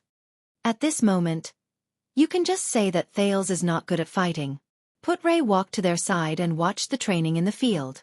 Surprisingly, he did not take out his pipe. Your Grace. Wuxia nodded respectfully, while Ralph only shook his head symbolically. Is there any way to overcome this? Putray's eyes were bright. Is there a problem where Thales becomes flustered at critical moments and his mind goes blank? I'm afraid it will be very difficult. Wuxia turned his head around and looked at Thales, who was knocked to the ground for the second time. He sighed. Swordsmanship can be practiced, and skills can be improved. But it is not easy to overcome the habits and character that have been around for many years. At this moment, Ralph suddenly raised his palm gently. With a sinister gaze, he made a throat-slitting gesture. Putray noticed Ralph and raised his eyebrows. What do you mean? Wuxia looked at Ralph and narrowed his eyes slightly. I think the mute probably means. I've heard in the tower that there's a quick way to develop combat instincts. Throw people into a battlefield where there's a slim chance of survival. Blood and death are the most efficient teachers. Over there, even a harmless sheep can turn into a ferocious dragon. Even the weakest warrior and the most unfamiliar recruit can quickly change their bad habits. Of course, the premise is that they don't die. And even supreme-class elites, whether it's the Star Killer or the Kingdom's Wrath, their extraordinary combat abilities were slowly accumulated through fighting and killing. It's impossible for them to reach supreme class if they train against wooden stakes and targets. Thales' eyes widened. Ralph snorted softly. It was unknown whether he agreed or disdained Putray. Putray furrowed his brows. Thales is not a Northlander. He is a prince of constellation, a Jade Star, and may even become a king in the future. The former vice diplomat shook his head. He only needs to dabble in the atmosphere of the battlefield. Whether it is personally going into battle or fighting on the battlefield, it should not be a necessary skill for him. He also does not need to become supreme class. His duty is to move the chess pieces in his hands under the protection of thousands of soldiers and horses. Ralph mumbled something that no one could understand. Wuxia exhaled. But you know, during the Bloody Year, even with the protection of heavy guards, the Jade Star royal family. At the mention of this word, Putray suddenly turned his head. The atmosphere seemed to have turned cold in an instant. Be careful with your words. Putray's sharp and rude gaze forced Wuxia's words back into his mouth. Do not make rash judgments about things that you do not understand, especially during the Bloody Year. And Jade Star. Wuxia looked at him, a little confused. Ralph snorted coldly, taking pleasure in Putray's misfortune. I'm sorry, I should not have talked about the royal family. Wuxia, who was brought up in a noble family, apologized with great self-restraint. He sighed and found the next topic. Speaking of which, it seems that you plan to stay for a long time after returning to Dragon Cloud City this time, Your Grace? Putray then shifted his attention back to the field. Yes, he said faintly. It may be a little longer than you think. Speaking of which, the prince once mentioned it to me. Wuxia frowned slightly. 6 years ago, where did you go? Putray paused for a moment. 6 years ago, on the second day after King Chapman's coronation, it was also when Leespan started to clean up the mess in Dragon Cloud City. Prince Thales was in a bad situation. Wuxia's seemingly idle chatter continued. But you left Dragon Cloud City in a hurry without even saying goodbye? Let's forget about that. After all, we've already reunited. Wuxia retracted his gaze and said a little worriedly, but what I'm more concerned about is, it's been 6 years. Why did you have to come back at this time? Why not earlier, when the prince had yet to gain a firm foothold, or later, when the prince had to face difficult problems such as marriage? Why did it have to be now? This makes me a little worried. Ralph also frowned. It was rare that he did not express his opinion on Wuxia's words. The corner instantly fell silent. Putray lowered his eyelids. Slowly, he reached into his bosom and took out the old tobacco pipe that he had been using since 6 years ago. You know, a long time ago when I was still young, our teacher once said during our graduation. The skinny former deputy diplomat filled his tobacco at a leisurely pace, took out a flint and lit his pipe. Gilbert Casso has a big heart. When he looks at a problem, he is not confused by what is in front of him. He jumps out of the rut and grabs the main point beyond his sight. Perhaps he will be the kind of chess player who has great foresight, is good at long-term strategies and schemes. That's why that naive bastard always thinks too much. When he heard Putray's incoherent reply, Wuxia raised his eyebrows in surprise. Ha! Even if you don't admit it, Wuxia. Putray inhaled a mouthful of smoke in satisfaction and said with a smile, there are still many things about you that are very similar to your father. For example, thinking too much. Wuxia seemed to have thought of something. He shut his mouth and turned around with an unpleasant expression. He did not pursue the matter further. In the field, Thales took 2 steps back. From the corner of his eyes, he saw Putray and Wuxia, who had a strange atmosphere between them. While he was puzzled, he could not help but think of another point mentioned in Gilbert's letter. Your Highness, please trust Putray as always, especially during this special moment. For your future, please trust him. Also, please maintain the respect you deserve for that new teacher. Be humble and learn from him. He is probably the person I respect the second most in my life. Gilbert emphasized twice that he trusted Putray. Why? His sword flashed. Nicholas attacked again. This time, Thales, who had been retreating, finally got his chance. When Putray hit his shield for the 3rd time, the prince blocked the attack and performed the breaking edge style that he had prepared for a long time. He went straight for the enemy's weakest left side, which made Nicholas' eyes brighten. Good idea. But immediately after, the Star Killer swung his heavy sword back and faced this sharp counterattack. Following the trajectory of his opponent's heavy sword, Thales struggled to swing the shield in his left hand and used all his strength to push away his opponent's counterattack. Asterisk swoosh. Asterisk Nicholas' heavy sword slashed across the surface of the shield. The wind brought about by the blade swept past Thales' hair. At that moment, Thales, who felt a chill run down his spine, shuddered. As this sense of imminent danger assaulted him, Thales felt an inexplicable shudder suddenly erupt from his spine and attack his brain. In the next second, that familiar yet unfamiliar fluctuation, the sin of Hell's river, surged out of his body uncontrollably and uncontrollably. It was like a startled beast that had suddenly woken up from hibernation. It was also like a sudden freezing storm that attacked every inch of his body, including his brain. It gave him the desire to risk everything. But the prince did not feel at ease at all. Thales felt the sin of Hell's river go berserk, and he was terrified. No. Chapter 288.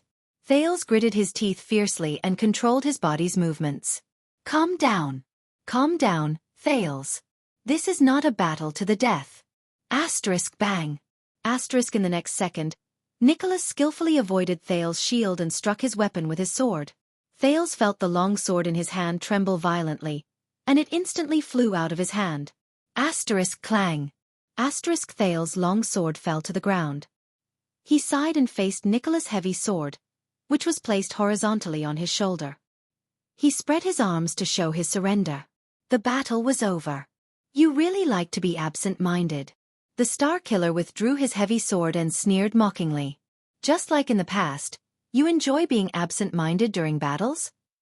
Thales flashed a resigned smile and did not retort. Only he knew that had come again just now. A year ago, Thales had encountered a similar situation during his training. A Northland warrior who was his sparring partner used a battle axe to split his shield. The fragments hit the prince's chin and neck. At that moment, when the artery on his neck was threatened, the sin of Hell's river surged out like a startled hedgehog. It made Thales, who was originally dizzy, quiver. He instinctively knew how to counterattack. He quickly threw away his long sword, turned around, and moved forward. At the moment the axe blade grazed his cheek, he squeezed to the side of the enemy, and at the risk of being cut by the axe blade, he punched the enemy's throat. At that moment, Thales was like an enraged beast. There was only one thought in his mind: to fight. With the support of the Sin of Hell's River, he might have been able to severely injure the opponent's throat cartilage with one punch. Then, the opponent's axe blade would have cut into his ribs. If Thales had not snapped out of his daze halfway through and given up on attacking. In the end, the warrior apologized profusely for not being able to control his strength and cutting the prince's arm. Everyone thought that it was a mistake during training. But at that time, only the frightened Thales knew that it was not a mistake. It was his own, a dangerous counterattack that he did not carry through to the end. At that moment, the frightened Thales deeply understood the nature of the Sin of Hell's River for the first time. He had a preliminary understanding of Black Sword's words: do not treat it as a tool, but as a companion you can talk to. From then on, Nicholas decided to personally become Thales' sparring partner. Compared to other people, a supreme-class fighter could control the rhythm and strength of a fight more perfectly, so that no unnecessary injuries would occur. From then on, Thales began to consciously be on guard against similar situations to prevent them from making a huge mistake. Back to the present. Thales touched his heart anxiously. He felt his blood surge, and he could not calm down. Just now, when the wind generated by Nicholas' sword swept past his forehead, the Sin of Hell's River was as restless as a wild beast whose territory had been invaded. It filled his leg muscles in a frenzy while it surged to his brain at high speed to numb his fear. It seemed to be urging him to throw away the shield and move his feet. Borrowing the agility released in that instant, he turned around and faced the enemy's blade. Take the risk to counterattack. As long as I counterattack, I can. Thales pressed his forehead and let out a long sigh. But he couldn't do that. The way he thought at that time, the way he fought, it was too exaggerated. It was simply a lose-lose situation. Black Sword didn't seem to have mentioned that the Sin of Hell's River had this kind of wildness, when the power of eradication that never improved was activated. Thales shook his head and averted his gaze, trying to get rid of the thoughts in his mind. Hey! The Star Killer's dissatisfied voice traveled into his ears again. You'd better focus, Nicholas scolded coldly. Stop looking at her. The Star Killer's gaze was especially cold. Thales was shocked. Only then did he realize that he had unknowingly shifted his gaze to another pair of people who were practicing outdoors. Not far away from them was the Archduchess of Dragon Cloud City, Saroma Walton. She was dressed in a light hunting suit and was learning how to use a dagger to defend herself under Lord Justin's guidance. Her cheeks were sweaty and slightly red because of the exercise. Thales sighed. He knew that Nicholas had misunderstood the reason for his absent-mindedness. But Thales remembered the second-to-last paragraph in Gilbert's letter. Also, although I am very pleased with your political efforts to strengthen the diplomatic relations between the two countries, I would still like to remind you that in your interactions with Madame Walton, please clearly separate politics and personal feelings. If you can deepen your friendship with the Archduchess of Dragon Cloud City through this, then no matter how expensive the hand-ground spectacles from Master Punk's workshop are, they will still be worth it. However, if this friendship goes to a higher level, then it will be worth discussing. You must know that friendship is beautiful, but love is terrifying. Damn you, Gilbert. Isn't he far away in Constellation? What kind of ridiculous rumors did he hear? However, Thales remembered what Putray said yesterday and felt a little gloomy. That poor little girl is about to get married. Thales slowly bent down and picked up the sword on the ground. Why? Nicholas narrowed his eyes slightly. What? 6 years ago, when King Nuvan passed away, why were you still willing to be loyal to? Thales swung the sword in his hand and remembered that fateful night. He said solemnly, she was obviously not. You know what I am referring to. Saroma's identity, Saroma's marriage, the vassals of Dragon Cloud City, my identity. After thinking about what happened yesterday from start to finish, Thales felt that there was something fishy about it. Nicholas' expression changed. Be careful with your words, young prince. The Star Killer's cold tone began to be laced with faint hostility. Especially in a city that is filled with hostility towards you. Thank you for the reminder. Thales shrugged nonchalantly and raised his long sword again. So, King Nuvan can be considered to have succeeded. Now the Walton family still rules Dragon Cloud City, and you and Leespan surround the Archduchess. But Saroma is an archduchess with insufficient prestige. She will even be forced by the local vassals to marry her and give birth to a local Walton heir? The prince gritted his teeth. Is this really what you, Lisban and King Nuvan want? The next moment, Nicholas suddenly struck with his sword. Thales, who was prepared for this, calmly took a step back and prepared to deflect it with his shield. Ha! This time, Nicholas' heavy sword was eerily deflected before it hit the shield. It was as if he did not use any strength at all. Asterisk bang. Asterisk with a great force, the back of the sword swept Thales' left knee violently. Thales, who lost his balance, staggered and felt that he was about to fall to the ground. He was instantly shocked. The Sin of Hell's river surged up with a bang. But unexpectedly, long before the Sin of Hell's river took effect, the merciless Nicholas decisively threw away the heavy sword that had lost its momentum and punched him in the ribs. Sharp pain shot through him. It was followed by numbness. Asterisk clang. Asterisk Thales' shield and long sword both fell to the ground. Asterisk thud. Asterisk his body also fell to the ground with a bang. Waya and the others who were watching the battle cried out in surprise. Thales, who was holding his abdomen, lay on the ground, drenched in cold sweat. His face was contorted and he curled up. Before the Sin of Hell's river could react, he had completely failed. He instantly lost all ability to fight back. At that moment, Thales' hope of getting lucky, along with his pride, vanished. His little self-consolation of, "I only suppressed the Sin of Hell's river," was crushed under Nicholas' merciless attack. "That's all for today." With a terrifying expression, the Starkiller snorted rudely and said, "Your movements are still a mess. There is no student more stupid than you. Also, what happens to the Archduchess has nothing to do with you." Nicholas threw down his last sentence, turned around coldly, and left. Waya and Ralph quickly followed him and helped Thales, who was drenched in cold sweat and whose lips had turned blue. He used his power of eradication in that last attack, right? That guy did it on purpose. Thales rubbed his ribs, which were aching badly, and said with difficulty, "Is that considered cheating?" Bullying me because I don't have a power of eradication? Waya and Ralph looked at each other.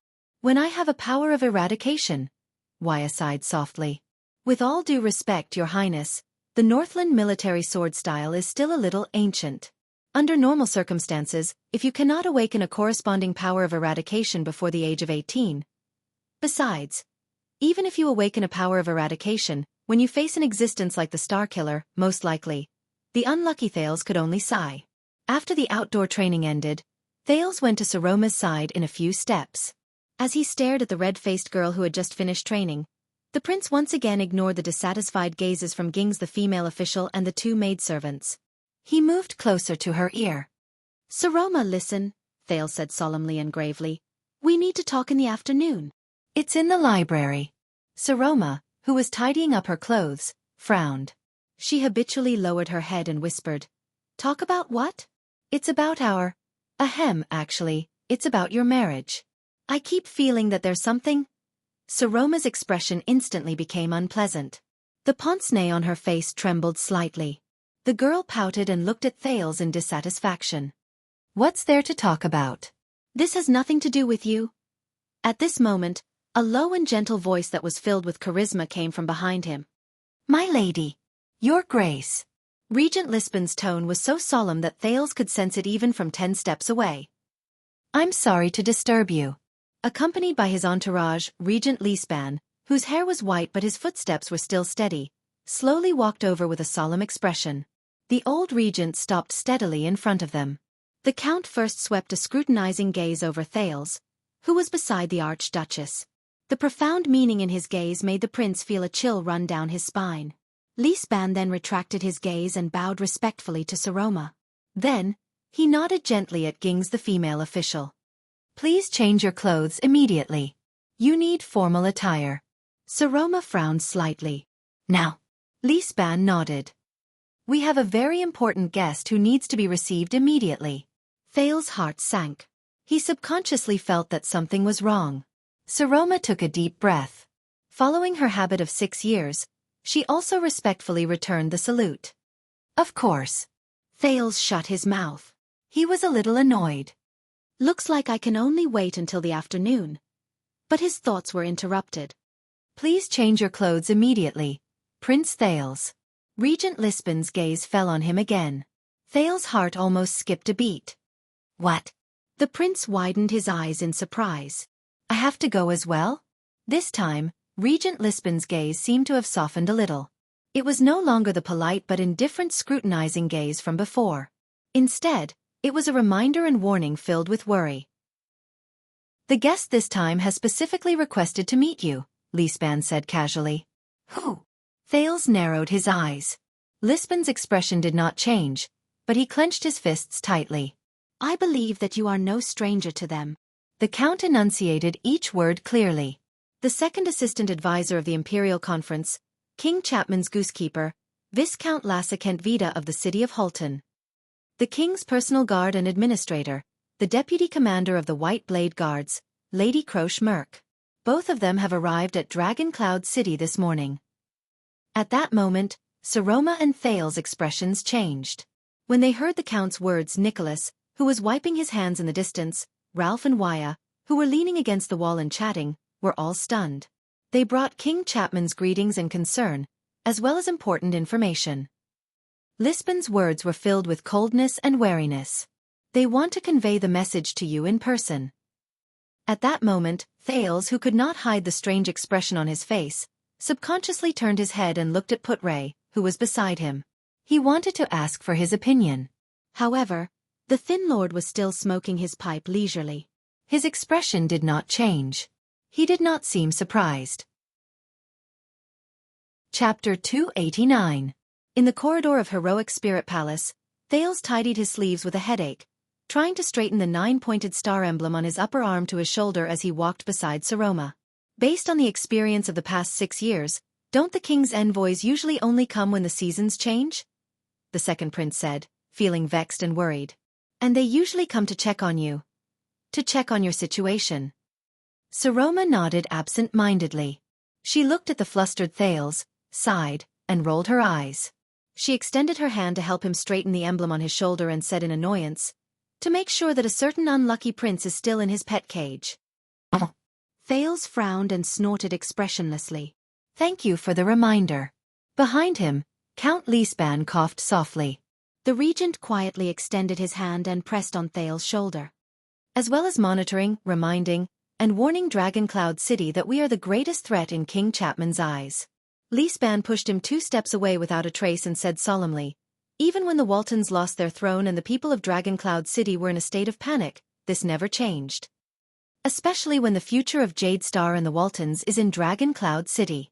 Thales raised his eyebrows and looked at Lisbon, who had unknowingly walked between him and Saroma. When it came to dealing with Thales, Count Lisbon's attitude had always been full of alienation and vigilance. There was even hostility that was difficult to ignore. However, when it came to Black Sand Region and King Chapman, this vassal and assistant that Nuvan trusted the most when he was alive showed rare trust and kindness towards a common enemy. He even reminded Thales from time to time that they were on the same side. Thales remembered what Putray had once told him. If I remember correctly, Rockney and his allies from the city of Faraway Prayers are waving their flags and shouting war cries, denouncing the king's disrespect for tradition throughout the entire territory. That seems to be the top priority for Chapman to worry about, and not 2 powerless brats? Saroma rolled her eyes at him. So this is the interesting part. Lisbon did not seem to understand Thales' sarcasm. He swept his gaze over the 2 teenagers. Guess why they are here? Thales exhaled. Win over Dragon Cloud City, fight for support for Lampard's pitifully poor reputation in the country, and fight against Rockney and the other opposers? Saroma's expression darkened. But she immediately took a deep breath and tried her best to put on a solemn and indifferent expression, just like she did for the past 6 years. Then they have the wrong idea. Dragon Cloud City is the most unlikely force to stand with him. We all know what happened 6 years ago. No one can forget. Thales recalled that night and could not help but smack his lips.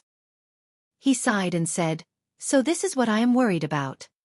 Lisbon snorted coldly. His gaze was filled with vigilance. We will find out. The next moment, they turned a corner.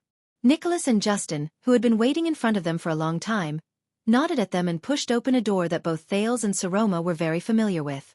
The Prince of Constellation walked behind the Archduchess and the Regent under the protection of his personal guards behind him and on both sides. He stepped into the oval stone hall, which had a solemn atmosphere. The Hall of Heroes had changed a lot compared to 6 years ago. The biggest difference was that the heavy rectangular table that represented the king and the 9 archdukes had been removed. It seemed to have disappeared from history along with the reign of the born king. There was only one simple and heavy chair made of cedar wood in the hall, which was located on the 3rd flight of steps. The famous Soul Slayer pike was still lying quietly on the rack on the fireplace at the back of the hall. Thales consciously stopped in front of the steps under the chair. Nicholas and Liesban, on the other hand, went up one step before they turned around to face the hall. Only the Archduchess lifted her skirt with a serious expression and walked up the steps step by step towards the chair. The prince watched with complicated emotions as Saroma skillfully and anxiously sat on the chair that was almost as wide as 4 or 5 people. It was the chair that belonged to the suzerain of Dragon Cloud City. She first carefully placed her arms on the armrests on both sides like a kitten that had stepped into an unfamiliar territory. Then she took a deep breath, straightened her back and puffed out her chest. With a forced arrogance and aloofness, she raised her head and looked at the hall. Like a lion cub that had just learned how to walk, she let out an immature roar at the pride of lions. But judging from the girl's expression, it was probably not very comfortable to sit on it. It's been 6 years. She's still not used to it. Because of me, she sat on this seat. Because of me, she had no choice. Saroma seemed to sense something. The girl turned her head stiffly to look at Thales. There was an uneasiness in her eyes that only the prince could understand. For a moment, Thales did not dare to look at the chair and its owner. He turned his head slightly and stared at the floor tiles with a gloomy expression.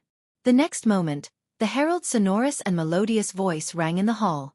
The Viscount of the City of Halting Light from Black Sand region, the King's special envoy and goosekeeper, and the second assistant advisor of the Imperial Conference, Lesa Kent Vida. The atmosphere in the Hall of Heroes instantly became tense. Nicholas intentionally or unintentionally flung the hilt of the sword on his back to his right shoulder. Liesban, on the other hand, put his hands behind his back out of habit. The guards on both sides puffed out their chests and raised their heads.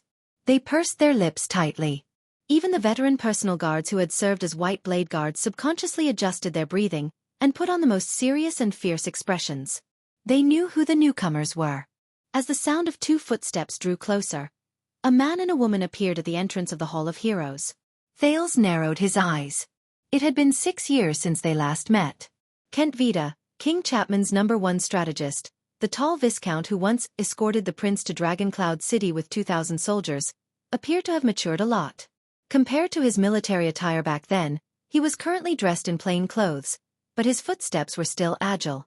Coupled with his polite smile that seemed to be examining him, Thales could not help but feel that he was more difficult to deal with than before. But the person who attracted the most attention was not him. Kent Vida's companion walked past the herald, but stopped. "What's wrong?"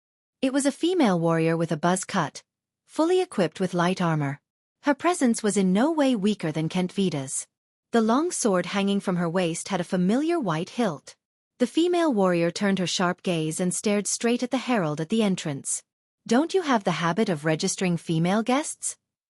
At the far end of the hall, the few people around Saroma looked at the entrance curiously. The herald stared back at the female warrior warily, but he did not show any signs of weakness. He snorted softly through his nose. "Welcome to Northland." The female warrior chuckled. "Is that so? Even though all of you have been ruled by a woman for 6 years?" The herald furrowed his brows, as though he was choked by this sentence. Kent Vida, who was walking in front, had no choice but to stop. "Esh!" He placed a hand on his forehead and said softly to his companion in a rather resigned manner. "It's all right." The female warrior did not seem to hear Kent Vida's reminder. She continued to stare at the disdainful herald. "I'll do it myself." The next second, the round-faced female warrior turned around and faced the entire hall. She stared straight at the other end of the hall and said loudly without hesitation, "The deputy commander of the White Blade Guards from Peck Village in Flatiron County, Dragon Cloud City, and Flatiron County, King Chapman's administrator and personal guard, Lady Croche Merk. I'm here to seek an audience with the Archduchess of Dragon Cloud City." The female voice was mellow and bright. It echoed in every corner of the hall. Even Thales, who was standing at the other end of the hall, could hear this voice clearly. The expressions of the personal guards on both sides of the hall changed. They stared in surprise at the deputy commander of the White Blade Guards who had registered herself, as though they were looking at a rare object in a market. Thales furrowed his brows slightly, but then the corners of his lips curled up. A lady has an audience with the Archduchess. Could the Northlanders have imagined this scene 6 years ago? Have you learned it now? Croche raised her eyebrows and calmly stared at the herald, who was so surprised and bewildered that he could not speak. She snapped her fingers in front of him without bothering to hide it, startling the dazed herald. And, welcome to Northland. The herald stared at her in a daze. He could not react for a long time. Viscount Kent Vida sighed. He closed his eyes and urged the person behind him with a pitiful tone. Esh! But before he could finish speaking, Croche pushed him mercilessly on his shoulder and he staggered forward. Focus on what you need to do. The female warrior strode forward again and snorted coldly. And don't call me that again. Kent Vida, who was caught off guard and pushed, smiled awkwardly. He turned around and waved at the herald in embarrassment. Sorry, Esh has always been a little hot. With a cold expression, Croche pushed him again. The Viscount could only smile in compromise. He straightened his clothes and walked into the hall. In the distance, Saroma furrowed her brows and stared at the two people who had just caused a commotion. Did they do it on purpose? Lisban shook his head. I don't know, but at least the Viscount did not deliberately stop them. This explains a lot of things. Thales shrugged.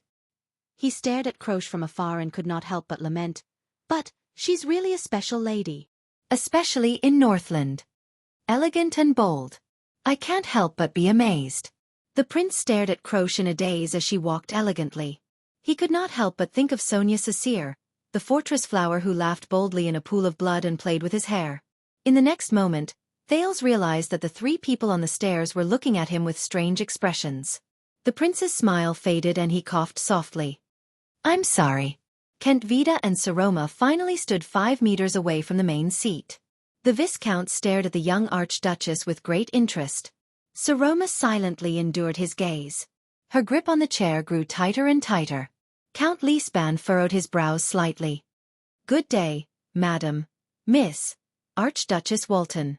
Viscount Kent Vida bowed slightly, as if he did not feel the tense atmosphere in the hall. Please allow me to convey the king's greetings and blessings.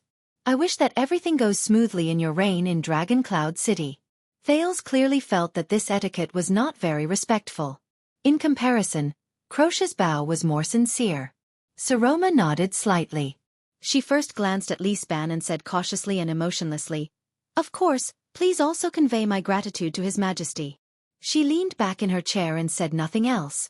Viscount Kent Vida's eyes moved. He swept his gaze past the silent Archduchess and the stern-looking Lisban. A profound smile appeared on his face. I don't seem to see those familiar important ministers of Dragon Cloud City. The Viscount looked around in a dignified manner. Where are the counts other than Regent Lisban? Wasn't yesterday the day of the state affairs hearing? This is not an official diplomatic mission, Lisban himself answered.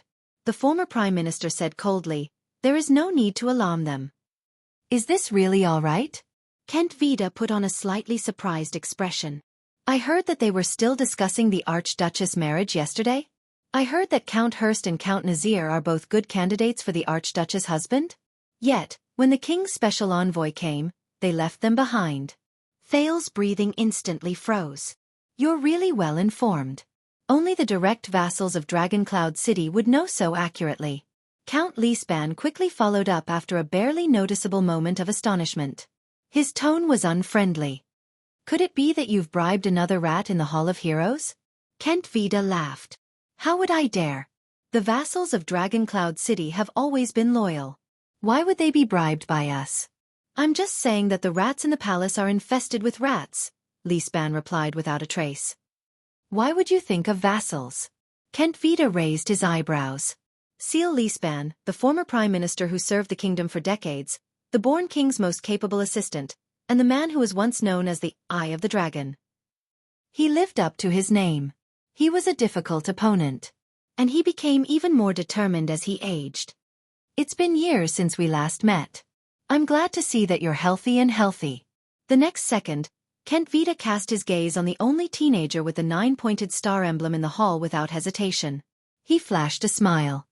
On behalf of the king, may I ask how you've been? Prince Thales. Lisban and Nicholas furrowed their brows at the same time. They looked at Thales. Saroma blinked. Amidst her surprise, she actually breathed a sigh of relief. She seemed to be a little glad that the prince shared the burden of the opening scene. Thales furrowed his brows. He endured the stares from everyone present, especially from Lisban. With a face full of suspicion, he stared back at the smiling Kent Vida. Damn it. This guy. He makes it sound like I'm very familiar with Lampard. Even though I'm indeed very familiar with him. It's true that we haven't seen each other for many years, Viscount Kent Vida, but, Thales braced himself and said, I'm healthy and healthy. Why do your words sound like you're comforting those old people who are about to die soon? The aloof Saroma snickered. Kent Vida's polite and complacent smile froze on his face. Beside him, Croche did not bother to hide it. She seemed to be mocking Kent Vida. Coincidentally, Count Lisban, who usually did not smile much, actually laughed coldly in cooperation with him at that moment. You're still as eloquent as before. Kent Vida looked around at the hostile gazes around him and had no choice but to put away his smile.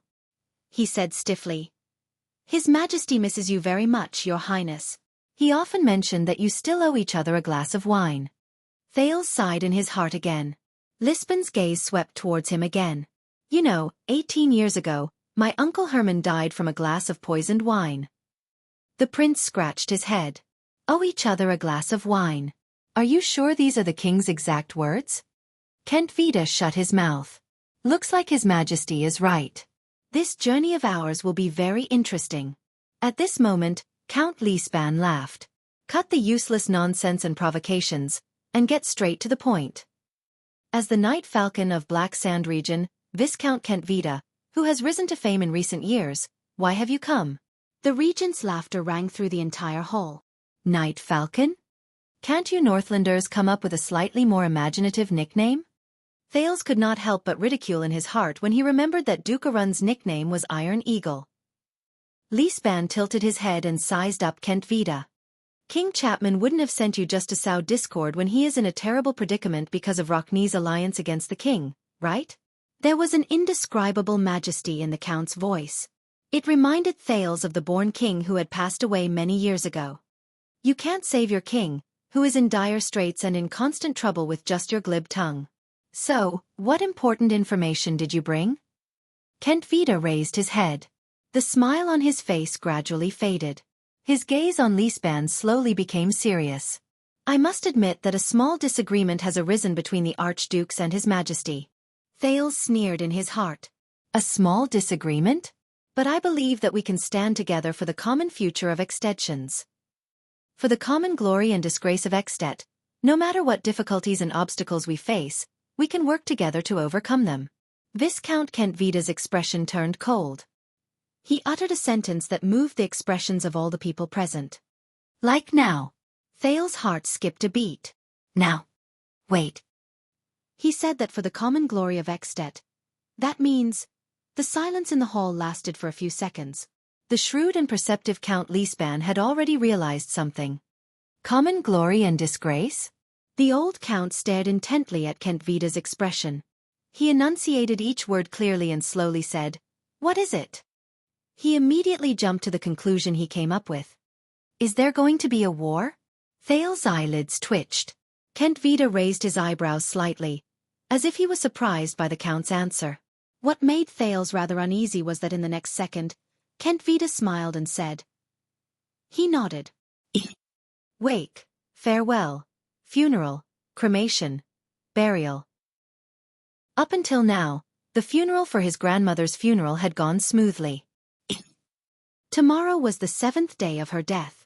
After some traditional worship ceremonies and banquets, even if the funeral was held, the matter would come to an end.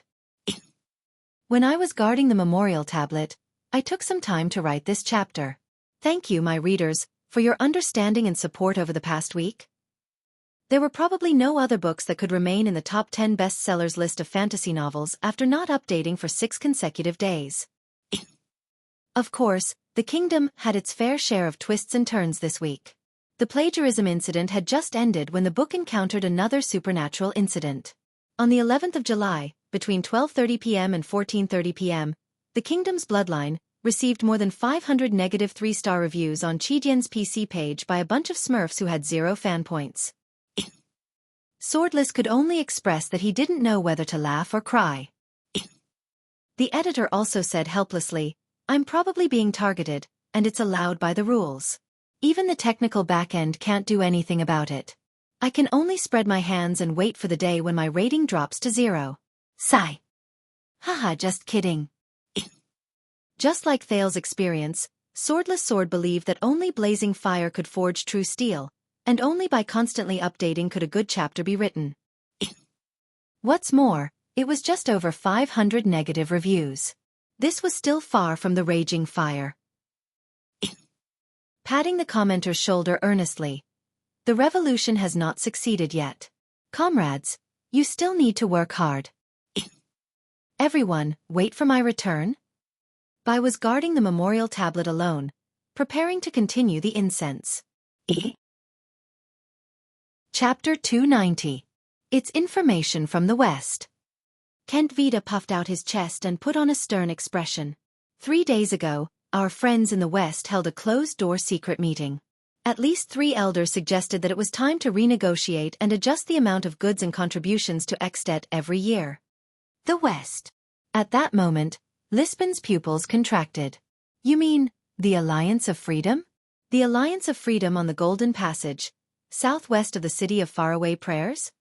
When he heard this term, Nicholas suddenly raised his head. His expression was unpleasant. Kent Vida nodded expressionlessly. "Even though the Alliance of Freedom has yet to make a final decision, and the elders' positions are still wavering," Kent Vida said coldly, and there was a chilling tone in his words that made others fear him. But without a doubt, when they dared to have this idea pop up in their stupid and cowardly minds and bring up the motion on the round table where Prince Soria tested his blade, Extet's dignity has already been violated. Once Kent Vida finished speaking, he closed his mouth and quietly waited for a response. Thales noticed that the Northlanders, whether they were personal guards like Nicholas and Justin, or high nobles like Lisban, all held their breaths for a moment. The air in the hall seemed to have frozen for a moment because of this sentence. But, the Alliance of Freedom. Not Constellation. Thales exhaled. Fortunately, it was not the part he was most worried about. He cast a puzzled glance at the female archbishop, but Saroma only shook her head quietly with a slightly worried expression. Obviously, she had some understanding of this term. A few seconds later, Count Lisban slowly raised his head. His gaze drifted into the distance as he recalled the extraordinary years of the past. But his words were filled with an unquestionable might. 20 years ago, we generously taught these children in the Golden Corridor that they should abide by their duties. Under the great dragon's wrath, even the white elves who prided themselves on their nobility could not protect them. Did the children of the Alliance not learn this lesson? Kent Vida sneered. There was a profound meaning in his gaze. Obviously, compared to 20 years ago, the children seemed to have an illusion that Extet, which does not have a born king, is kinder. A cold glare appeared in Viscount Kent Vida's eyes. "It's time to teach them another lesson." Behind him, Croce chuckled. The hall fell into silence. What was going on? Extet and the Alliance of Freedom? Without batting an eyelid, Thales recalled the geographical knowledge he learned from the Northland nobles courses over the past 6 years. Of course, it was centered around Extet. The prince once jokingly called it the world in Extet's eyes. After the Battle of Eradication, the western border of the Great Desert of the Western Peninsula became a peaceful and pure land during the early stages of the calendar of eradication, because it was far away from the conflict between the 2 new powers of power, Constellation and the Dragon. It became a peaceful and pure land during the early stages of the calendar of eradication. Kingdoms and cities of various sizes were built there, forming a long belt that spanned across many forces of power in the Western Peninsula from north to south. In the east was the desert interior and the rocky valley. In the north was the Northern Sea Kingdom and Northland. In the west was the Devil's Sea and the Sea of Despair with its countless ports. In the south was the Dragon-Kissed Land and Thornland on the long corridor coast. In the southeast was the Twin Fog Seas and even Constellation. Before the gradual rise of the Camus Union in the several continental wars, This corridor was known for having many small countries along the way. The various powers were separated and autonomous, far away from the influence of powerful countries. When a few cities further to the west, later known as the Kamians, began to trade in the peninsula, they called this complicated overland corridor that was connected to various countries and filled with trade goods the Golden Corridor. The Alliance of Freedom that Kent Vida and Lisban mentioned was located at the northeastern end of the Golden Corridor. It was adjacent to the city of Faraway Prayers in the west of Extet in the east, and Goodflow City in the west of Camus Union. If one was a little more daring, they could even reach Constellation's western desert hill by going southeast through a stretch of desert. For a relatively long period of time, this land, which was the end of the Golden Corridor, was in chaos. It was only after the Fourth Peninsular War that the Alliance of Freedom, which was ruled by many powers in a compromise, appeared. In the past 100 years or so, the Alliance of Freedom had managed to maintain its existence amidst the complicated situation where many internal and external forces intertwined with each other. It was obvious from Lisbon's words that the Alliance of Freedom had sided with Extet in the most recent battle. The Northlanders, who were at the height of their power, had relied on their terrifying achievements in subduing Constellation and Camus Union with violence to seize influence and dominance over the Alliance of Freedom. They had also occupied a large amount of benefits in the northernmost part of the Golden Corridor. So, if the Alliance of Freedom is trying to break away from Extet's control, Thales thought, Lampard wants to start a war towards the west? But the people led by Archduke Rockne are clearly criticizing his rule. Does the king still expect to use this arduous and unrewarding battle to clear his name? Since that scene 6 years ago, the conflict between the king and the archdukes has long been irreconcilable, hasn't it? Viscount Kent Vida raised his head and looked at Saroma, who seemed to be deep in thought. My lady, this is King Chapman.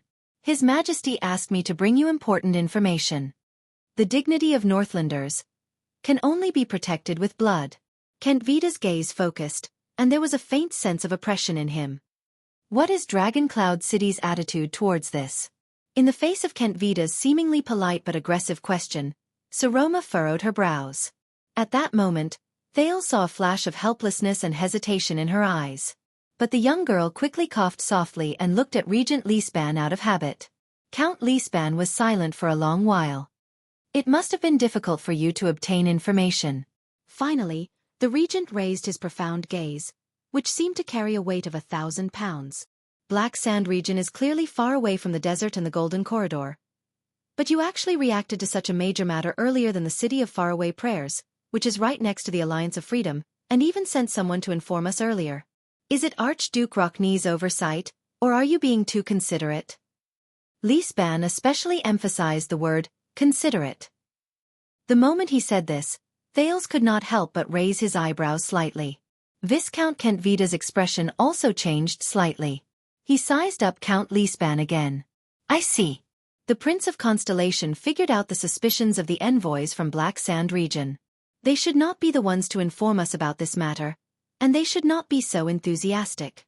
Behind Kent Vida, Croche snorted softly and said coldly, Of course, we have to live up to his ambitions and grand plans when we serve a king who aspires to travel far and wide. Kent Vida curled up the corners of his lips and nodded slightly at Croche. However, the female warrior did not even look at him.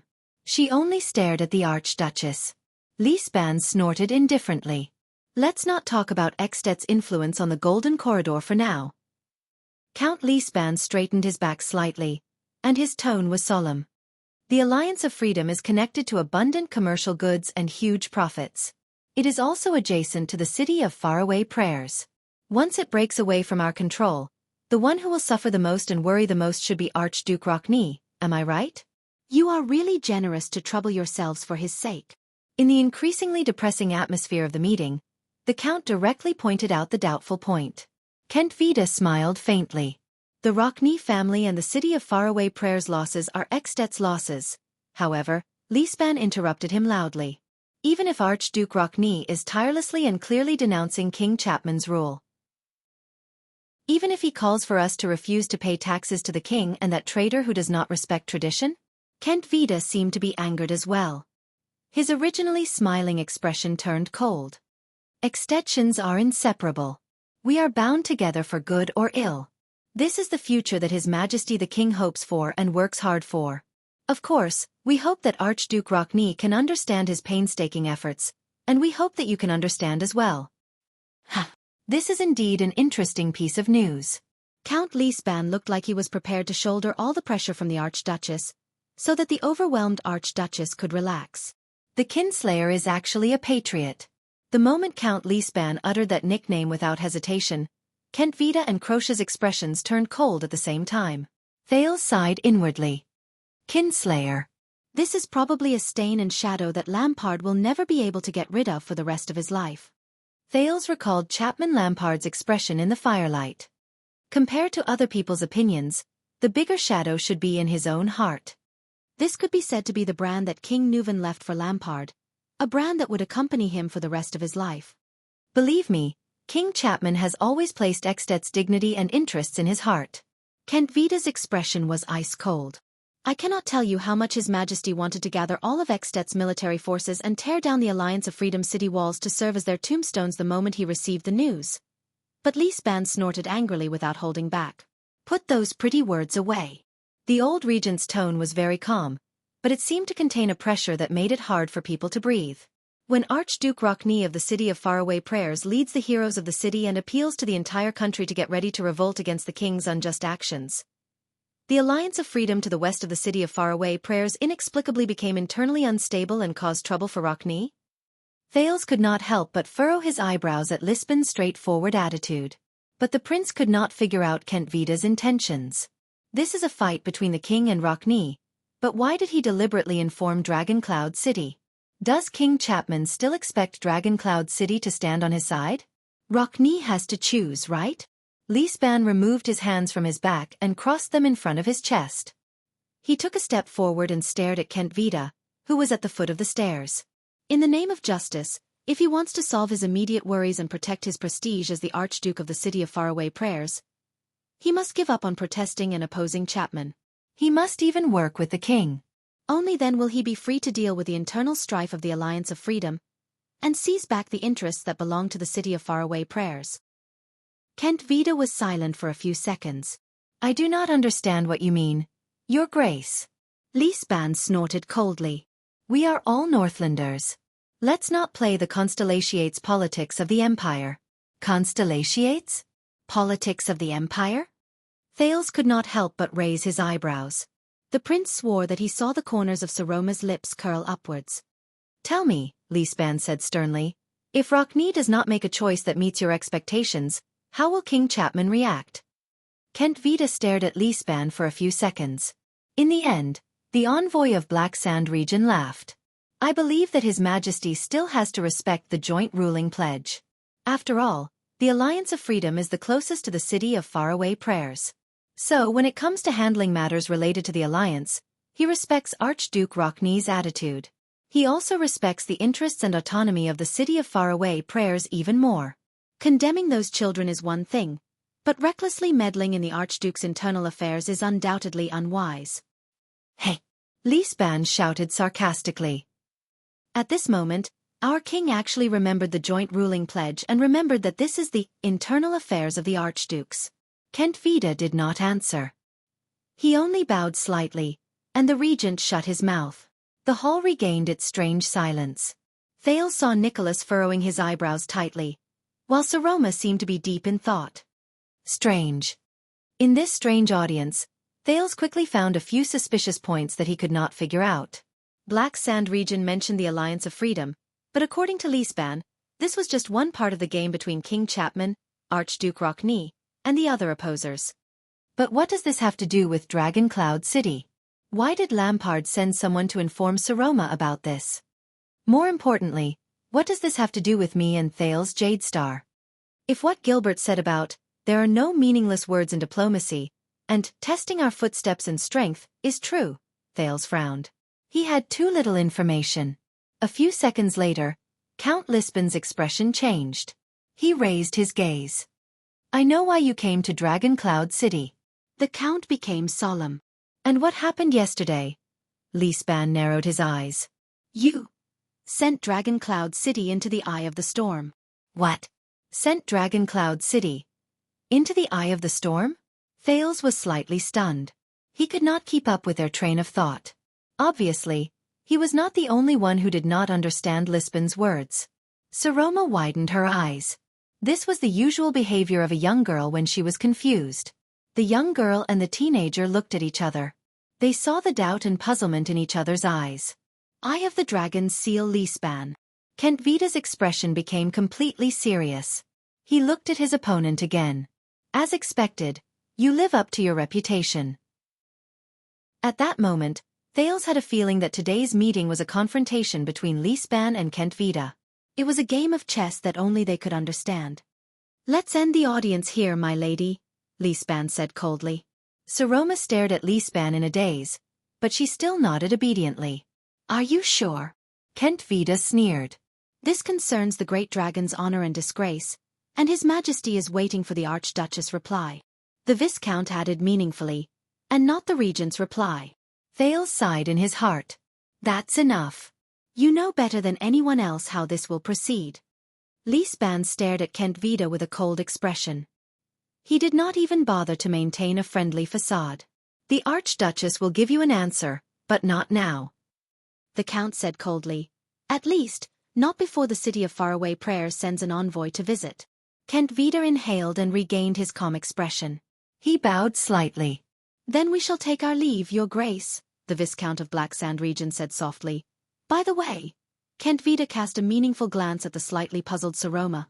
He said, the new spectacles are very beautiful. Saroma could not help but change her expression. Thales felt a chill run down his spine.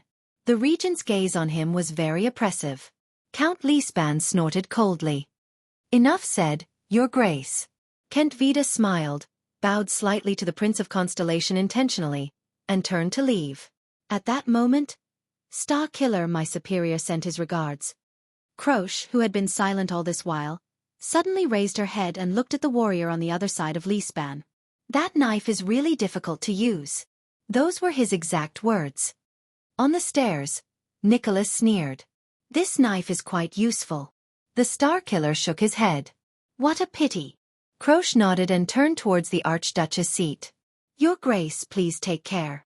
She stared at Saroma with a gentle and hopeful gaze, causing Thales to be slightly startled. Ah, thank you for your kindness, Saroma answered subconsciously. Please believe that your weight and value are far greater than you imagine. The female warrior seemed to only want to finish what she wanted to say. Croche said softly. No matter what, your existence is a miracle that has not been seen in Northland for 1,000 years. You are the flag that allows us to move forward. Please seize the power that belongs to you, be independent, and become a true Archduke of Ekstedt. Because you are not inferior to anyone else. After saying this, Croche bowed deeply. Then, ignoring Saroma, who had yet to react, she turned and left resolutely, following Kent Vida's footsteps. The hall was filled with astonishment and solemnity. Chapter 291. Even though Thales was baffled by the baffling meeting with Lisban, and the confrontation between Lisban and Kent Vida under the table was also filled with suspicious points, the second prince did not intend to be troubled by this for too long. If there was anything he learned from that thrilling night 6 years ago, it would be, so you came to me? In the blood court, Putre, whose afternoon stroll was interrupted, stared at the smiling prince in dissatisfaction as he paced back and forth. Yes. Thales leisurely imitated Putre's pace. His right hand tapped his saber rhythmically. Ralph and Waya followed behind them. And I look forward to your answer that I'm satisfied with. Putre snorted coldly. You expect a slow-witted, stubborn, and sarcastic old man who has just arrived in Dragon Cloud City 2 days ago to analyze such a complicated and difficult diplomatic and internal affairs situation? The Lord flicked his pipe with a nonchalant expression. Perhaps you should ask Gilbert, and I really can't do anything about it. A slow-witted, stubborn, and sarcastic old man? Thales took a deep breath. All right. The prince turned around and walked backward in front of Putre. He raised his hands and faced Putre. I will not mention for now how that grumpy old man managed to find the kingdom's secret intelligence department and Nicholas during the most desperate moments 6 years ago. First, he miraculously rescued me from the secret room in Lampard's hands. Then, he decisively supported us in breaking into Heroic Spirit Palace and cleverly sent the prince into the Hall of Heroes. In the end, he miraculously saved Dragon Cloud City's glory. Wyatt chimed in cooperatively behind him. Even Ralph nodded and hummed. Thales gave them a thumbs up. Put-Ray flashed an unpleasant smile. Not for now? Thales ignored Putray's smile and continued. I'll just say that on the first day I arrived in Dragon Cloud City, that grumpy old man told me in a baffling manner vividly, and in great detail what kind of shocking secret happened in the highly secretive Hall of Heroes during the council hearing in Dragon Cloud City on the day of Dragon Cloud City's affairs, which is difficult to get close to. Do you know how furious Lisbon's expression was when Kent Vida revealed the contents of the hearing? Put-Ray raised his eyebrows. I have more friends, that's all. And most importantly. As Thales retreated, he raised his right index finger and pointed at Put-Ray. Amidst the treacherous and complicated situation in Dragon Cloud City, you, who have been missing for 6 years, suddenly appeared? Thales leaned forward and narrowed his eyes. Are you going to tell me that this is a coincidence? That you're just here to introduce a teacher and give him a pair of glasses? Aha! Put-Ray coughed awkwardly. Speaking of that pair of spectacles, you know, it was specially made for the Archduchess. It's... Thales furrowed his brows. Wuxia, Madeira. Guard the perimeter. Let no one hear us, he interrupted, wisely putting an end to Putray's attempts to change the subject. The slightly puzzled duo received their orders and left. Thales turned around again and looked at Put-Ray sternly. Put-Ray looked at the prince, feeling a faint uneasiness in his heart. You know, I didn't pursue the matter that day. Thales' expression changed slightly. But Wuxia reminded me more than once. After I was trapped in Dragon Cloud City, you disappeared without a word. It took you more than 6 years to reappear in front of me. Thales raised his head. It's not that I don't trust you, but why didn't you do it earlier or later? Why did you do it now, more than 6 years later? Putray's expression froze. Wuxia inherited his father's sensitivity. A few seconds later, Put-Ray sighed softly and said, but he didn't learn his father's magnanimity. Thales ignored him and continued to speak. 6 years ago, when I was just recognized as a prince. You had just returned to Eternal Star City when Gilbert asked you to protect me in the north as the vice diplomat. Put-Ray stopped walking. He lowered his head so that his expression could not be seen clearly. Facts have proven that Gilbert's decision was correct. Not everyone can deal with the White Blade Guards, the Secret Room, Black Sand Region, the Kingdom's Secret Intelligence Department, and Count Lispan with limited resources and a keen sense for conspiracies in the atmosphere in an isolated city without any help. In fact, not only can he not be at a disadvantage, he can even do it with ease. Thales also stopped walking. He shook his head. Although you are very good at hiding yourself, and no one really cares, I know better than anyone else that a powerless prince can never save the world alone.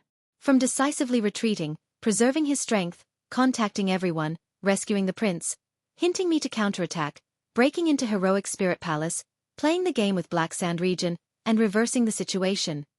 Thales took a deep breath. 6 years ago, the person who truly saved Dragon Cloud City countless times behind the scenes was actually you. Lord Put-Ray Nemain.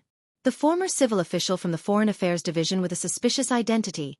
The former Viscount who was demoted after the Bloody Year. And the former king's eldest son, Midir Jadestar's attendant. Put-Ray did not speak.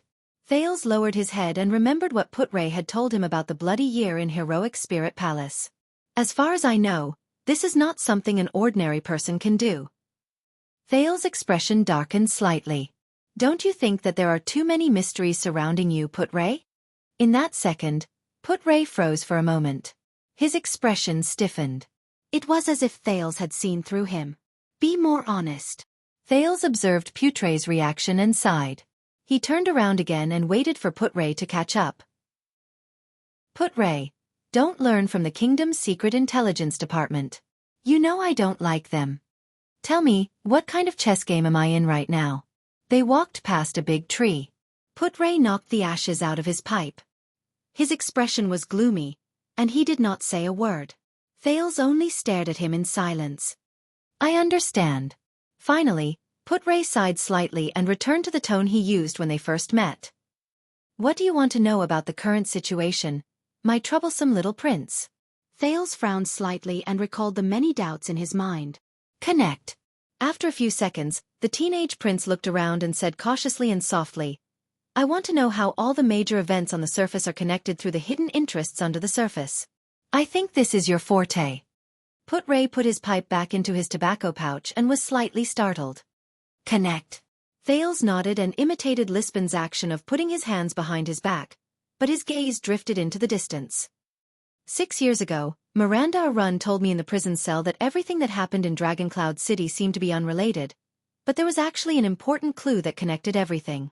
Thales narrowed his eyes. Later, we discovered that the clue behind the scenes was called Dragon's Blood.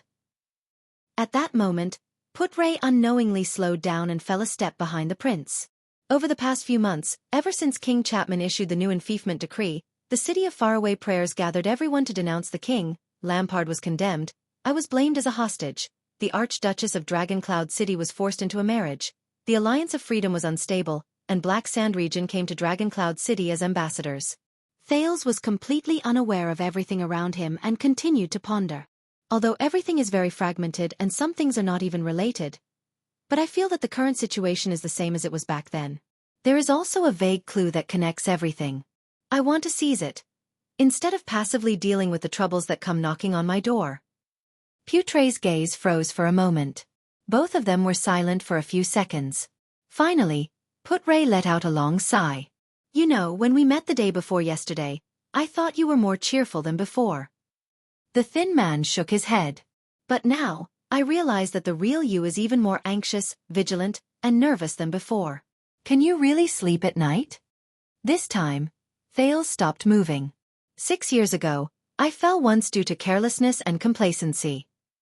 The prince's gaze slowly focused. The price was my freedom, and an enemy of the king. That feeling, the feeling of helplessness and fear where you can only drift with the wind, not knowing where to go in the next second. Thales stared fixedly at the stone slab under his feet, which had cracked due to age, and said flatly, I don't want to experience it a second time. At that moment, for the first time, Put-Ray felt that the 14-year-old teenager beside him was a prince named Jadestar. The Lord shook his head gently and whispered, You've changed. Thales snapped out of his daze and smiled faintly. Everyone changes. Either more or less. Put-Ray stared at him for a long time. Finally, when Thales thought that a few centuries had passed, Put-Ray started walking again. This time, the Lord's expression was no longer languid and sarcastic. It became serious and nervous. For many years, the Alliance of Freedom has been dependent on the city of faraway prayers for survival. Here it comes. Thales quickly caught up with him and pricked up his ears. As the great dragon's vassals, they provide Extet with benefits from the Golden Passage. Extet also maintains its control over the Golden Passage and the western side of the peninsula through them, keeping Camus Union in check from afar. Put-Ray scratched his chin and said seriously, You know, it's just like our relationship with Sarah Dukedom. Constellation controls Dragon-Kissed Land, which means that they control the southeastern end of the Golden Passage and the coast of the Long Corridor. They even affect Thornlands. I know. Saroma's teachers taught me that Extet and the Alliance of Freedom had a fight 20 years ago. Thales coughed and waved his hand, cutting off the former bard's desire to talk and perform. Let's get straight to the point. Put-Ray glanced at him in dissatisfaction. He seemed to be very displeased with the fact that the little prince who was obsessed with listening to stories had now become a young man who interrupted him. However, he still continued, about what you said about the fight. 20 years ago, the governor of the Alliance of Freedom found a new ally. He thought that King Nuvan was busy with a dangerous situation at the Glacier defense line and had some disagreements with the city of faraway prayers, so he had no time to care about the West. So, for the first time he had the idea of independence. Thales was slightly startled. A new ally? Put-Ray nodded. White Mountain, he said cautiously. These arrogant white elves rarely interfered in human affairs. They were not very powerful, but they should not be underestimated. They supported the Alliance of Freedom in seeking independence, the Lord said as he walked. Of course, some people suspected that the Camians were also involved. Extet and Vine City, which is located in the south of Camus Union, were united by marriage. This made several northern Camus Union states very uneasy. Thales was slightly startled. He thought of Marquis Shiles, who was always smiling. And the result? The result? Put-Ray snorted softly.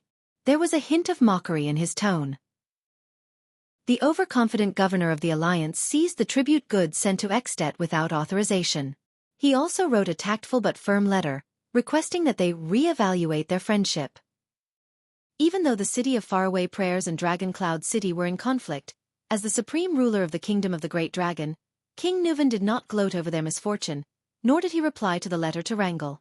Put-Ray put on a stern face. He did not hesitate to blow the enlistment order. The army of Dragon Cloud City traveled a long distance and met up with the soldiers from the city of Faraway Prayers and Defense City. They then marched towards the Alliance of Freedom. Thales quietly listened to the past of the Alliance of Freedom and Extet. He quickly connected the details of the information that were not recorded in class or in history books with the current situation. As a conclusion, more than 20,000 Extension warriors trampled through every gate and barricade in Fort Liberté. Prince Soria's troops even fought their way into White Mountain and threatened the White Elves' Archon Court. They stained the Good Flow River red with the blood of their enemies' skulls. When Put-Ray said this, he felt a little sentimental for some reason, as though he had seen it with his own eyes. It was said that after 2 years, the nobles in Good Flow City did not dare to drink the river water that flowed from the upper reaches of the Alliance of Freedom. The price of the famous freshwater seafood in the Good Flow River basin also plummeted. That year, King Nuvan reaffirmed the kingdom of the Great Dragon's absolute dominance at the end of the Golden Passage. He intimidated the small countries and city-states that had become complacent in the peace. He used blood to tell the Alliance of Freedom that there was no such thing as mutual friendship between the Great Dragon and the ants. Nuvan, Thales muttered to himself. He thought of the old king with unparalleled might and his tragic end. It's him again. King Nuvan's 30 years of rule that shook the Western Peninsula was not without reason. Put-Ray sighed softly. Not every king lived up to his oath to stand at the forefront of the kingdom. After that, the Rockney family in the city of Faraway Prayers changed their attitude towards Dragon Cloud City. Even the Camions became more well-behaved. Good Flow City even humbled themselves. The Marquis of the city personally came to Northland to apologize with a smile. Thales thought of something. 20 years ago, as the king, the Archduke of Dragon Cloud City sent troops to support the interests of the city of Faraway Prayers in the name of all of Extet. The prince punched his palm. So when the Alliance of Freedom became unstable again, Lisban said that Rockney had to choose. Thales recalled Regent Lisban's words in the hall. If the city of Faraway Prayers wanted to receive the support of the entire kingdom led by the king, Archduke Rockney would have to choose to compromise with the king and give up on gathering the nobles to denounce King Chapman. The thin lord snorted softly. Indeed, this is a good method. In the name of the king, with the righteousness of Extet, he forced the archdukes to take the initiative to fight for the kingdom to be in the hands of Black Sand region. Put-Ray nodded. I can imagine in the face of King Chapman's helping hand Rockney. But Thales shook his head firmly. I know Archduke Rockney. He will not choose to compromise. The image of Lampard and Rockney with ferocious expressions appeared in Thales' mind. The tense scene of them facing off against each other in the hall appeared in his mind. He would rather practice his beliefs in blood and fire, and fight against the king to the end. Also, Thales thought, the conflict between King Chapman and the archdukes now was far from comparable to the conflict between King Nuvan and the archdukes in the past. Put-Ray chuckled. That's even more interesting. They walked up the steps leading to the prince's bedroom and watched as a broken tree root extended beneath their feet. If Rockney refuses the king's help, he will have to face the internal strife of the Alliance of Freedom alone. If necessary, he will not hesitate to send troops alone to reaffirm the dignity of the kingdom of the Great Dragon. It is a small matter for the city of Faraway Prayers to watch the Alliance of Freedom go out of control and lose a large amount of income, but Archduke Rockney's prestige will definitely suffer a heavy blow. Regardless of whether the city of Faraway Prayers is humiliated or Extet is humiliated, it will not be a good thing for him. Thales desperately tried to recall the geographical overview of Extet's western side. To deal with the Alliance of Freedom alone, can the city of Faraway Prayers and Rockney do it? This is the time to test the city of Faraway Prayer's strength, as well as Archduke Rockney's control over his vassals. Put-Ray seemed to be recalling something. But I think, even if it will not be as smooth as when the 3 archdukes worked together 20 years ago, it will still be more than enough for the city of Faraway Prayers to deal with the small Alliance of Freedom, which is adjacent to the desert and the Golden Passage. But the problem is, once they put all their energy into the internal strife of the Alliance, Rockney's plan to continue contacting the nobles and denouncing the king will be affected. Thales furrowed his eyebrows. So, Regent Lisban's suspicions are true. The internal strife of the Alliance of Freedom is related to Lampard, and he might even be the one behind it, the prince said faintly. This will allow the city of Faraway Prayers and Archduke Rockney, who are on fire in their backyard, to stop pressing forward and save Black Sand region from being denounced by the entire country. Putray raised his eyebrows. Who knows? But Thales stopped again with a puzzled expression. But I still can't figure it out. If this is just a game between the common elected king and Archduke Rockney, why did King Chapman send Kent Vida to Dragon Cloud City? And why did Leespan say that Dragon Cloud City was sent into the eye of the storm? Why Dragon Cloud City? Putray also stopped in his tracks. He smiled faintly, and his eyes shone with a strange light. You found the point, young prince. Thales' eyebrows twitched. Chapter 292. While Thales was still in a daze, as if he had grasped something, Putray took out his pipe again and began to fill it with tobacco. As you said, once the staunch Archduke Rockney does not compromise with Black Sand region, does not rely on the king's conscription order, and does not rely on King Chapman's name, and decides to clean up the mess in the Alliance of Freedom on his own, Putray said straightforwardly, facing the prince's gaze. But if he wants to continue denouncing and fighting against King Chapman, Thales took a deep breath. Rockney will have to find additional helpers to take down the Alliance of Freedom at the lowest cost. The logical clues in the prince's mind became clearer. For example, Dragon Cloud City, and the Walton family, who once sent troops to support the city of Faraway Prayers. Thales looked up with a solemn expression. I'm starting to understand. Putray nodded and lit his pipe. As long as Rockney obtains Dragon Cloud City support, as long as the Archduchess promises to send troops to support the city of Faraway Prayers battle, just like she did 20 years ago, Putray said calmly, then Rockney can confidently reject Lampard's ill-intentioned scheme. He can deal with the Alliance of Freedom with ease while saying no to the king without flinching. I understand now. After Rockney makes his choice, Thales thought of the young Archduchess and pinched his chin, feeling a headache coming on. Then it will be Saroma's turn to choose whether to support Rockney and join him in fighting against the king. Putray snorted softly. But this time, it's completely different compared to the simple show of support. Supporting the city of Faraway Prayers means that she has to put up a bargaining chip, pay a price and make a promise. If necessary, recruit troops, march westward on a large scale, and fight against the Alliance of Freedom and its supporters.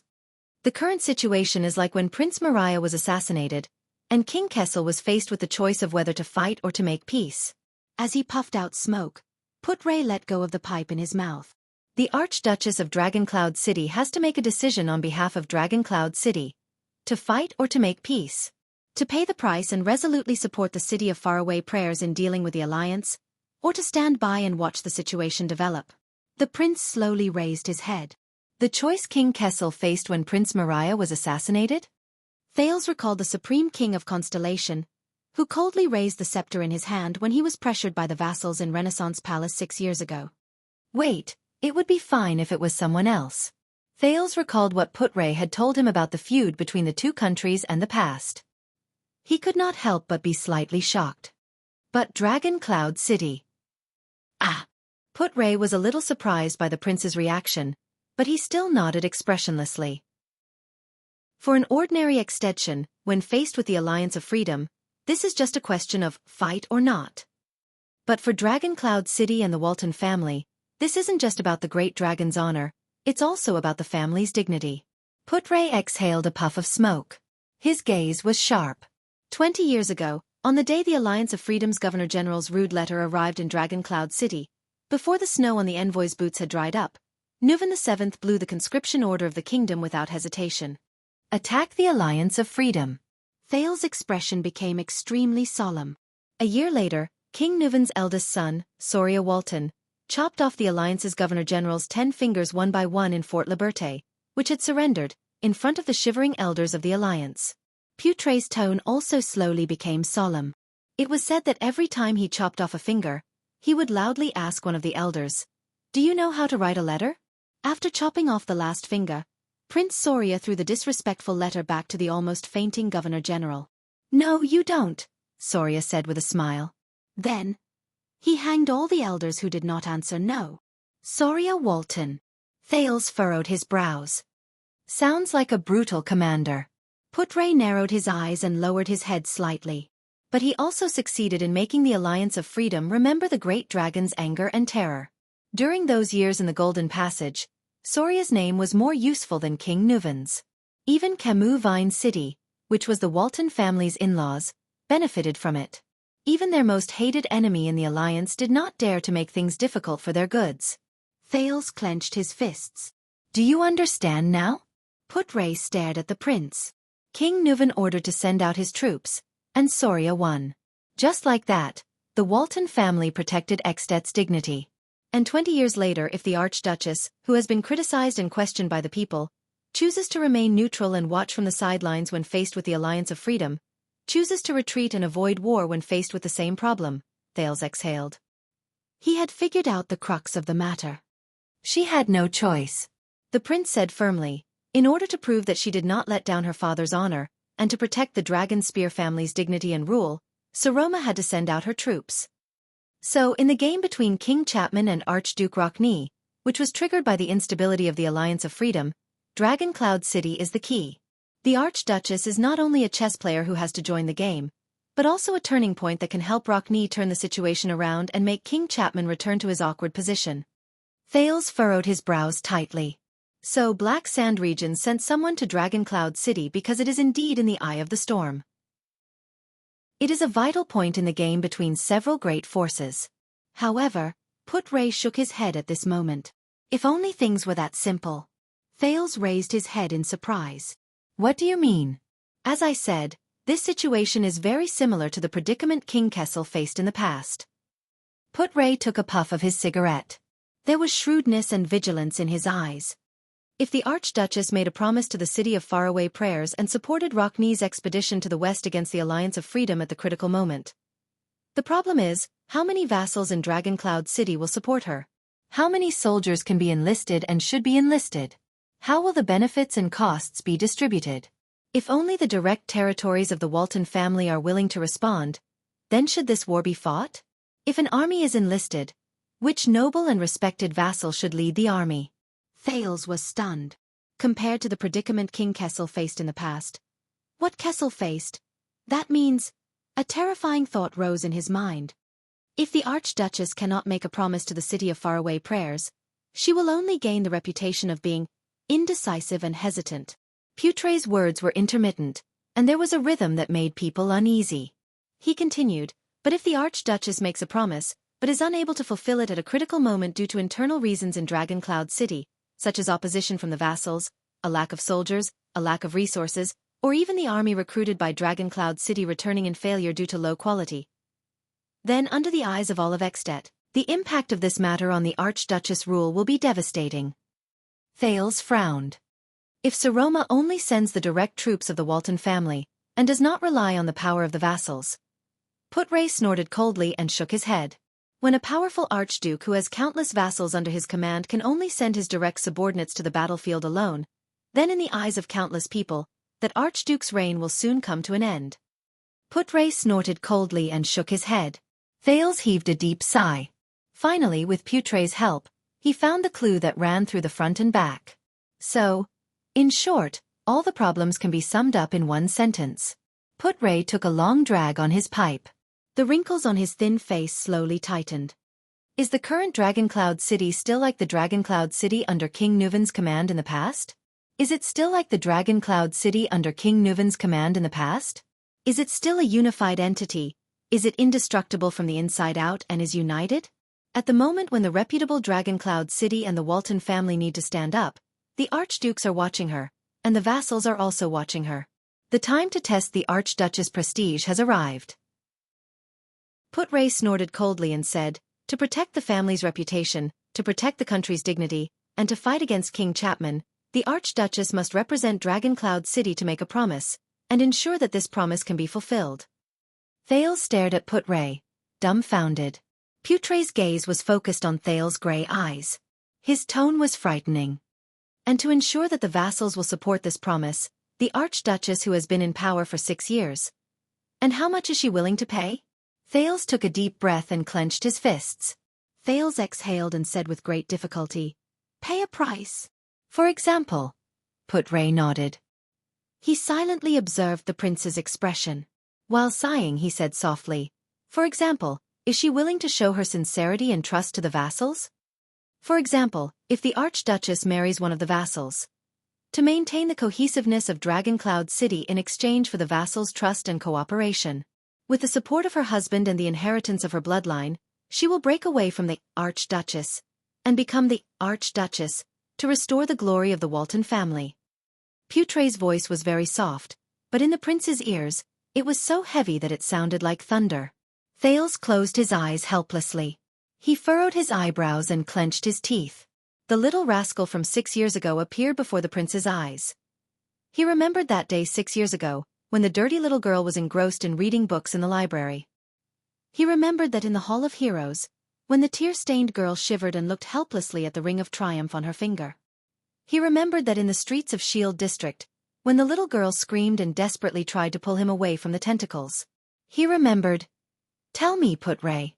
Thales opened his eyes and said helplessly, "When the fight between the king and the archdukes becomes more and more intense, when the Alliance of Freedom is in chaos, when the City of Faraway Prayers may ask Dragoncloud City to send troops, when Saroma needs the vassal support the most." During the day of Dragoncloud City's State Affairs hearing, someone took the opportunity to cause trouble. He raised an issue regarding the Archduchess marriage, reminding everyone that their suzerain is unmarried. Thales raised his head and said faintly as he sighed in exhaustion, "Is this really a coincidence?" Putray did not answer immediately. He turned his head gently and looked at a towering tree in the courtyard. He looked at its roots, which had already begun to rot. Finally, Putray sighed. "There is a saying that may be arbitrary, but most of the time, it is correct. Please remember it." "That is." The Lord clenched his pipe tightly. His gaze was cold. "There are no coincidences in politics." Thales lowered his head dejectedly. A breeze blew through the blood court. In the distance, Waya seemed to be complaining to Ralph about something. The phantom wind follower crossed his arms again with a look of disdain. "So that's how it is," the prince said softly. "Everything is connected now." He raised his head and looked at the sun above his head. From the City of Faraway Prayers denouncing the king, to the troublesome King Chapman, to the disturbance during the State Affairs hearing, to Kent Vida's envoy, to the Alliance of Freedom. Putray stared at the prince quietly and listened to his words. "Outside, this is the conflict of interest between the Alliance of Freedom and Extet, which was triggered by the Kingdom of the Great Dragon's internal strife during the past 6 years. Thales said faintly. "In essence, this is the rift left behind by the Special King Selection Congress 6 years ago. It is a game of chess between Chapman and Rockney, between Black Sand Region and the City of Faraway Prayers, between the common elected king and the archdukes." Thales pressed his hand on his saber and took a step forward. His expression was unpleasant. "Inside, this is the turmoil in Dragoncloud City caused by Nuven's death, the disturbance caused by Archduchess Walton's succession to the throne, and the waves that were suppressed by Lisbon's prestige and the Archduke's endorsements are surging back in a frenzy 6 years later." The prince gritted his teeth, and his tone gradually became nervous. "Lisbon must be very angry." Someone, no matter who, bypassed him, the Archduchess' highest vassal and the regent who was actually in charge of Dragoncloud City, and attempted to interfere with the succession of power in Dragoncloud City. Putray stood behind him, and the corners of his lips curled up in a barely noticeable manner. "You can see it very clearly. Even if someone might be making things difficult for us, this is indeed the seed we sowed when we ran amok in Dragoncloud City and Heroic Spirit Palace 6 years ago," the Thin Lord said with a sigh. It was as if he had returned to the days when he fled for his life in Dragoncloud City and survived in a desperate situation. The backlash 6 years later. Thales' face was tense. He clenched his teeth so hard that he almost broke his fists. F***CK. This is not the end. The poison-like dragon blood. Not only has it not dried up, also, it is still flowing. Silence fell between the two of them again.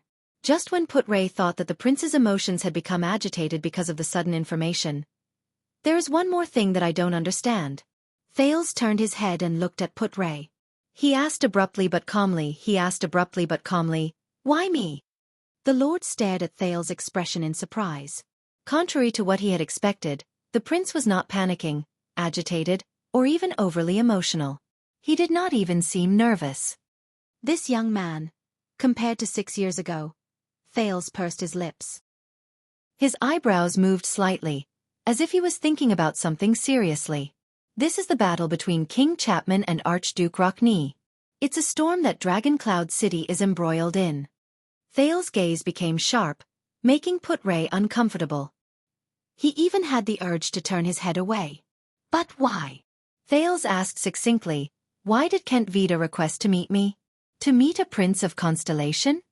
Looking at the prince's gaze, Put-Ray inhaled, raised his stiff hand, and held his pipe in his mouth. I don't know. Put-Ray blinked and tilted his head. Maybe it's a coincidence. Coincidence? At that moment, Thales narrowed his eyes. It was as if he wanted to see something from the man's eyes. Put-Ray smiled and took a deep puff. The old pipe smoker, who treated tobacco like his life, suddenly realized that his pipe had been extinguished. He sighed. I suggest that you pay less attention to these matters in Dragon Cloud City. To be honest, because of the storm the other day, you are now in an awkward position. After all, this matter has nothing to do with you for now. Put-Ray shrugged. Unless you can't bear to watch your little lovers. Thales was slightly stunned. Put-Ray smiled faintly. The prince's expression was unpleasant. He frowned and looked at the lord. His face was full of suspicion. Little lover? Put-Ray blinked again. It's just a joke, your highness. Thales crossed his arms and snorted in dissatisfaction. But he was immediately stunned. Wait, Put-Ray. The words you used just now. The prince stared at the thin lord with an unpleasant expression. His tone was full of doubt. What do you mean by, for now has nothing to do with me? Under Thales' questioning gaze, the thin lord coughed. His expression was solemn. It's time for you to meet the Archduchess. You should go to the library, Put-Ray said with a serious expression. I can't let the Archduchess wait for too long. Thales was instantly stunned. You're tuning in to the Xiaofan's Wuxia Tales YouTube channel. Don't forget to subscribe and join us on this journey to catch the most captivating stories.